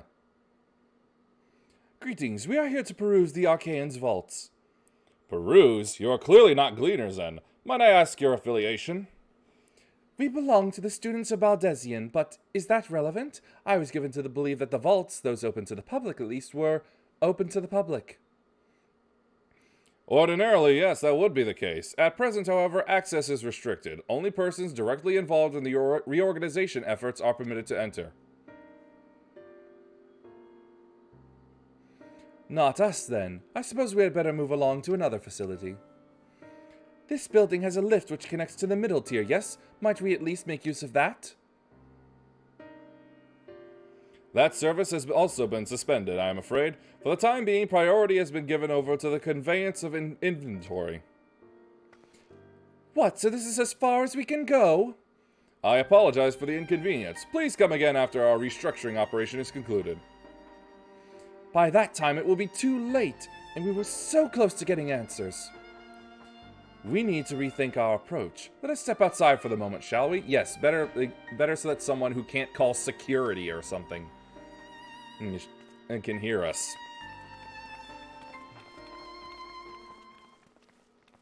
Students of Baldesion.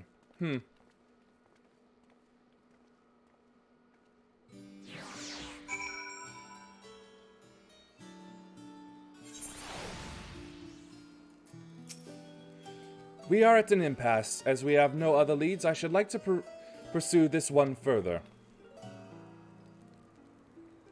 But I doubt that our stone-faced custodian will be swayed by heartfelt pleas. We must seek another means to access the lower levels. Is it possible to climb? Or ride something? 'Tis likely that the people in this area are involved in the restructuring in one way or another. If we were to ingratiate ourselves, they might allow us to accompany them on the lift. Let us ask around. Surely someone is in need of a few strong backs to lighten the load. Oh. Always gotta do chores for people.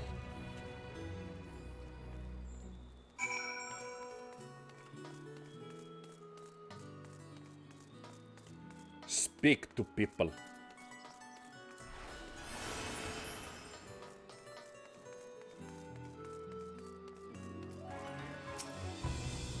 What's that? Take you down on the lift with me? Sorry, but not a chance. I've been up and down all day, and only now have I finally found a spare moment to rest. I did see Gleaner fellow heading out the gate there, though, shouldering a large pack engaged in some manner of task. Maybe he'll be headed down below after he's done with whatever it is he's doing.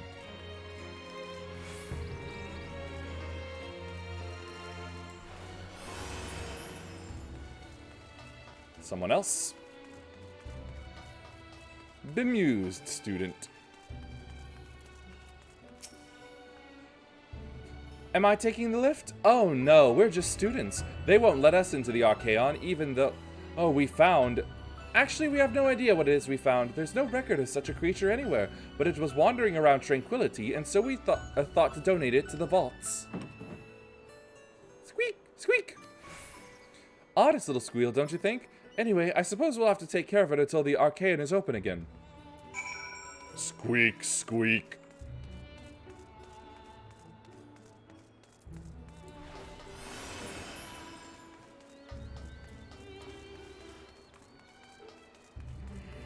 Oh, okay. Who's the guy out here then?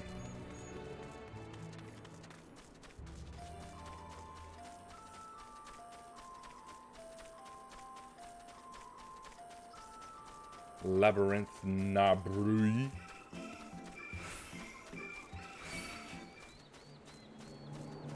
Oh, Aaronville again. But first, I gotta lose my attackers. Well, I'm stuck. Just the one, then.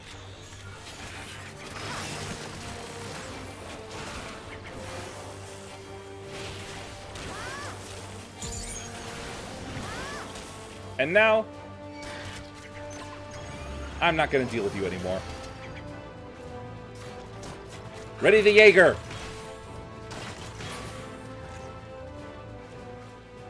Seriously, looks like one, doesn't it?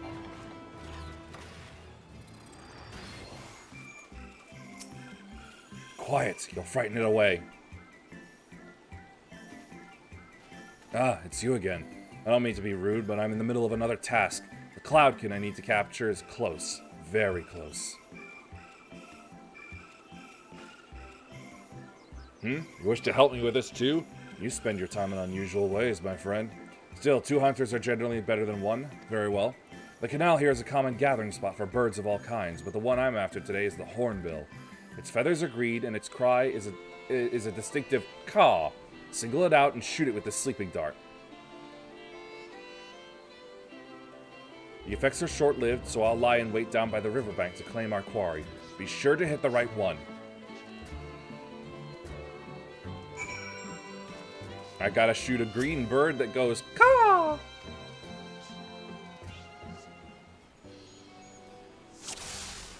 That one goes cuckoo. That is red and goes caw. That's wok wok, so that means it's this one. Plus, that's the hornbill model.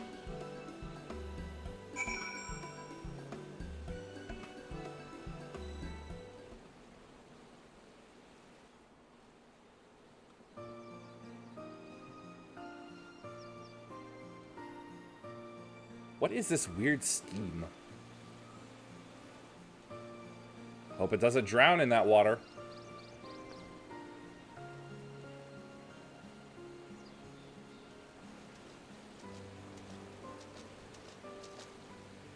A fair shot.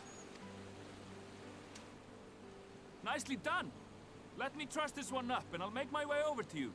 Truss it up a smidgen on the tight side.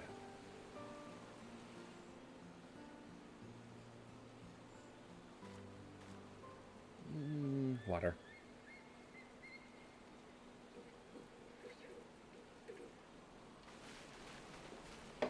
There you are. Any new revelations? Should be having one soon enough.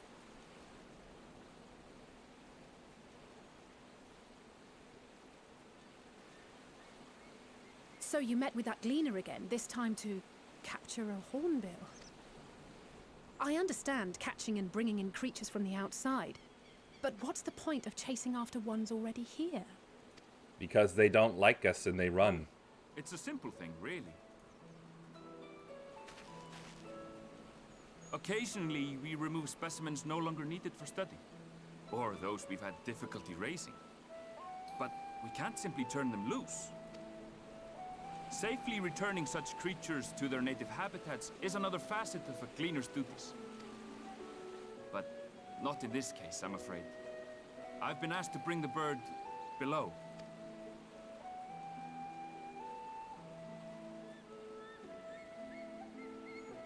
Lucky. The restricted section in the lower levels of Labyrinthos. Open only to a select few researchers handpicked by the Forum. The projects down there are the subject of rumor and hearsay. Forbidden magics. Advanced technologies that can never be allowed to fall into outside hands. Even Archons are not privy to the truth. I keep thinking back to the Old Republic whenever they say Archon. Those who are, the researchers involved in this secretive work, are not permitted to walk freely in the city, and are instead required to live in isolated quarters.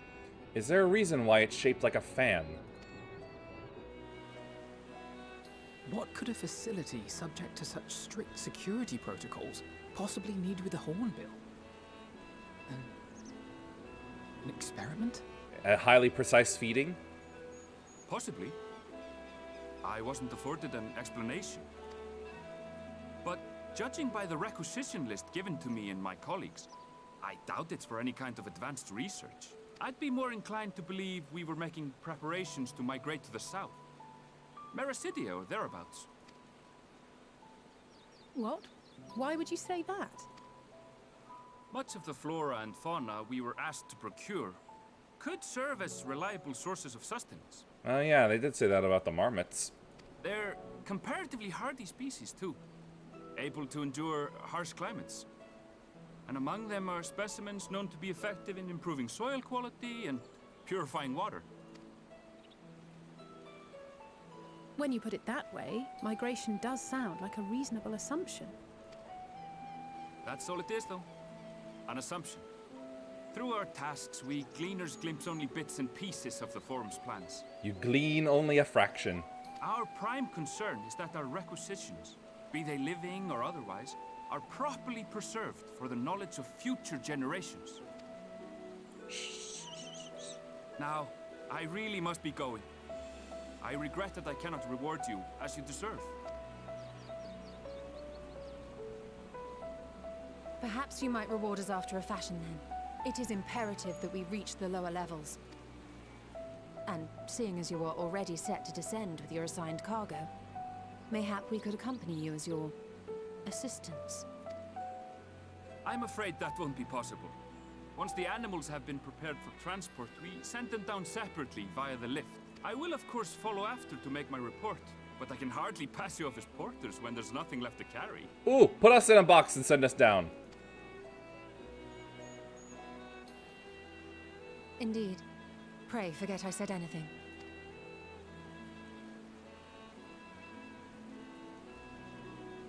How do you feel about climbing? If you've strength and the courage to brave it, then there is another way down. No, never mind. Well, my first idea then. This path leads to the 33rd facet. I need to stand up A and mine adjust shaft myself real quick. excavated during one of our expansions of Labyrinth. Oh boy. Oh yeah, that's very necessary. Ooh. While I cannot guarantee that the passage is safe to traverse, it should provide access to the medial circuit below. That's better. I never even knew such a place existed. Thank you. This is the perfect solution. You're quite welcome, but consider yourselves warned. If the going proves too treacherous, you'd do well to turn back. I bid you good day. As long as I don't have to do any, like, gold saucer jumping puzzles. Well, turning back is hardly an option, not when we've come this far. Let's go and take a look at this mine shaft. I would make a Minecraft joke here, but I don't really play it, nor do I really like it that much. At least as a solo person.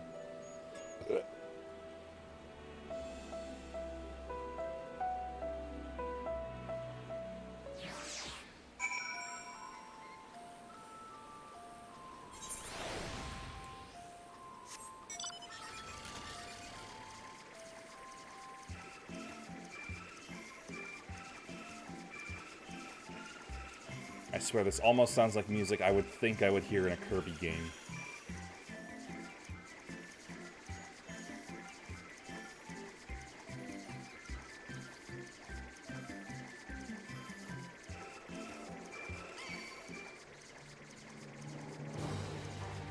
Leave me alone, Screamer. Thank you.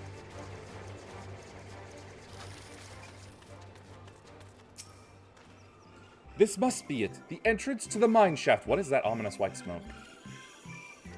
'Tis faint, but I hear something moving within. Creatures homed there by the researchers, you think? Well, slavering beasties aside, we will need to watch our footing. We should tighten our straps and such before we continue.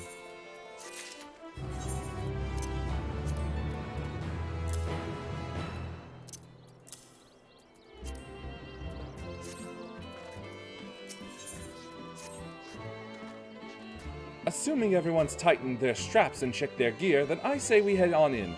Given the terrain ahead, though, it might be wise to leave some distance between us. We don't want to be stumbling over each other if it comes to a fight. Take it slow, and don't forget to check your surroundings from time to time. We can meet up again at the other end of the tunnel.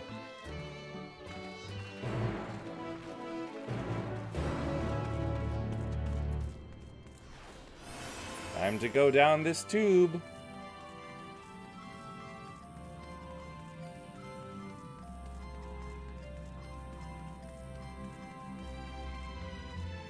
There's a fungus hopper.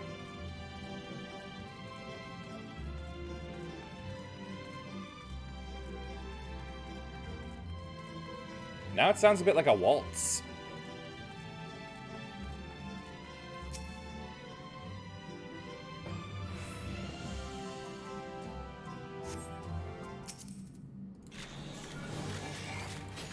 A noble mushroom? No such thing.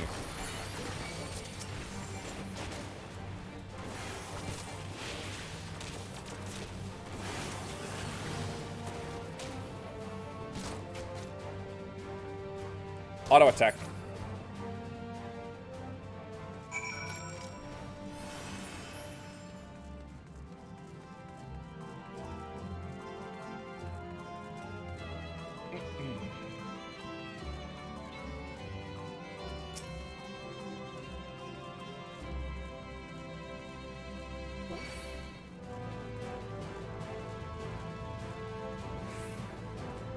It will give up the chase. Yep, there it goes. So, am I gonna fight more mushrooms then?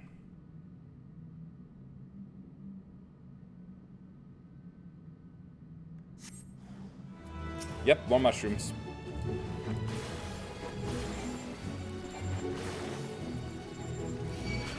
I give them a little flavoring, and then I roast them.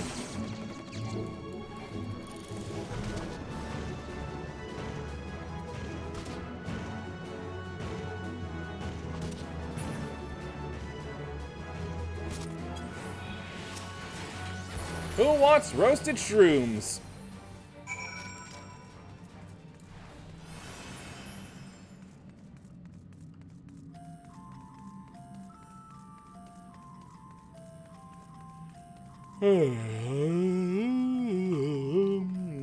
Sip, sip, sip, sip, sip.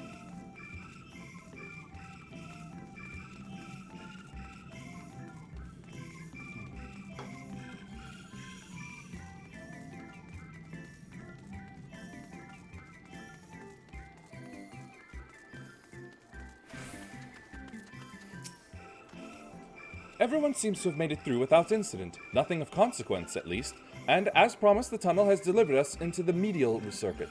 As I recall, this tier is where they keep a wide variety of samples for agricultural production. If Erenville's assumption holds true, there's a walking grass pile over there, that specimens are being collected in preparation for a great migration, then we should see evidence of such plans in the area's research projects. Let's follow the path to the nearest farming facility and see what we see.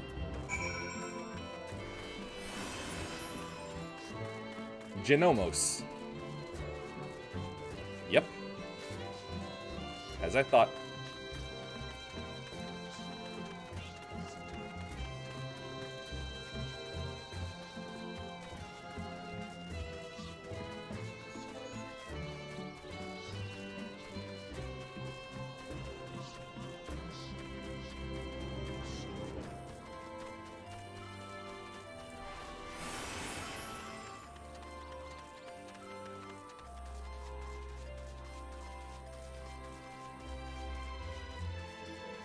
Oh, the little Mandragora folk.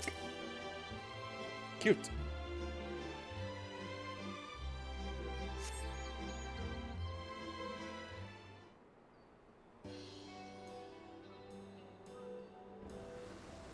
Low poly grapes!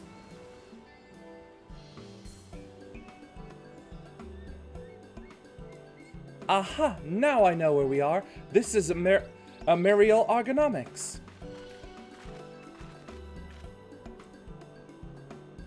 Labyrinthos is host to so many. I've heard like 3 different types of labyrinth named places in my lifetime that I have to just keep mentally making sure I'm saying the right one. Not the wrong one. Labyrinthos is host to a wide variety of vegetation, which allows us to conduct studies on cultivation methods utilized in foreign lands. And it is this facility which coordinates and oversees those efforts. The fruits of their research go to feed their Labyrinthos colleagues, or so I hear. More notable successes might make it to the Agora, foods so exotic you'd be hard-pressed to guess their origin, let alone how they might taste. Indeed, mystery vegetables without a name, only a list of nutritional benefits scribbled on a card. I see no gleaners hereabout, yet these workers seem to share that same sense of urgency. 'Tis possible they know something of the forum's plans and their underlying motivations. Worth looking into, wouldn't you say? See what you can coax from the workers. The rest of us will do the same or cast about for useful clues.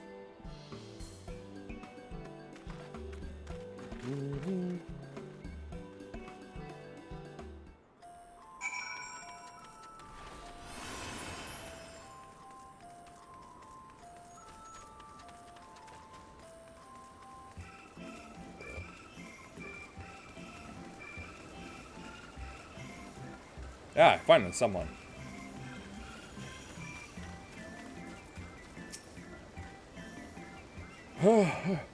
Do I have aught to be taken down below? More than I can carry and then some. Most of our stock is sent off via the cargo lift, but some has been earmarked for aerial transport. Hence the stack of crates atop that hill over there. God's hauling the lot up that slope was a job and a half.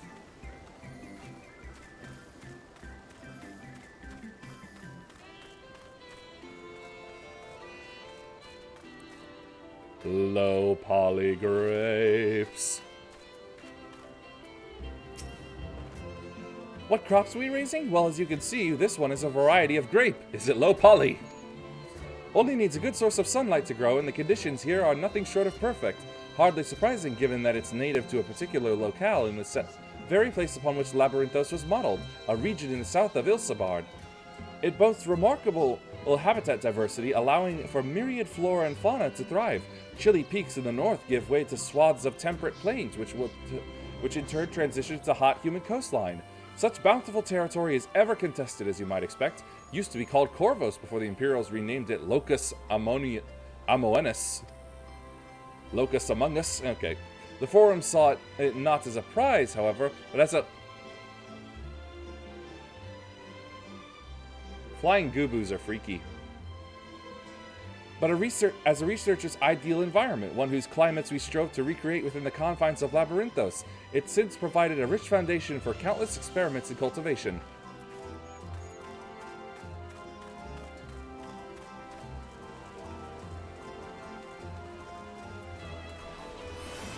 Can't believe I missed this one so easily.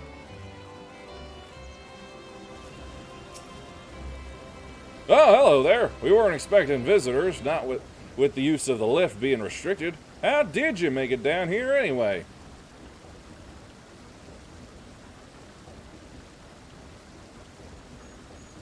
A mine shaft, you say? Well, you're a much hardier soul than I. Under normal circumstances, I reward such tenacity with a guided tour of the fields, but I'm afraid the Forum has us filling orders lists a mile long. Yet as massive yet detailed requests. Literal wagon loads of crop samples and hardly any time to put them together. When I first heard of this grand reorganization, I assumed we would be shuffling around old stock to make room for the new. Then came the orders for ridiculous quantities of seeds we'd already thoroughly researched. Passing strange, eh? I pressed for an explanation and was met with vague assurances that all would be revealed in due course. Not the most satisfying answer. Oh. Hi, Nat. Afraid I can't fly down here anymore.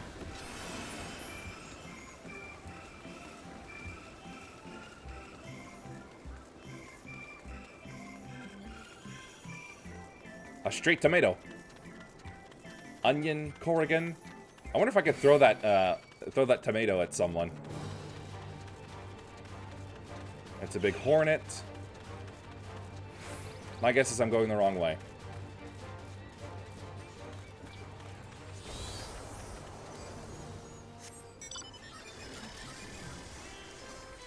No need to kill it now.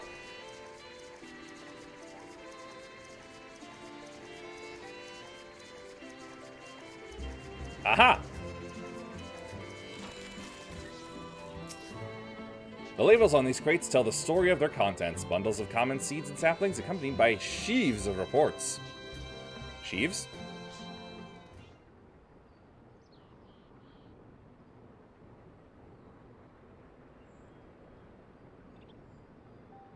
Ooh, interesting flowers.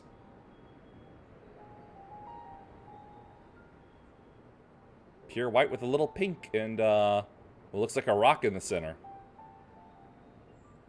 Hard to look away, isn't it?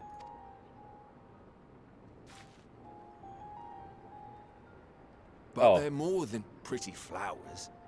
Heart blooms are attuned to ambient emotion. They're mood flowers?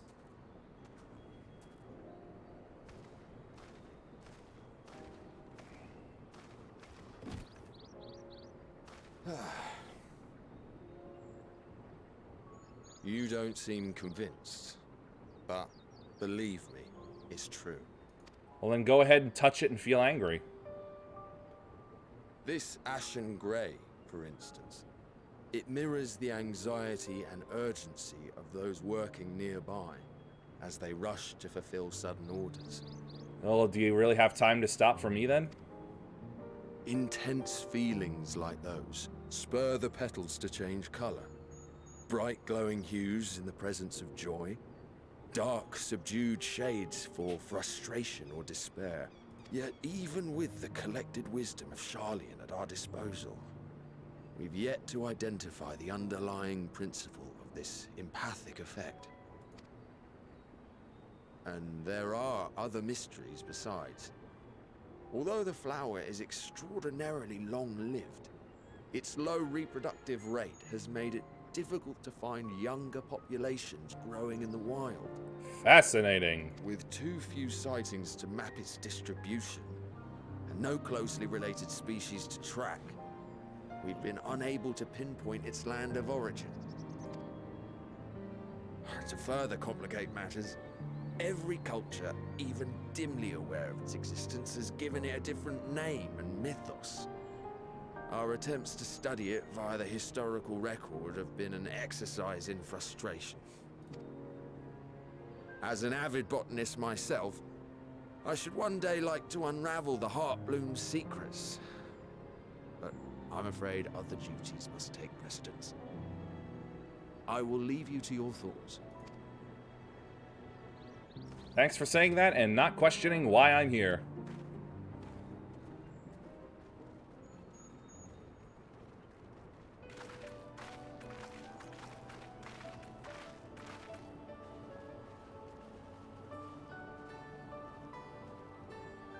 Have you learned aught of interest? Nah, only about this flower here.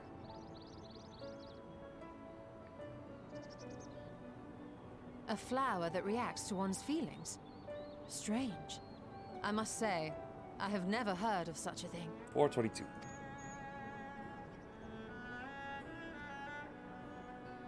This is all very fascinating. But as it stands, we've failed to gain any significant insight into the Forum's undertaking. My feet are in the ground! Indeed. While there is certainly enough activity to support Erenville's supposition that a priority has been placed on improving food production, unfortunately for our investigation, these workers were never informed as to how their duties serve the master plan. If only we could interrogate the Forum members directly. What was that?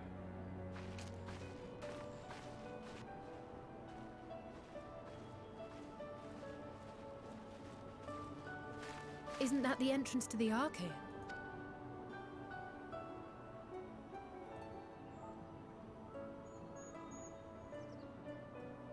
And that's Eren. Look, there. I think that's Erenville.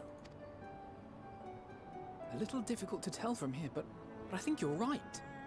He did say he was coming down to make his report.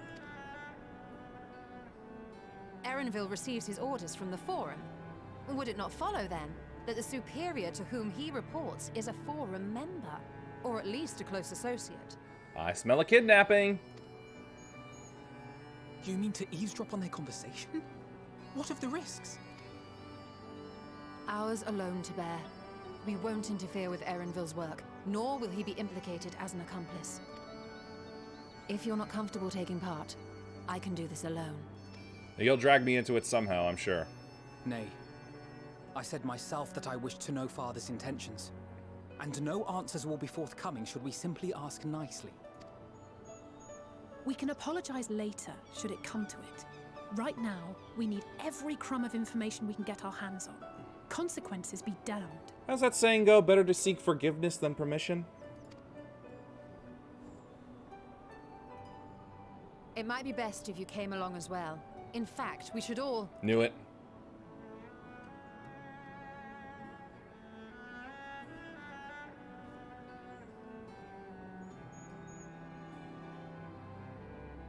Crier? Oh, yes. That certainly sounds like a plan. I'm glad you agree. Now get over here and away from those flowers. Quickly! Erenville is on the move. We need to get closer before we lose him.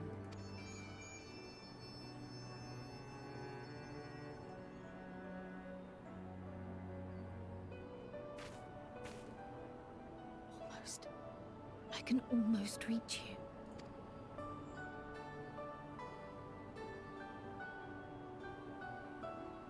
Something's up with that flora. Maybe it smells funny.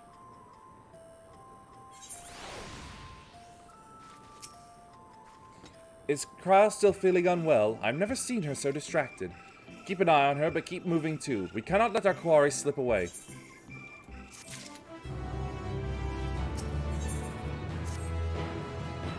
Erenville was headed westwards along the path outside the Archaeon. Come, we can still catch him.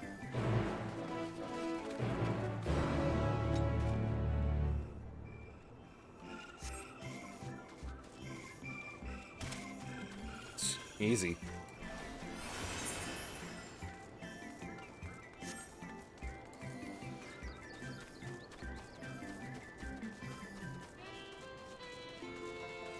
I wonder how many people they lose down here every year.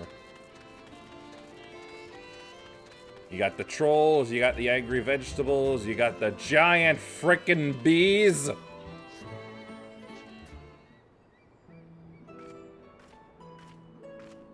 Oh, right, and the coyotes too. Hold a moment, I have an idea. If memory serves, that colossal wall-like structure is Logisticon Beta, one of Labyrinthos' climate control centers. It should have its own lifts, with which we could access the upper or lower tiers. If I were an agent of the Forum, it would make for a convenient meeting place. But even if we happen to find Erenville in the company of said agent, we cannot expect him to reveal issues of importance as we nonchalantly stroll past. Nay, we shall have to remain undetected. If only Graha and his vanish spell were here. Oh, but there are other ways of turning invisible.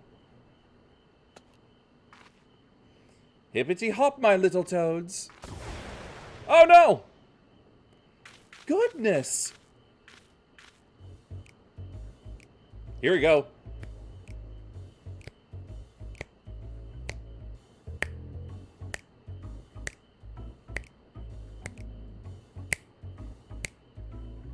Yeah, that's the good stuff. Unaccustomed to transfiguration, worry not, it will wear off with the passage of time. I suggest you and your green companions hop along and catch up with Erenville. Should you feel the magic's fading, return to me and I will refresh the enchantment. I am going to lick you for this. And what am I to do in the meantime? Wait here with me. In your current state of mind, you'd be as likely to leap into the jaws of a predator as you would anything of note. And we wouldn't, as we've become frogs? Which reminds me, wear the creature's hereabouts. In that form, you are essentially defenseless. Ribbit. Ribbit. We are rather big frogs. Ribbit. Ribbit. Ribbit. Ribbit. Ribbit, ribbit, ribbit. Alpha and Allie Toad are now accompanying you.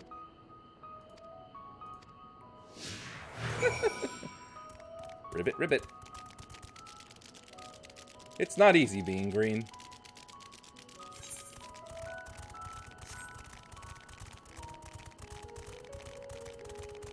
Better avoid those thingies. Because of course it's just my luck that there would be a fate in the way.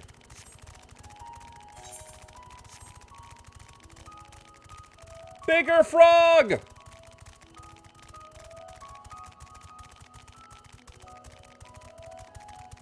Oh my gosh, I just realized I'm as big as my little Ananta. Nice.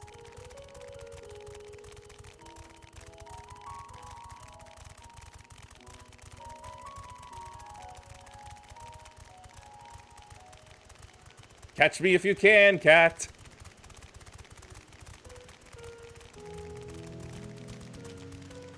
Let's see, was this it?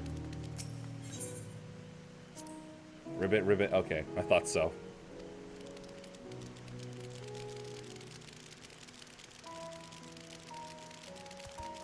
Yakao. Where's Wakao and Dato? Uh-oh.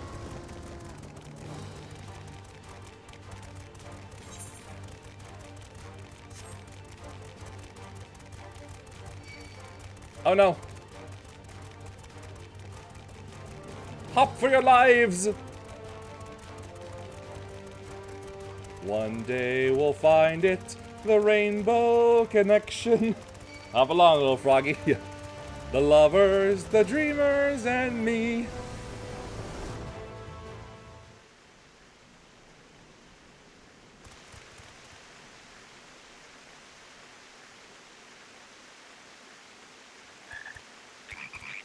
Frogga frogga.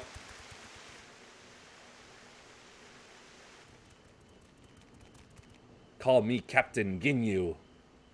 I trust you will find your compensation to be more than satisfactory.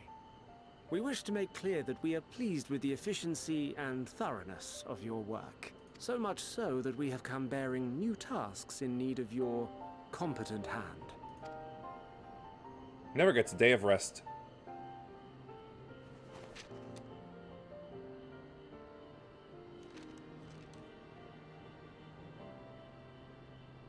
Another lengthy list.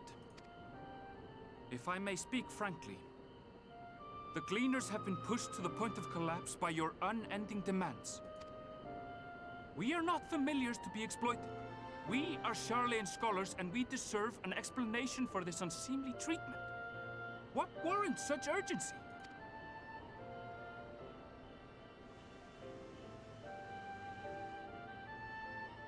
In an age long past, Charlian was charged with a momentous duty. And now that word of the final days hangs heavy in the air, the time has come for us to fulfill that charge. I can say no more, but I promise you this. All will be revealed in due course. And when it has, you will understand that your toil was in service to the greatest good.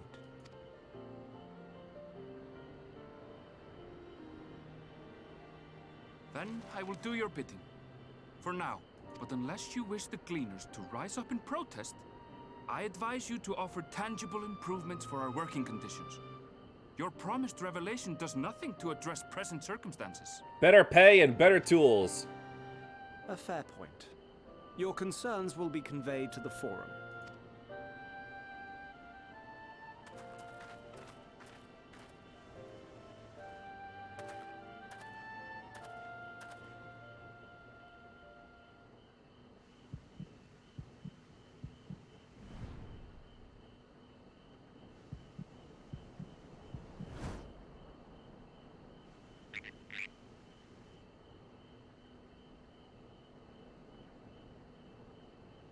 I hope that was informative.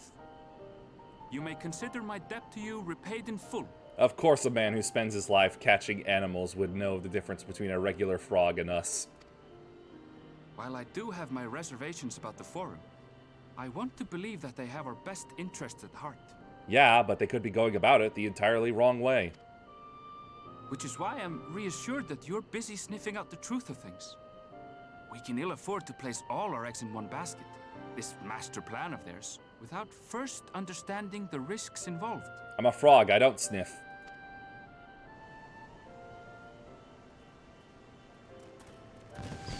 Oh, now I'm not a frog. Wait! How did you know it was us? If you mean to impersonate a toad, try studying the real thing. And don't try to fool an expert. See? I was right.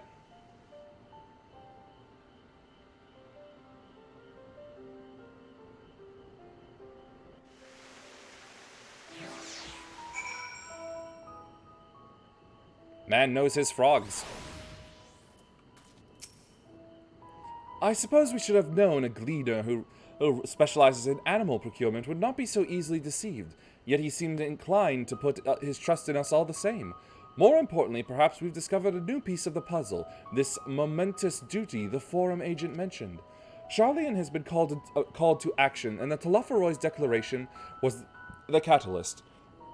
Whatever charge it is they hope to fulfill, they deem it of sufficient import to disrupt all of Labyrinthos, not to mention ignore Eorzea's request for aid.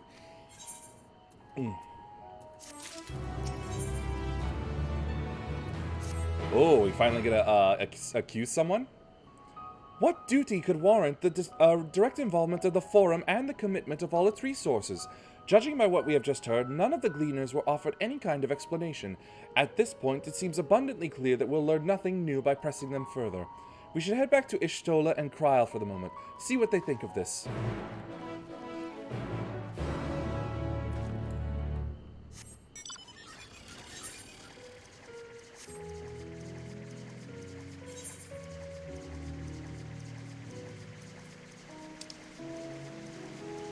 Right.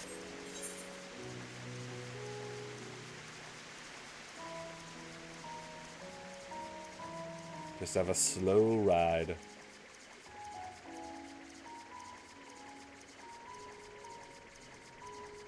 But it ain't a low ride.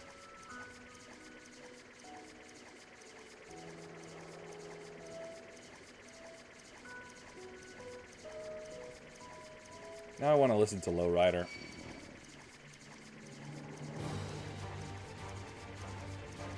No, you slime. I'm not participating in the fate. Leave me alone.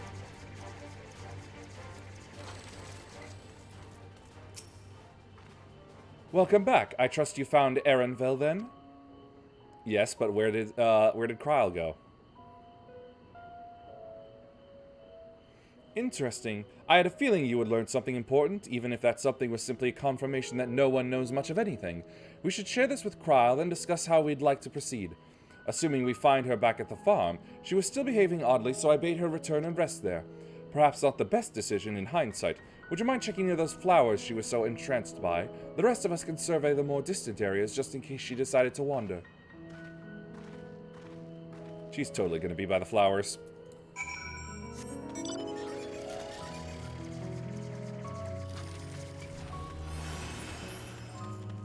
Yeah, I just don't believe it's any faster on the ground. I really just don't.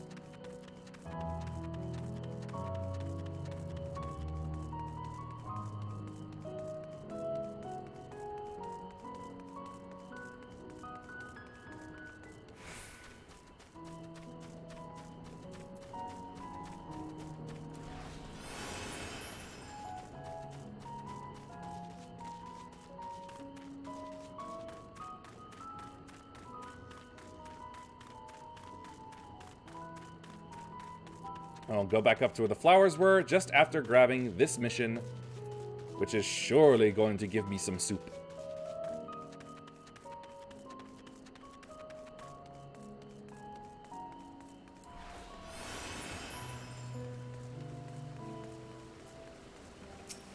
I knew it.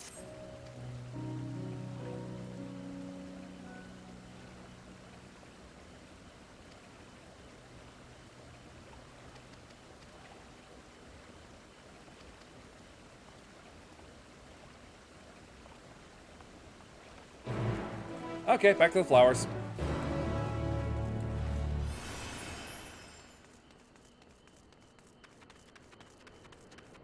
Just avoid the vegetables.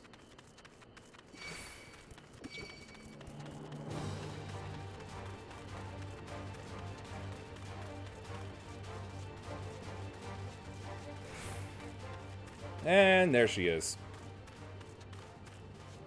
What do you think you're doing?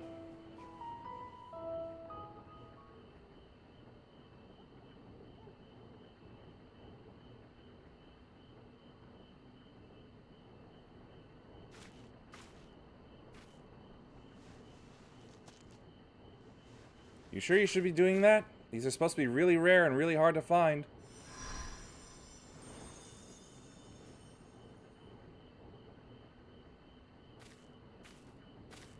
For you. The spell will keep it from wilting. She said you would need it for the journey ahead. Who? Oh. Will you speak with her now? I cannot hope to match Minfilia's clarity, of course, but...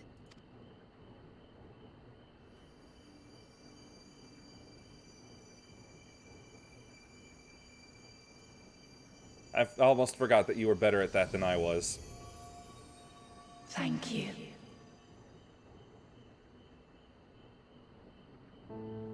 Do not worry. She has lent me her body for only a moment. I'm pretty sure I've seen this before. So why would I be worried? Just as I could not save the first from the flood of light, it has become arduous for me to interact with the physical world without assistance. Though I might converse with you for a time, the incorporeal form I assumed on the ship would be incapable of casting even the simplest enchantment. Oh, yeah. It is in the depths of the ethereal sea, the place to which all life returns, where my influence is greatest. After Menphilia's sacrifice on the first, it was to the sea, here in the source, where I ferried her soul. I wished that gentle spirit to find rest in the world she loved so well. Her, and another who may yet have a part to play, though that will depend on you. Hardbert? Take the flower. Walk free, for you are free to go where you wish, to believe what you will. And what is the flower? That bloom will be your guide, test and proof of your conviction. In darkness, seek joy. Surrender not to sadness, and see beyond despair. Walk free and Whoops. Together, raise it aloft and let it shine till the end, blinding and radiant. Whole lot of foreshadowing here.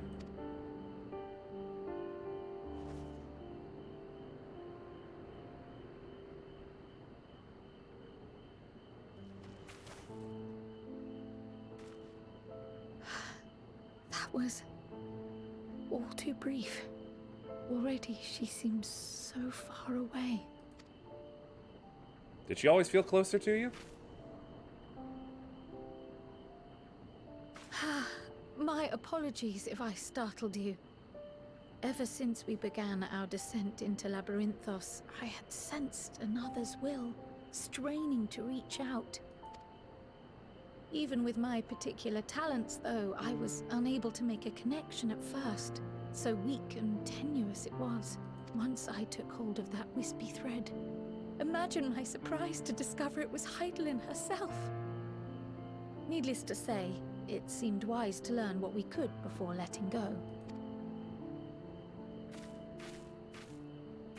Her answers were more cryptic than I would have liked. They always But at are least she cryptic. left us with a guide of sorts, that unusual flower.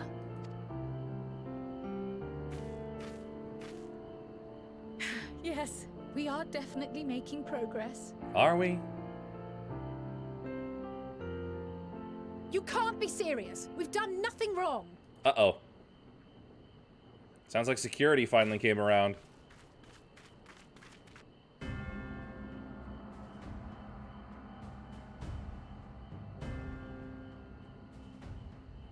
Oh, it's Daddy Dearest. Master Fortuno, what business has the Forum with us? Obstruction and suppression, apparently. Mistress Baldessian, our records show you facilitated the Scions' entrance into Sharlayan by claiming them as assistants for your organization. The paperwork was filed. We are aware of your investigations. After alerting the major institutions to the presence of potential troublemakers, we received word from an Archean custodian. That rat! A group operating under the auspices of the students, skulking about Labyrinthos and engaging in clandestine behavior. I don't know. I wouldn't say my gun was very clandestine. Clandestine? We may not have entered Sharlayan as Scions, but we did naught to conceal our identities. Except for the time when we were frogs. In this city is to seek the truth. I can think of no reason why our actions should warrant the Forum's intervention. 'Tis not our way to discourage the pursuit of knowledge, but the timing of such pursuits must be considered, not to mention their potential impact. With the world in chaos, we, the true caretakers of wisdom, have committed ourselves to an undertaking that demands the utmost discretion. And we will not risk its success by turning a blind eye to disruptive foreign elements in our midst. Foreigners. What then is to be our fate? Will you put us on a ship back to Eorzea? The Forum will convene to examine your case. The results of said inquiry will determine your future in this city. As for your absent companion, he has already been detained. Poor Graha. Graha! But why? Is reading a crime now, too? Not to be topical, but it might very well be soon. Reading is encouraged, celebrated even. Not, however, of the volumes shelved in the restricted section of the library. Oh, he must have done some sneakery.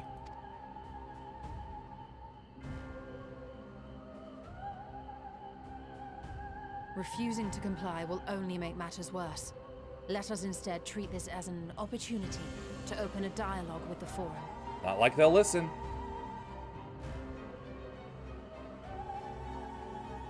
Silence is often one's best defense. I would advise against prolonging the proceedings with frivolous discourse. Nah, Sheltron or Hallowed Ground is my best defense. But enough. This is not the place for debate. The rostra await. I'm just curious, how exactly is he going to force us to come with him if we said no? I highly doubt the two at his sides are any match for me in strength, let alone anyone like just Ishtola or Alizé on their own.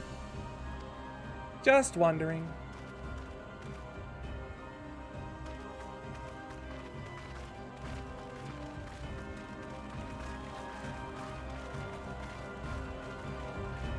I mean, Alphinaud's even a healer, and I'm willing to bet he could take both of them.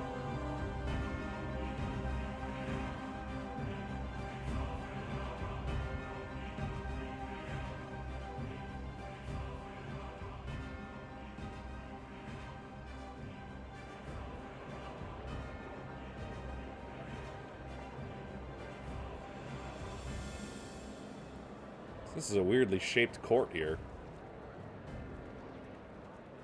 Ah, she finally has her hood removed.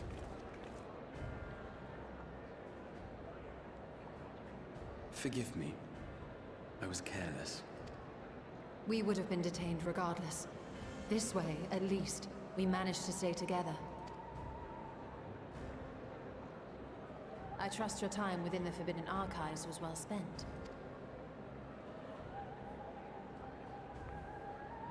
Nice. Ooh, that's Forum a good one. will come to order. I'll take a grilled cheese sandwich, thank you. This inquiry is now in session. As Speaker-elect, I will be presiding over the day's proceedings. Master Fortuner, would you be so kind as to restate the matter which compelled you to summon your colleagues with such urgency? As you are all aware, we recently denied Eorzea's request for Sharlayan assistance. Since then, certain individuals dissatisfied with our decision have taken it upon themselves to interfere with our work. We haven't interfered with anything yet. They entered our nation masquerading as associates of the students of Baldessian. But these malcontents are better known as the Scions of the Seventh Dawn. She's already looking a lot better with the hood off, because now I can stop mistaking her for a cat. These militants wield influence with both the Eorzean and Eastern alliances, and are inextricably involved with the crises presently afflicting the world at large. Yes, by trying to stop them. In our city, these warmongers sought to meddle with and expose matters of state secret. What are they, if not a dire threat to be expelled?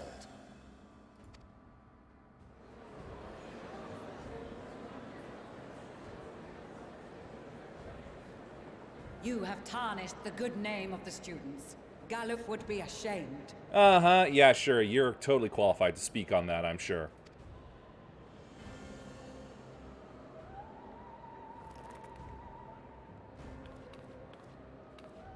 Galuf Baldessian was never one to forsake his fellow man.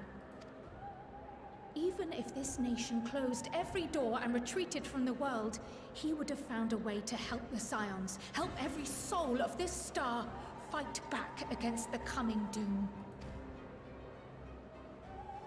Ha! You lose.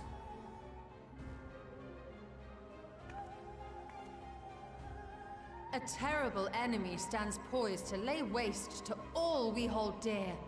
In the face of such madness, Eorzea reached out to Sharlayan, a respected ally, in the hopes of forming a united front. Was your curt dismissal truly the best you could offer? Or are you so preoccupied with your momentous duty of an age long past that even the end of the world is unworthy of your attention?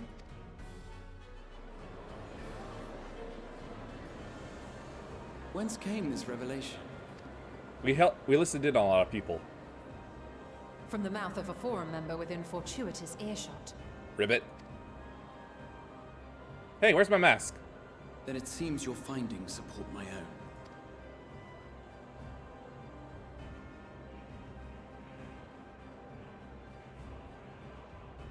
The reason I visited the restricted shelves was to study records of the Forum's policymaking process, to better understand the historical trends underlying their most major decisions. Are you sure you should be saying this right now in front of all of them?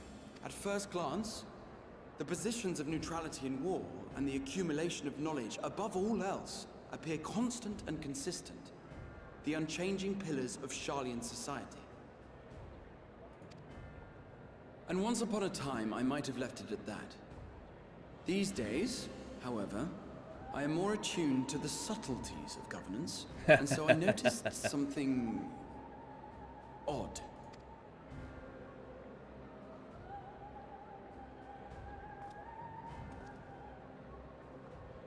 From a particular point in time, the purpose of these policies shifted.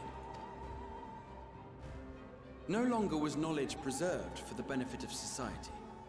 Rather, society was to be gradually reshaped to ensure the preservation of knowledge. What?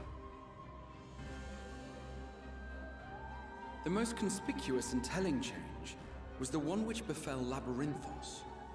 Once little more than an oversized storehouse, an enormous allocation of funds saw it transformed into an advanced research and archival facility.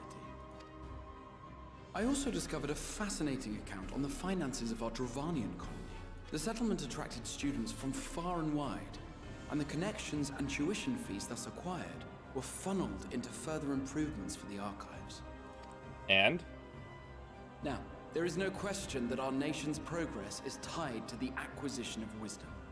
Nevertheless, the vast resources diverted for this purpose borders on the obscene.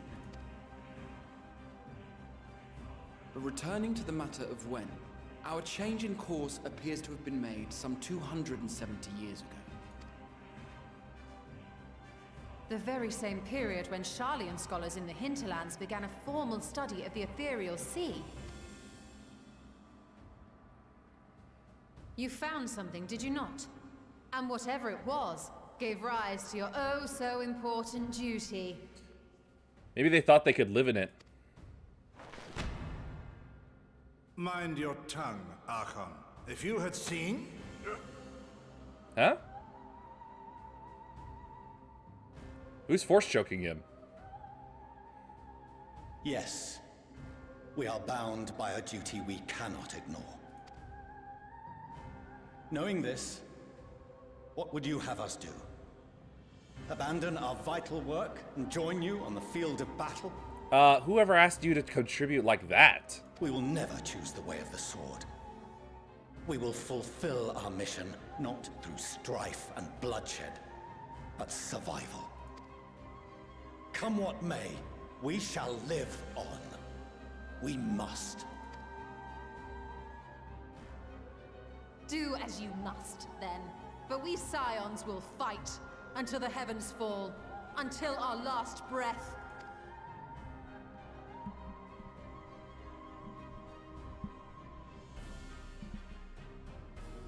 Such misguided zeal.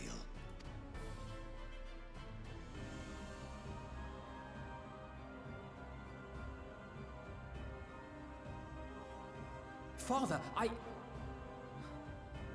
Master Fortuner. Caught himself there. I fail to understand the stance you have elected to take. But by the same token, I have yet to find a compelling argument to counter the challenge you put to us in Gridania. Still, in the midst of my uncertainty, I must trust in myself to do what is right, as others have chosen to trust in me.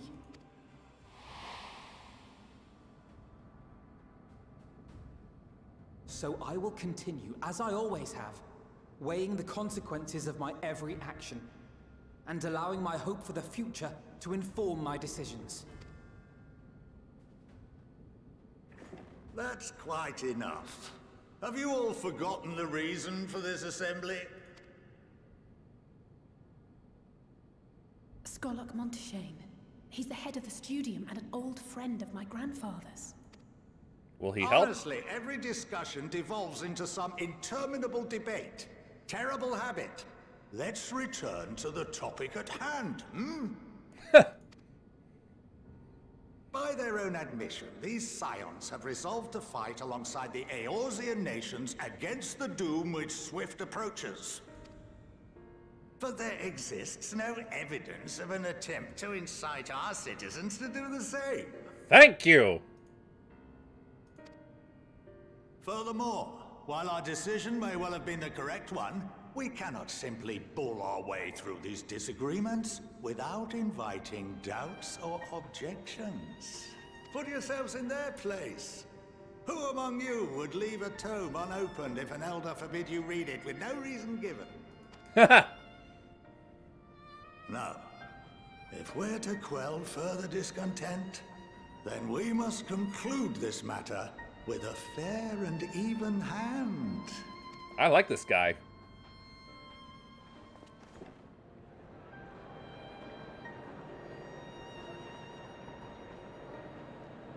Order! We will have order! I already told you my order. Master Monteshane raises some valid points. Keeping such concerns in mind, I propose we enforce the following measures. Until further notice, the students of Baldessian are to cease any and all activities within the domain of Sharlian. You will also refrain from any further investigation into the Forum's decisions and duties. Failure to comply with these restrictions will result in the immediate expulsion of your Scion associates. Let us put this judgment to a vote. All in favor, raise your hand.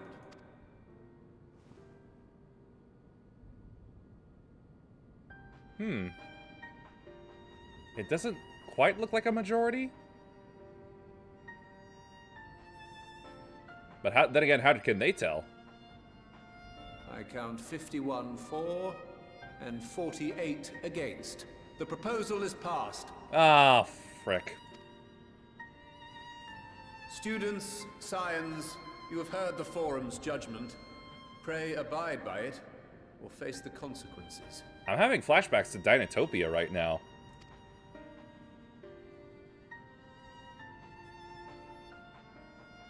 Honored members, I thank you for your time.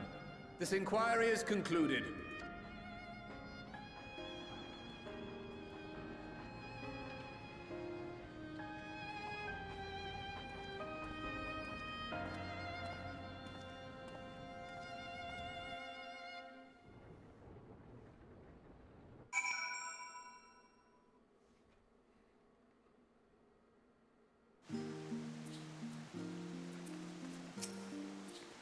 Well, at least we've been allowed to remain in the city, and our endless investigations have not been in vain. We now know that this mysterious duty of theirs began with whatever the Forum discovered in the Ethereal Sea. With our freedoms so sorely curtailed, however, we will struggle to learn aught more of substance here in Sharlian. I feel like I kind of did these in the correct order.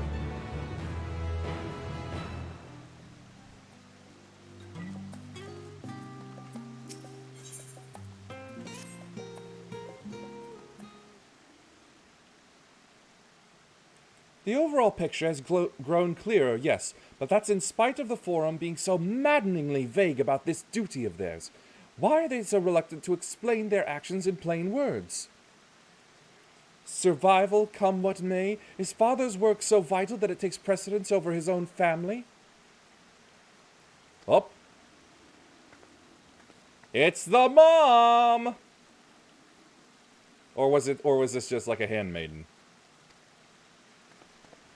Yep, it's the mom.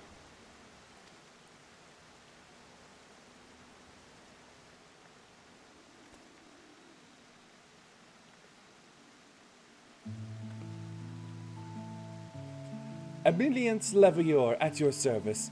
And you fine people must be the signs of the seventh dawn. How lovely it is to finally meet you. Best character. Well, of course you'd say that. You're also a mom. Mother, please. We don't wish to make things difficult for you. If word reaches father that you were here... Oh, bother that. Am I to be chastised for speaking with my own children? I had a feeling she would be like that. Yes. Gonna be a bit like how, she's gonna be a bit like Shy Nuz, I have a feeling. I am well aware that you and Master Fortunault are not on the best of terms at the moment, but I've been absolutely desperate to see my darlings again. You will come by the house, won't you? I have gifts waiting. The timing couldn't be better. As matters stand, we shan't be going anywhere until we discuss matters with Thancred's group and reconsider our options. Go visit your home. We will be back at the annex when you are ready to rejoin us. I'm not sure what do you think? Yuhime Thane, what a splendid day this has turned out to be. Champion of Eorzea, I insist that you join us. Well, who am I to argue?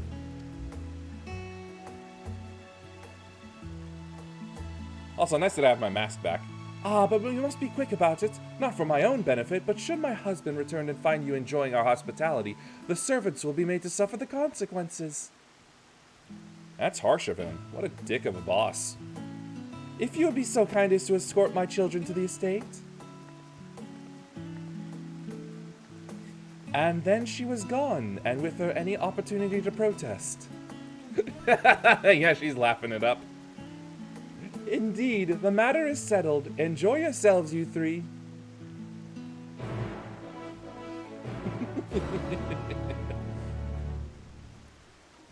Alright, kiddos, come on, we gotta get going.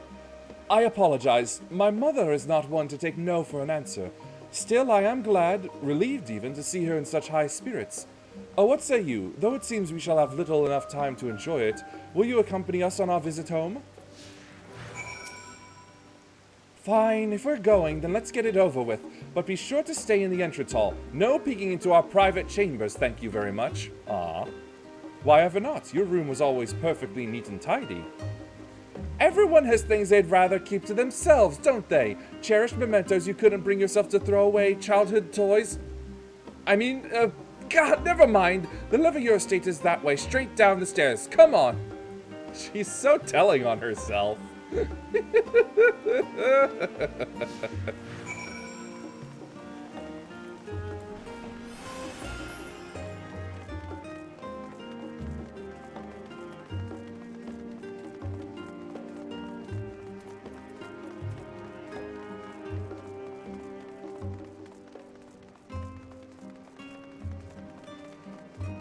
Ah, this is gonna be fun.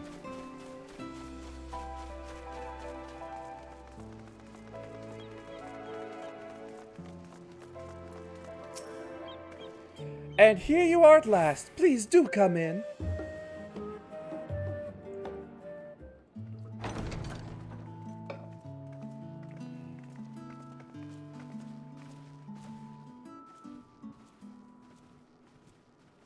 Welcome home, my lady.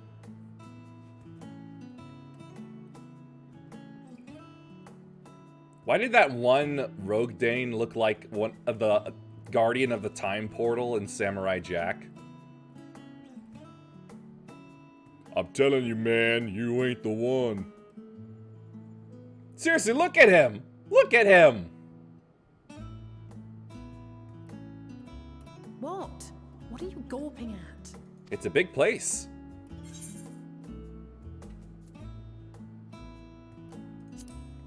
In all its grandeur. don't. It makes me feel like a spoiled princess. You will be in a moment. Lord Fortuneau is not to hear of this visit. And I should also like the children to have their gifts, ere my husband makes his return. As you wish, my lady. Yeah, better do it now before he finds out and burns them.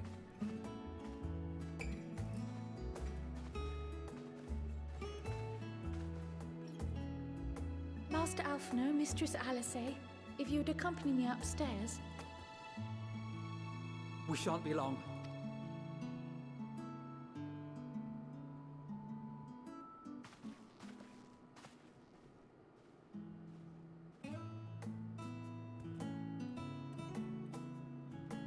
And now I'm alone with the twins have mom. been sending letters home from time to time, recounting their latest adventures. And the dad doesn't tear them to pieces? I am sure they withhold certain details, of course, if only to keep me from worrying. Oh, I can think of a few times where they would leave those out. Yet a mother worries all the same. In the early days especially, I tried to support them as best I could, sending the Scion's coin and other such donations.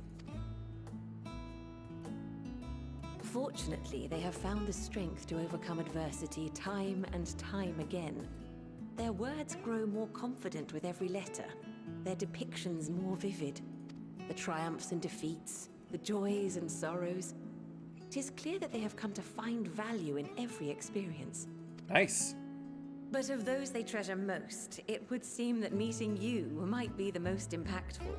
Why, since that fateful day, I do believe there has not been a single missive in which you were not mentioned by name. Really? That speech day where I just had to go to the three factions and just hear them la la la on? I'm surprised. 'Tis plain they care for you, and I am glad they have such a steadfast companion watching over them. Under normal circumstances, I would offer you tea, but alas, these are anything but. It's okay, I don't like tea. In any event, why don't you keep me company whilst we await my children's return? Perhaps you might regale me with a tale or two of your exploits. Let me tell you about the time they lost their souls.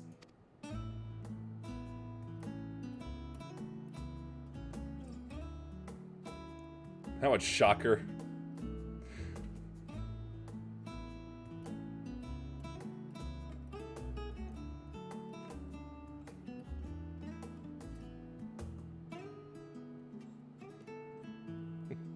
Probably not.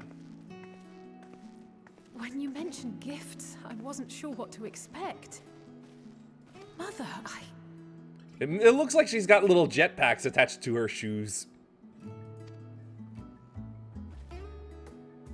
Oh, look how well it fits you. And the style is to your liking?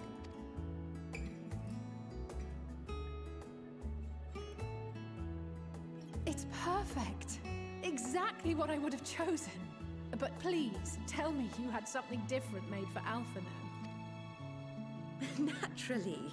You are hardly little children anymore. And while I shall miss dressing you in those precious matching outfits, I must respect the individuals you have grown to become. Look on the bright side. It will be harder for a Stydian to mistake you as Alphanon now. See for yourself.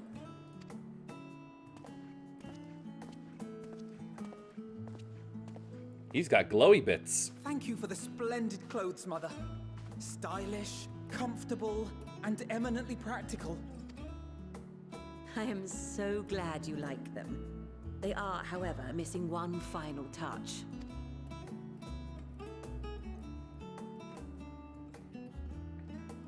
If you would allow me, Master Alphino.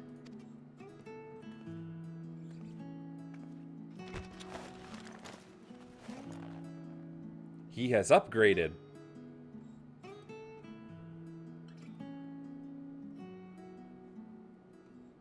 Wait. Are these... A sage's tools of the trade. They belonged to your father. I really can't see him doing a lot of healing, Though he honestly. may as well be chained to his desk these days. As a student, he was often called upon to venture into the field. He wielded those armaments, both to heal and to harm in no few battles. None so fierce as those you two have braved, perhaps, but battles nonetheless. So in other words, once upon a time, he was a harmacist. Thus did I pull them out of storage, to show you that he was not always the man who stands in vehement opposition to you now. And also because it would be a terrible waste of ridiculously expensive House Leveilleur commissioned artistry. Oh yeah, that's a very good point.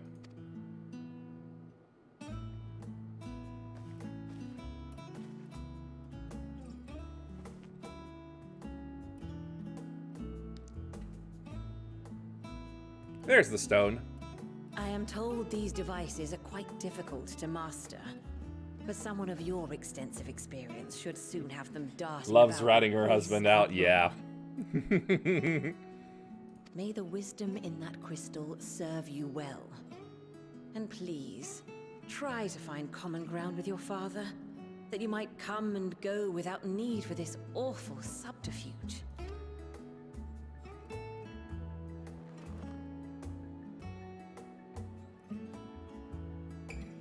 We will, Mother.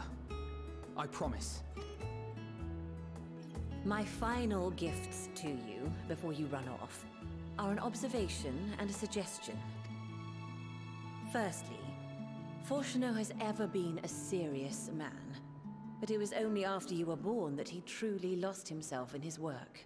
I may not know the forum's inner workings, but I know your father's. The timing of that change in him holds some significance.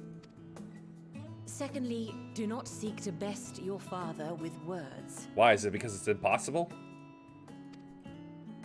Far better that you simply show him. Let him discover the merit of your actions, after they cannot be undone. Ha!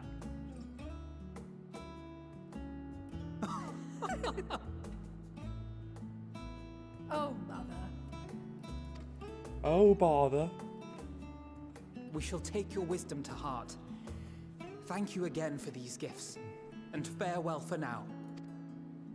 Safe travels, my children. Eat well, stay warm, and keep your friends close.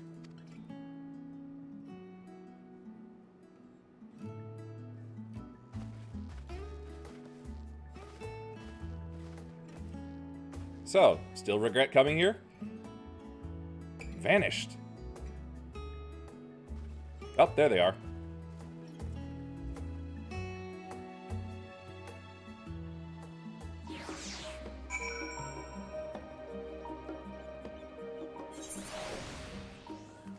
Wrong buttons.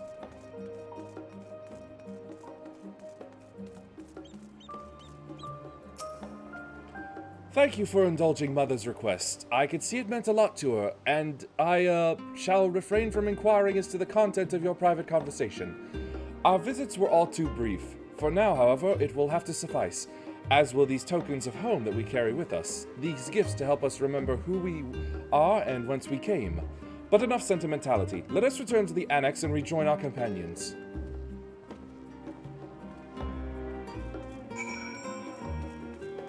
That was a fun bit.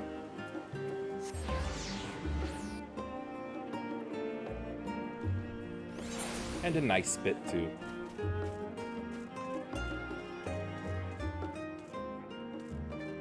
Oh, I better leave them alone. Seems like they were having a date of something. Alright, so that's both plot lines done. Enjoyed your time with the Leveilleurs, I hope? I would ask how the twins fared, but their new outfits tell the tale. I only hope we can help them to reconcile with their father, that they might return home one day with their heads held high. In the meantime, we edge ever closer to the secret the Forum strives to hide, and the flower bequeathed to you by Heidlin is sure to guide us going forward. I'm confident that once we've heard from your report from Thavnir, we'll be well equipped to plot our next move. Well, guess what? I got it! Since there has been progress in both investigations, shall we share the findings from our respective locales?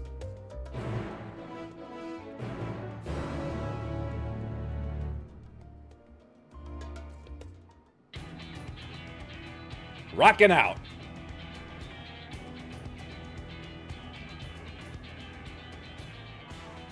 Your time in Thavnair has certainly been eventful. In my opinion, carrying out Vitra's request and assaulting the Tower of Zot should be our highest priority. I agree. While I still have questions concerning the Forum and their grand undertaking, we have all but exhausted our avenues of investigation. Simply pressing them any harder on the subject will almost certainly result in our expulsion. Therefore, I suggest we explore the Ethereal Sea connection by way of a letter to Master Matoya, then make our way to Thavnair. Ah, yes, always gotta go back to Granny Matoya for this stuff. I wonder, even with the protection these talismans afford us, what can we hope to achieve once inside the tower? I don't know, kill lots of things? According to Orenvold and Frodola's report, they were unable to free the Emulger. Worse, their attempts triggered the tower's defenses, which led to a summoning of Luna Ifrit. What does it tell us that the Spires even have such defenses? Simply pulling a prisoner from the wall is fatal, thus the direct approach is doomed to failure from the outset. Any further measures to dissuade such actions seem unnecessary. Unless, of course, there is a way to free the prisoners without killing them. Then it stands to reason that any intruders will be met with overwhelming force. The towers appeared throughout the world in but the twinkling of an eye. 'Twas by magical means these structures were raised, I surmise. A spire thus conjured must needs be maintained.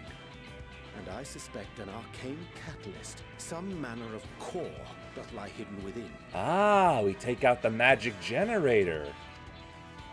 Destroy the core, and the tower ceaseth to be, thus liberating the captives without harm.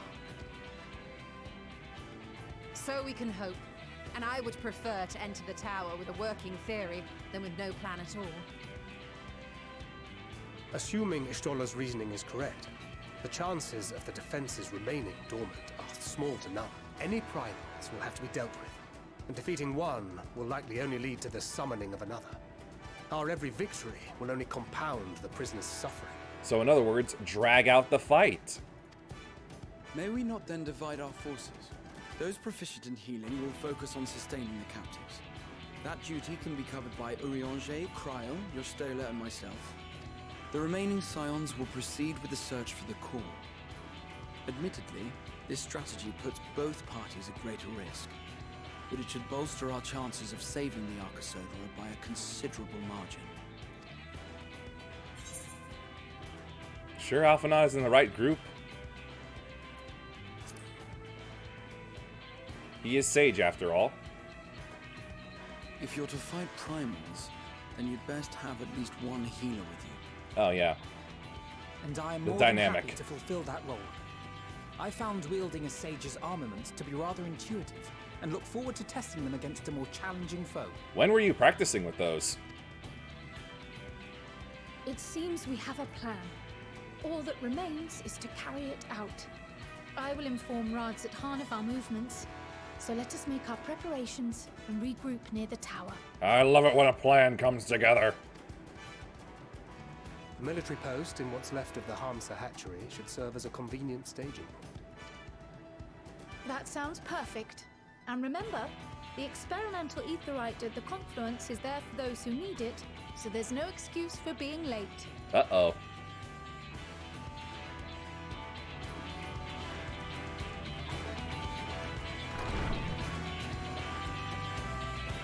And off we go.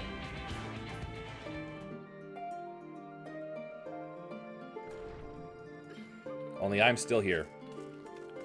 Yeah, better leave them. They look like they're having fun. Or maybe that's just how Lalas look all the time. Skink!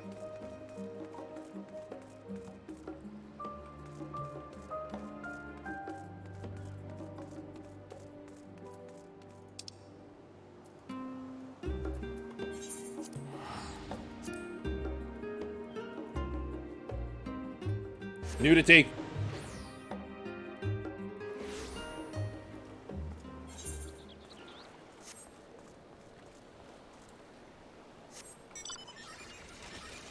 Uh-oh.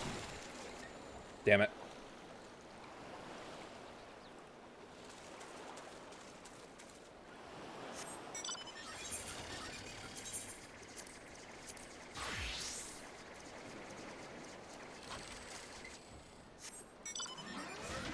Gotta do it in my good stuff.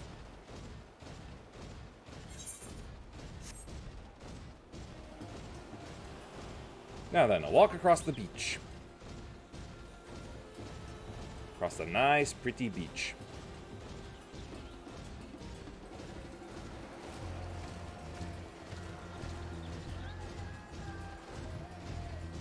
And give the music time to start up.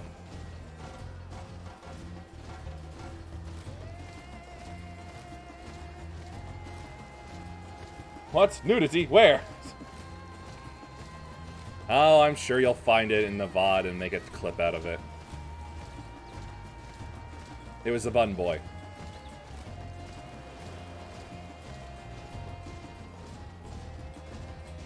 He only had shorts on.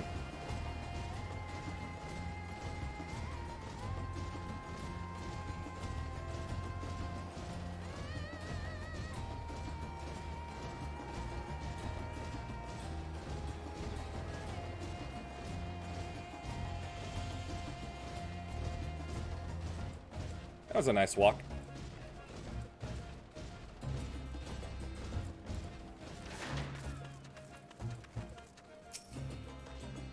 Ah, our friend from Eosia. We've been expecting you. You and yours will lead the mission into the tower, I'm told. The warding scales will be delivered soon. Till then, please stand by at the boat we have readied. When your fellows arrive, I will direct them to join you. We pray for your safety and success.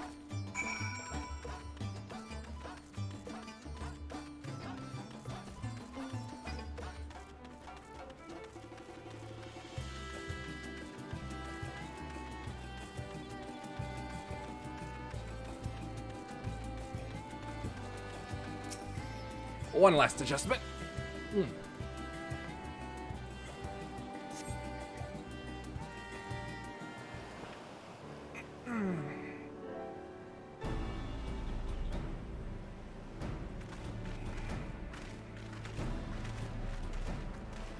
Now I just gotta adjust the seat. Ugh. If this is the future of Aetheryte travel, I think I'll stick to boats. Aye, no warning, however emphatic, could have prepared me for that. On account of which we are a little late, but fighting fit, mostly.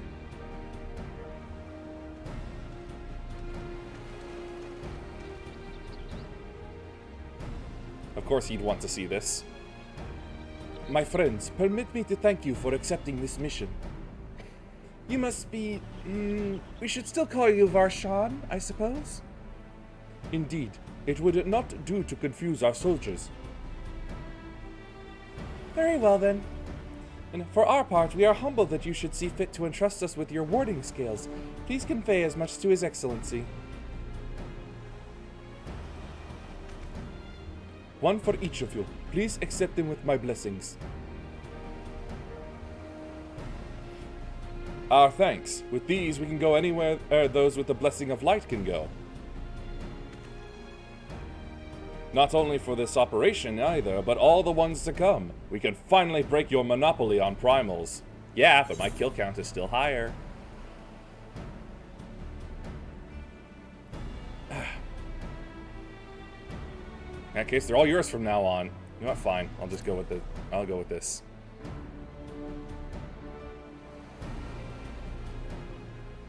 And so have we, my friend. So have we.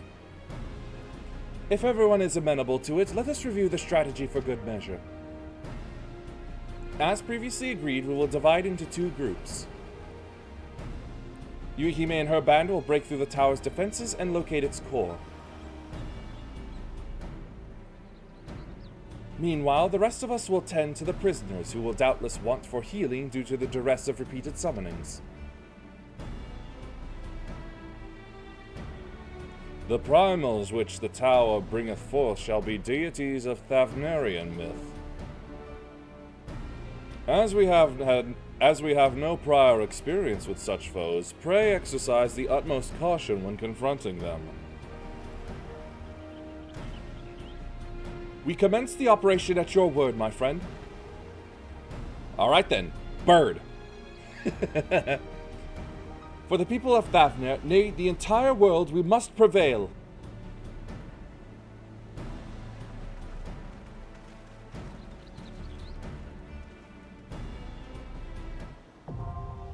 The Tower of Zot!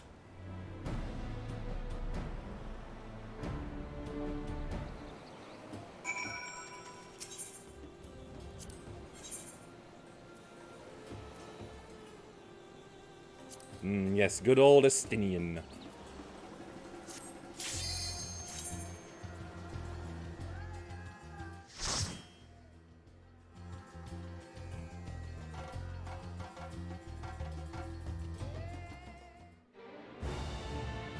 Oh, God, is that them? They look like they've been calcified. Whoa, what's that Super Sentai enemy there?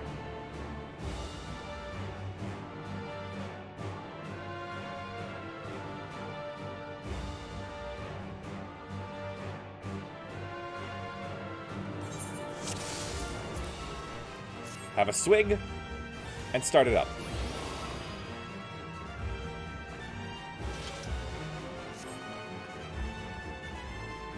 Here we go into the HR Geiger machine.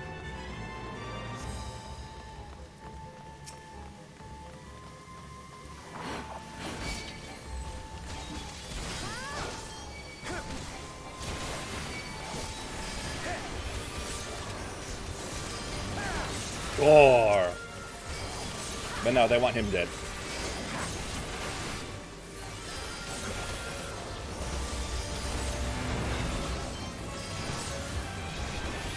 I'm clicking on you.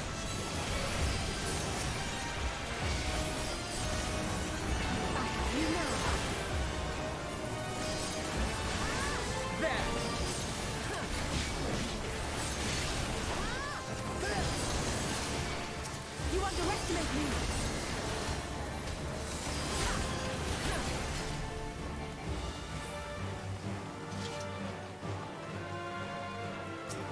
Armored Fiend. Oh, okay. It's a cyber demon.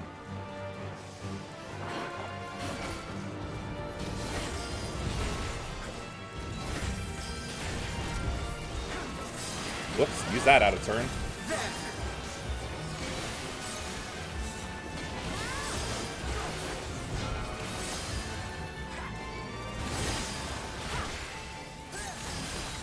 Or, you know what?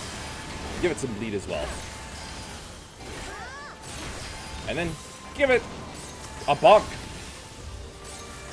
Stupid freaking hitboxes. This will hurt. Was that Estinian? He sounded pissed.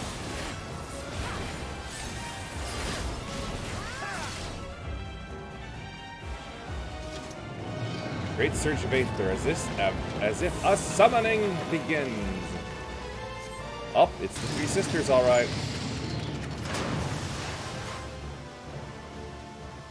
Manusium.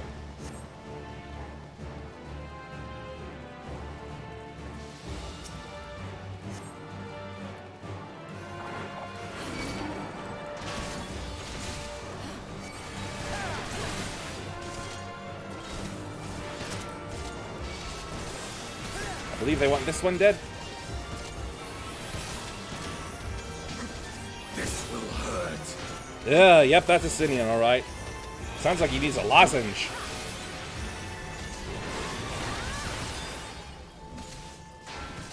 Bonk.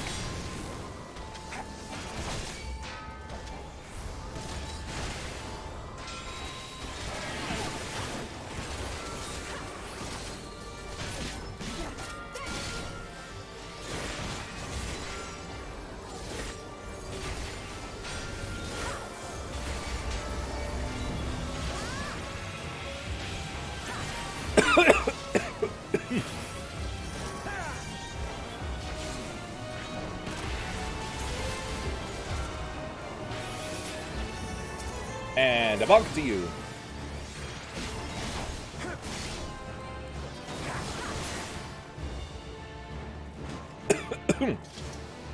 Yep.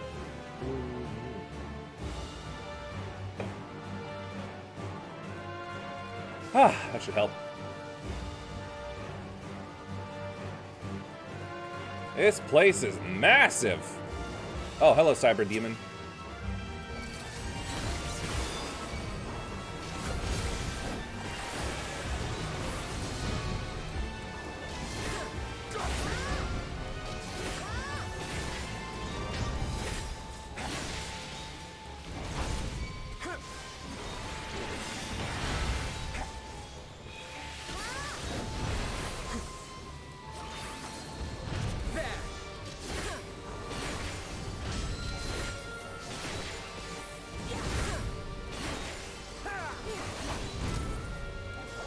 Working him down. Oh, hold on.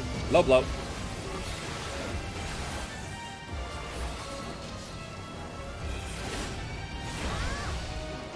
Cut the ankles. Take out the shins. And here we have the first sister. Minderuva.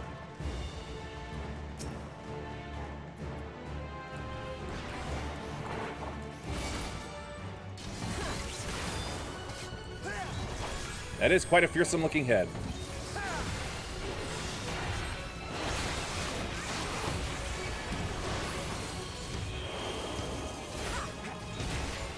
Yes.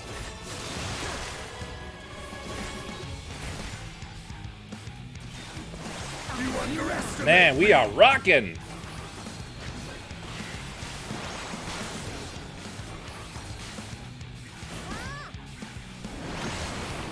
Oh, how did I get hit by that? That's bullshit. You underestimate me.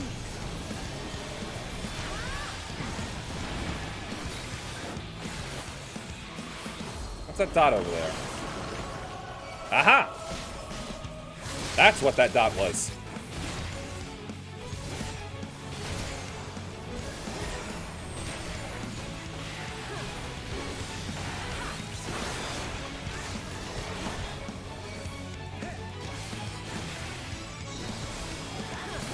You underestimate me.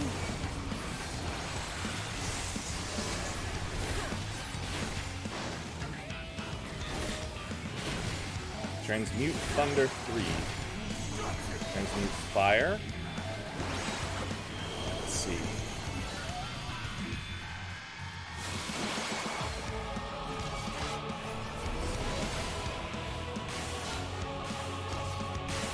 Not in it, but just outside it.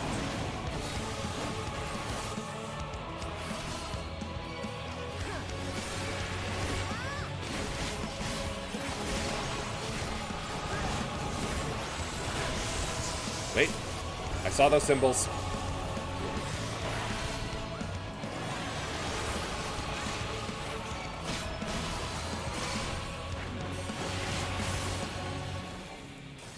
It looks like they didn't mean anything. What? He's doing it again, I see.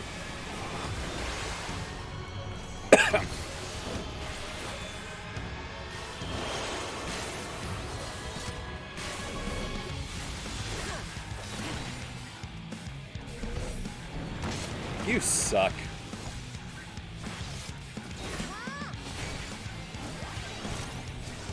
Let's give them a show.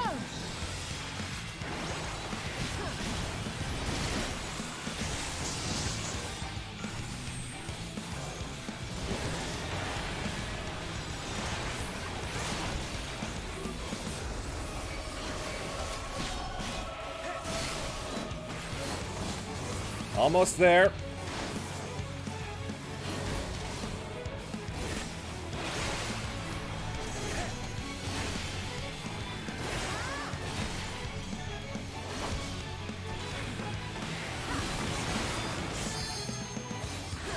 No, I will kill her right now.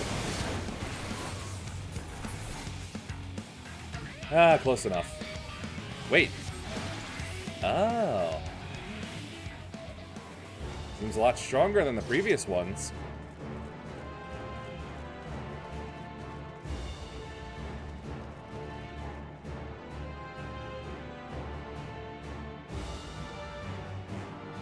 Ew, this place is gross. Oh, they're horrifically mutated. Oh, there's no saving them then.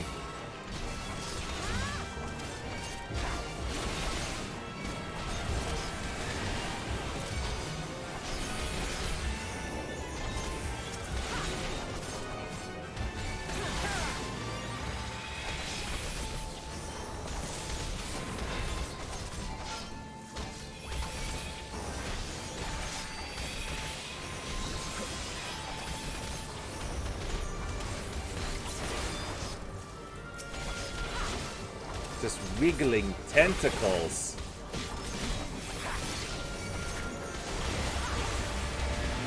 It's nasty and horrific. And sad.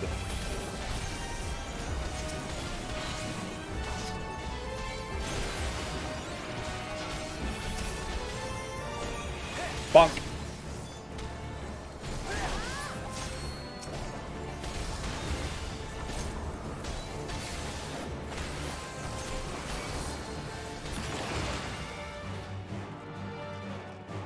Yeah, there's really no head to be found there. That's gross.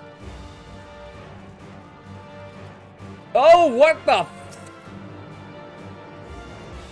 What are these? Oh, Glod!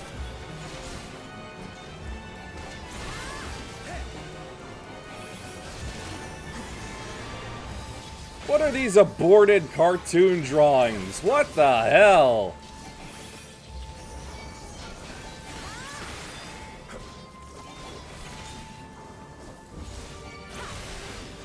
Ugh. Jesus Christ. Who let these things out of Bendy and the Ink Machine?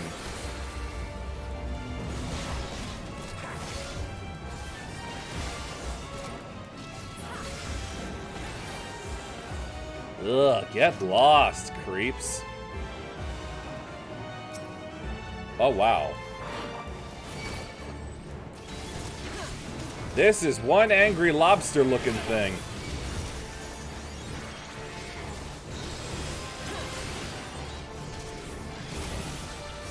That's not right. This is right.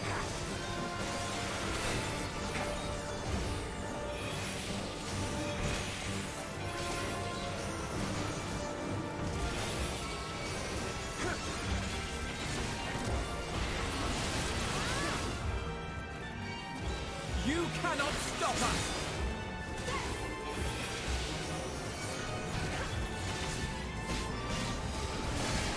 Stupid claw. On me.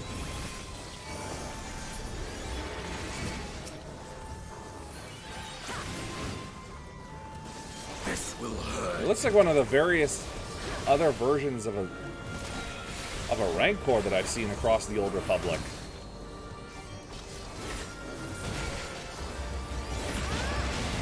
Just other creatures that basically use the same model and rigging.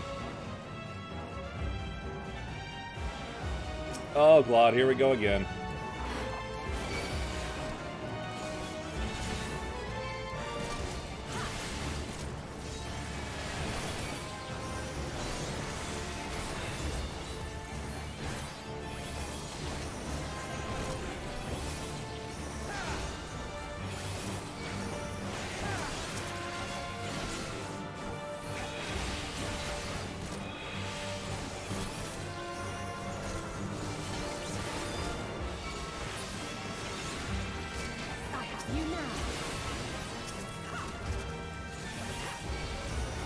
Alright, they want that one. They can have that one.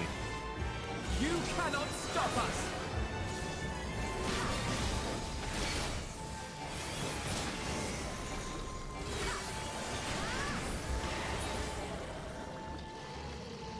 Ugh.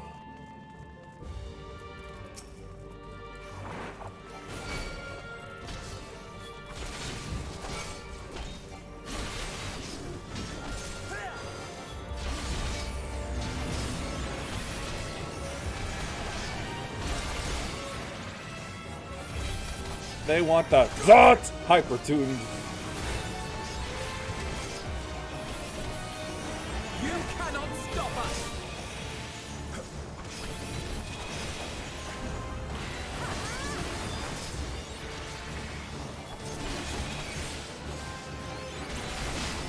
I didn't miss out on the using the slash move, did I? No, doesn't look like it. Especially since it's dead.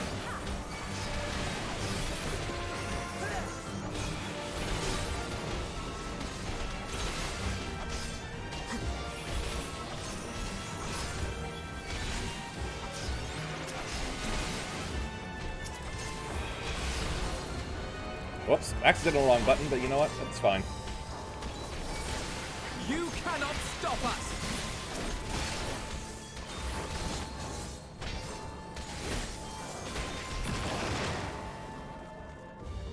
I thought it was still alive for a moment there.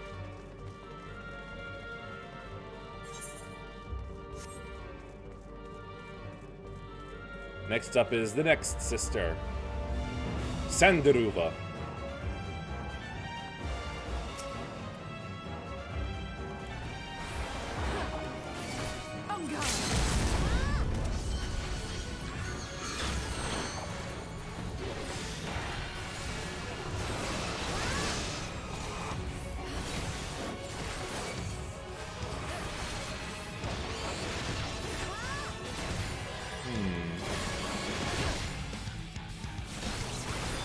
Propticitum.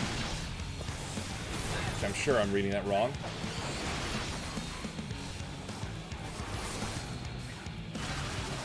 Going berserk, is she?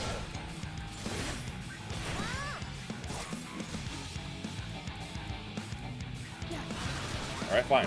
Whoa, that's very tight.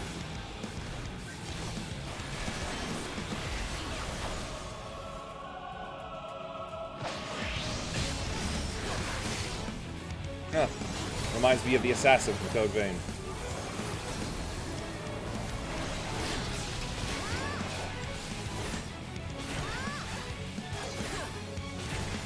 Just a little slow. Oh, never mind. I'm totally stopped. Help!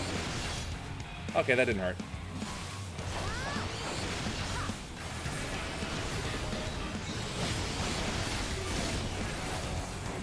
You're mine!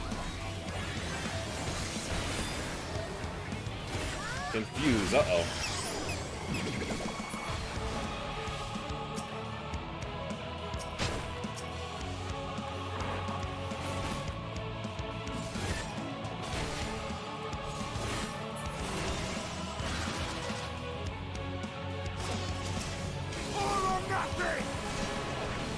Seems I got the wrong one. Whoops.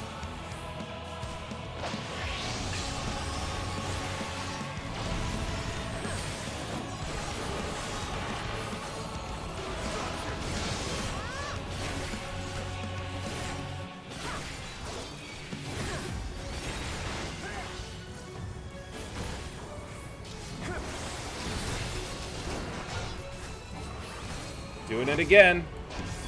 Oh, but this time it's a Stydian, not me.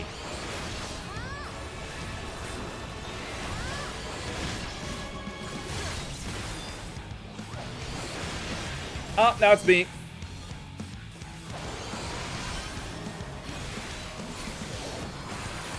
Maybe I should have used something in preparation.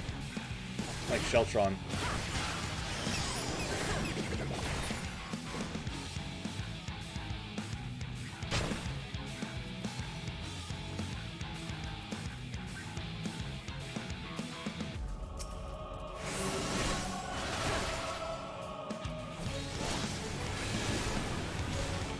She's clever.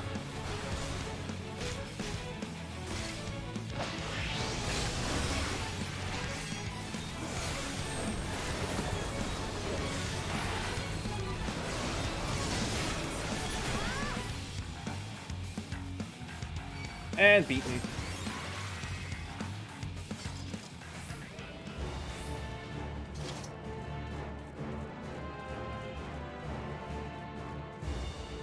That was kind of silly. I liked it.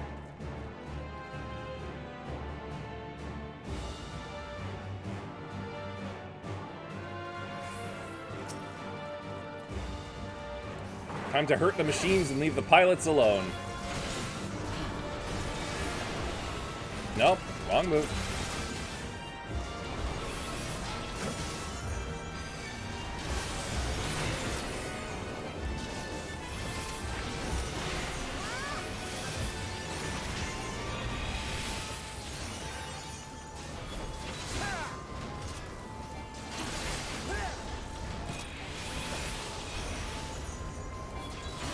Oh. Almost got hit by those.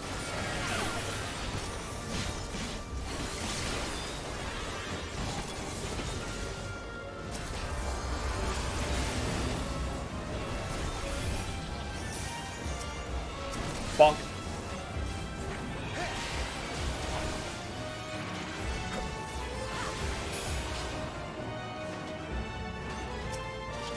Oh boy, one of the roadie boys.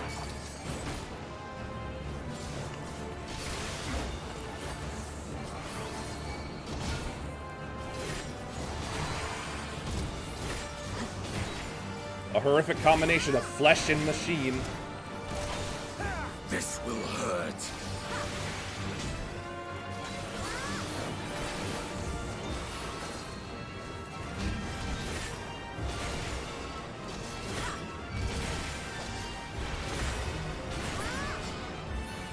And now it's gone.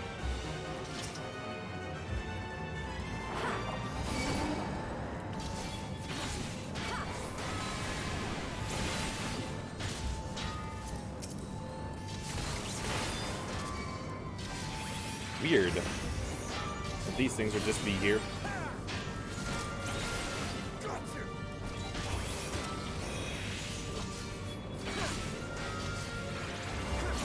Oh, there's something. Yeah, they always seem to have fire, don't they?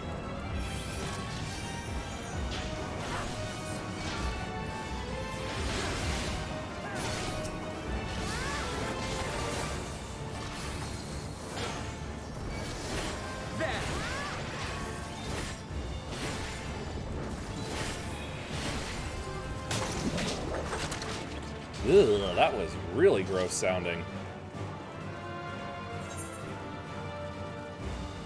Ah, looks like two more. Oh, wait, hold on. Nope, yep.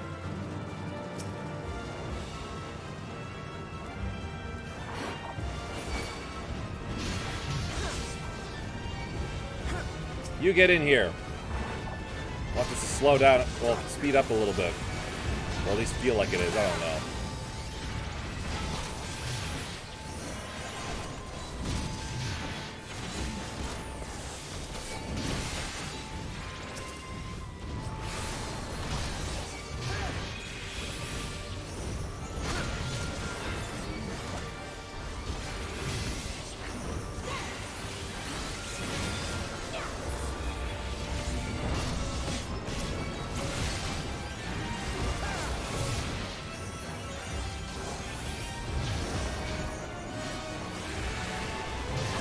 Colossus first, then. This will hurt.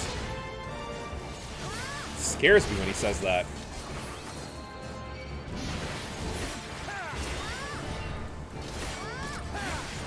And now for the living car. Oh, tricycle.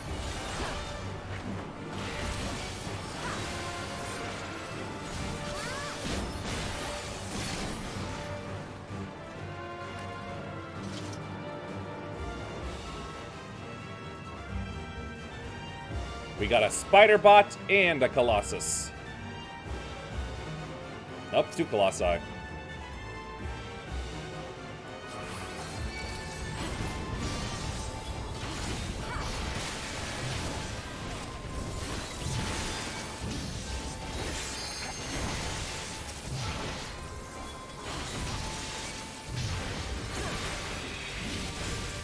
They always want the Colossus dead first.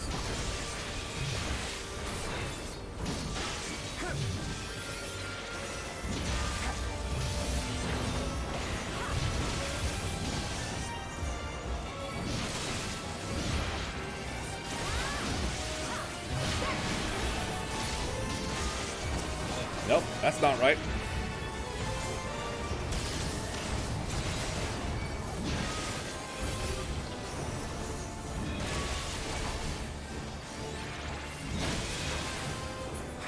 Now the bug.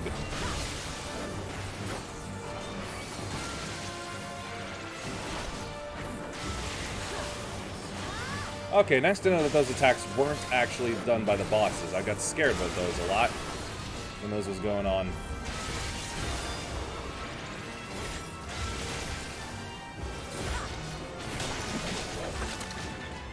Oh, no more fights. There's the generator. And the third sister. No matter the cost, we must protect the tower. Why?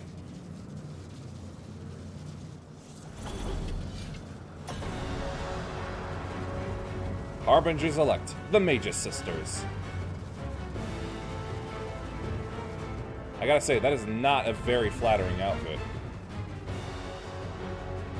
But again, she's divine. What does she care? Or supposed to be.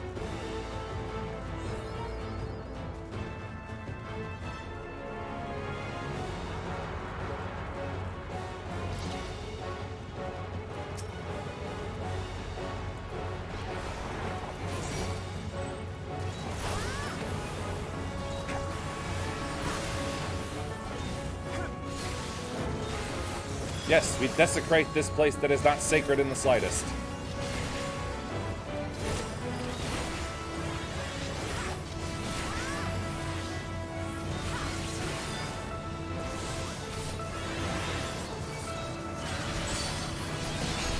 Uh-oh.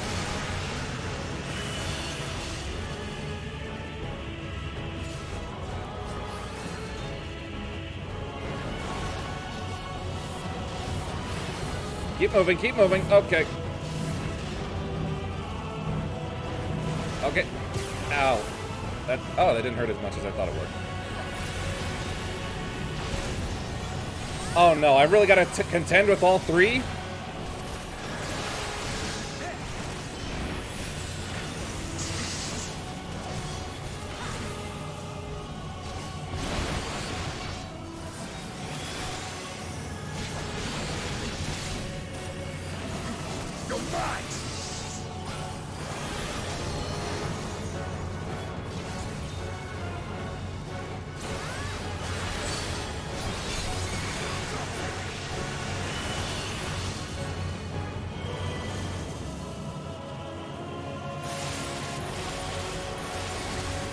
Shit.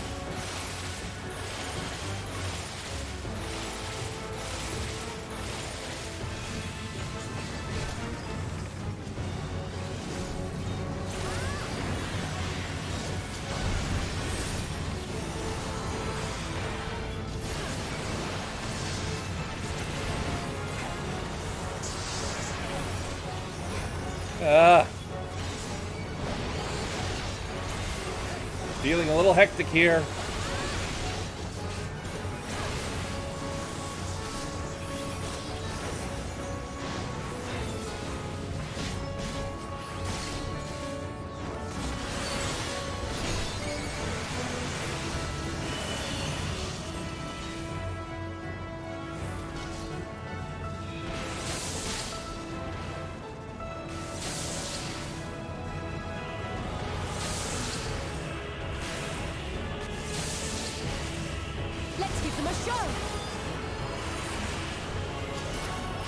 I already feel like I'm in a show, and it's insane.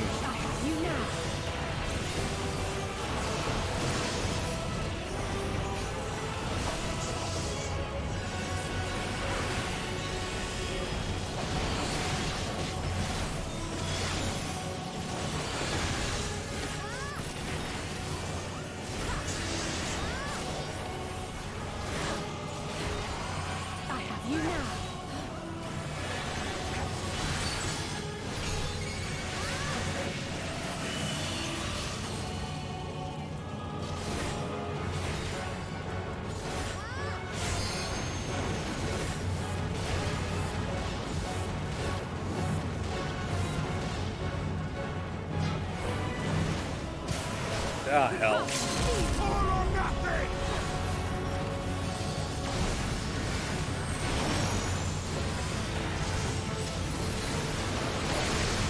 Alright, Cinderuva seems to be down.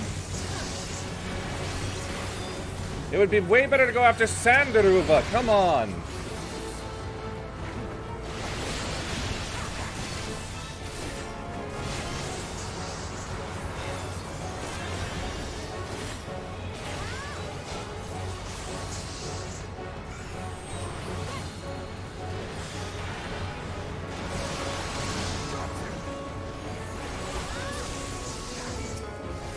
Alright, down to just one.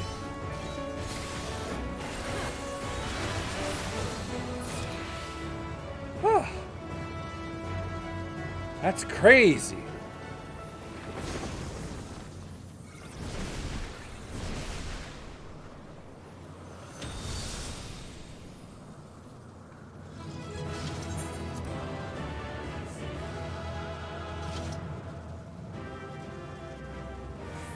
Oh man.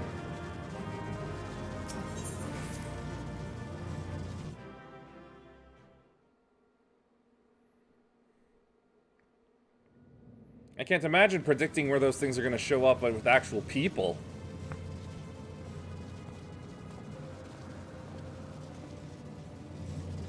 Is everyone all right? Aren't you supposed to be healing them? We fortified the captives with what magics we could. Have the defenses been disabled? All appears quiet for the moment. Yeah, we just gotta figure out how to break this thing. Lower floors were disturbing enough, but this place feels wrong. The ether is heavy and thick, like wading through a quagmire. Who's ever said it that way? I believe we stand in the tower's beating heart. What sayest thou, Ishtola? I see it. Ether siphoned from the land runs up through the spire, flowing to a single point. This is the core we seek. Yet something is off.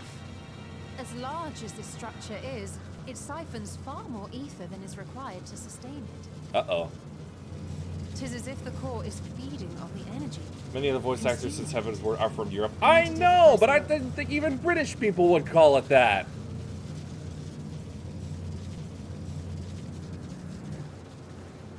Is this a perpetual motion machine, maybe? Or at least, well, not really perpetual, but something like that. Curious. There is something there embedded inside the core. Maybe it's a person. A man's limb. What? Just an arm? This is what we came to destroy? Yes. Or something. If you would be so kind. Do what you do best. Break things.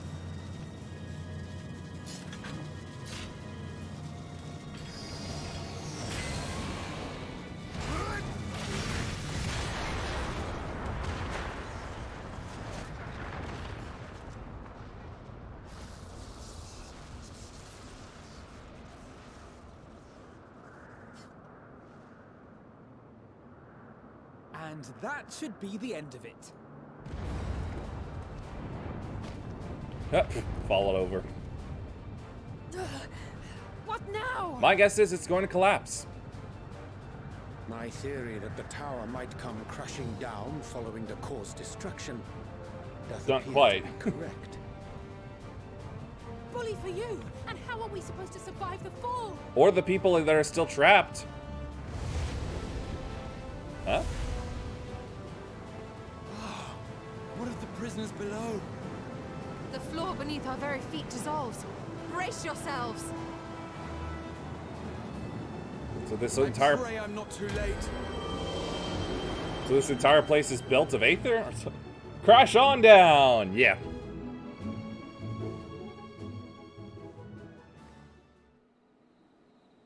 Oh, hey.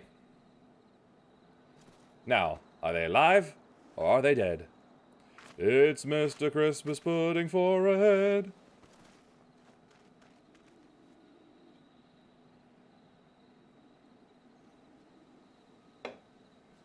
Oh, what happened?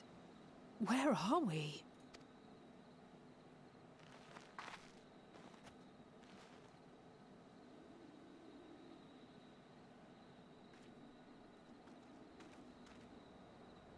By my reckoning, we're still on the island where the tower stood. But 'tis as if it never existed. Hardly a scratch. But how? Also, where's that limb? Ah. Clearly it's his doing.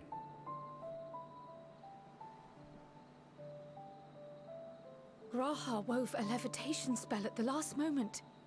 Large enough to catch everyone, it would seem. What a feat.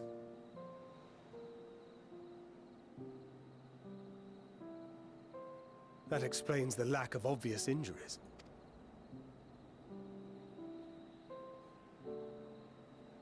The expenditure of so much ether has taken its toll. He will need plenty of rest, but should otherwise be none the worse for wear. Cute cat boy taking a cat nap. Well, if you find him cute, Then sure. the immediate problem is what to do with our new friends here. They'll be much changed for their time in the tower. Even if their bodies are intact, I doubt we could say the same for their minds.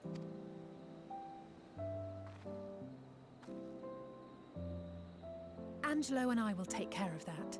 The pig will work. I have every faith in you, Alize, but there are just too many for you to treat alone.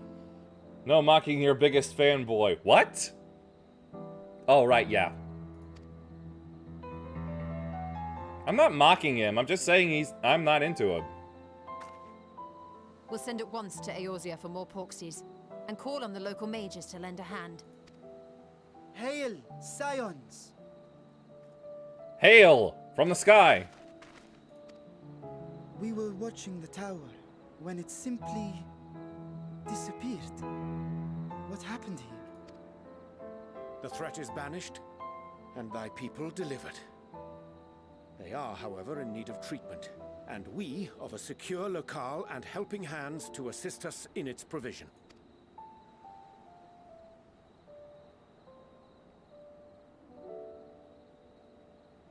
You shall have all this and more. Come, let us convey these unfortunate souls to the city. You're gonna need more than 4 people. Especially since they're all big elephants.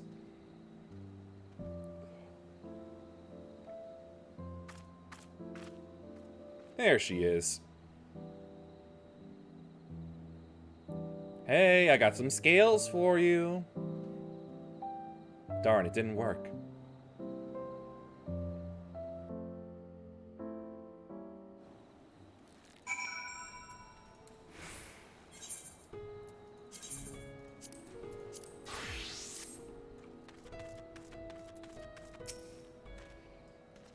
The liberated prisoners are being transported to Raz Athan for treatment. Alize Nishtola will oversee the administration of the tempering treatment, with support from those who know a healing spell or two. We'll go and join them in the city once you've had a moment to catch your breath.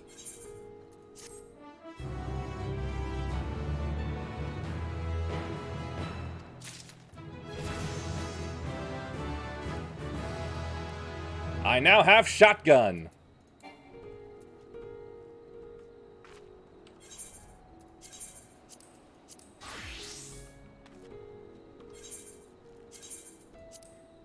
Yep, and that'll be enough for tonight. Well, if you're gonna be like that, then.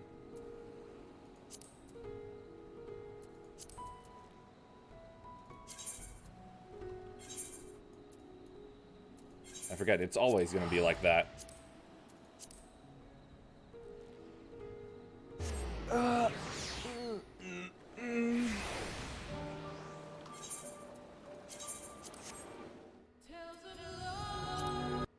There we go.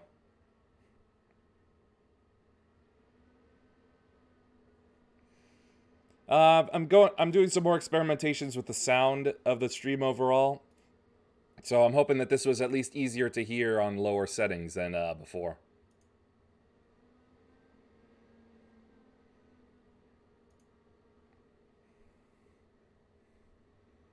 Because I know that tomorrow Dead Space will absolutely need work.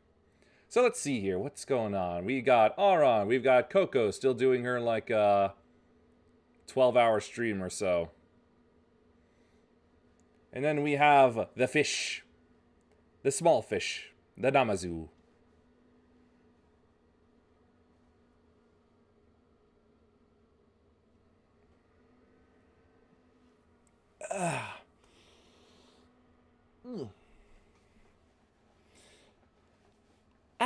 Well.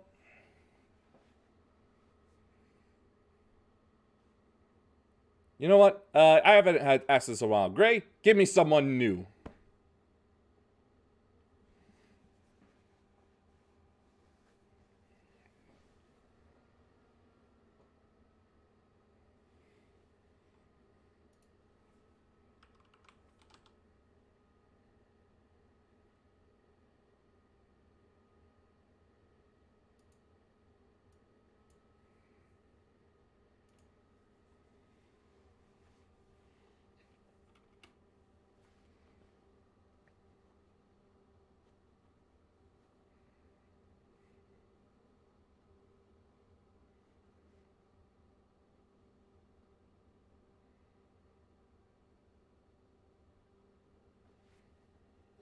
Do that, I finish off my Coke.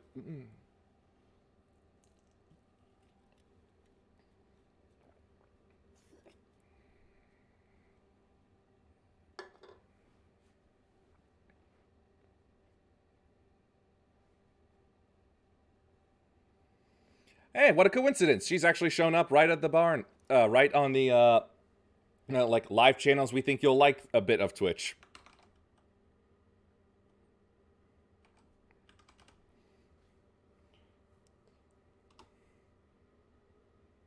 Are you... What are you... my goodness. Hold on, Twitch is being stupid for something. Apparently, it thinks it logged out at some point or something? I've got no fucking idea what it's thinking here.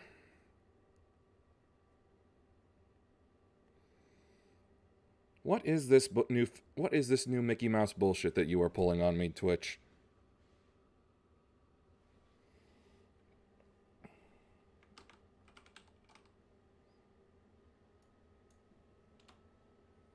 Oh wait, log in. That's not right.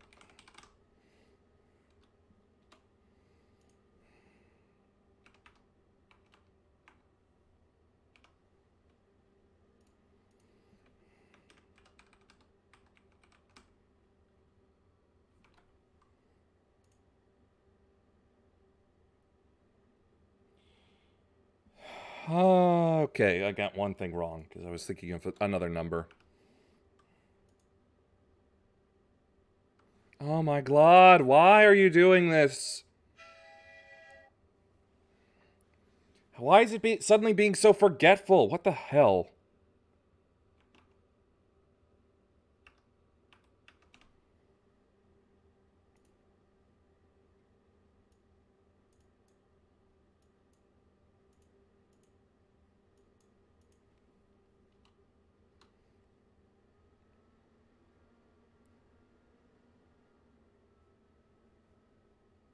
Shield mode shortcut, cheapest cripes. Anyway, okay, I think it's fixed. No, it's not. Clearly not Gray's fault. I blame everybody blame everybody but him. Anyway, there we go. Raid. There we go. The raid for Rinnabun. There we go. Jeebus cripes, that should not have been difficult in the slightest. Hopefully shouldn't see it for a long time. No, I will not blame him. Anyway, that aside, please follow if you liked. Thanks for watching. Peace be with you, and may the forces of evil be confused on the way to your home. Bye.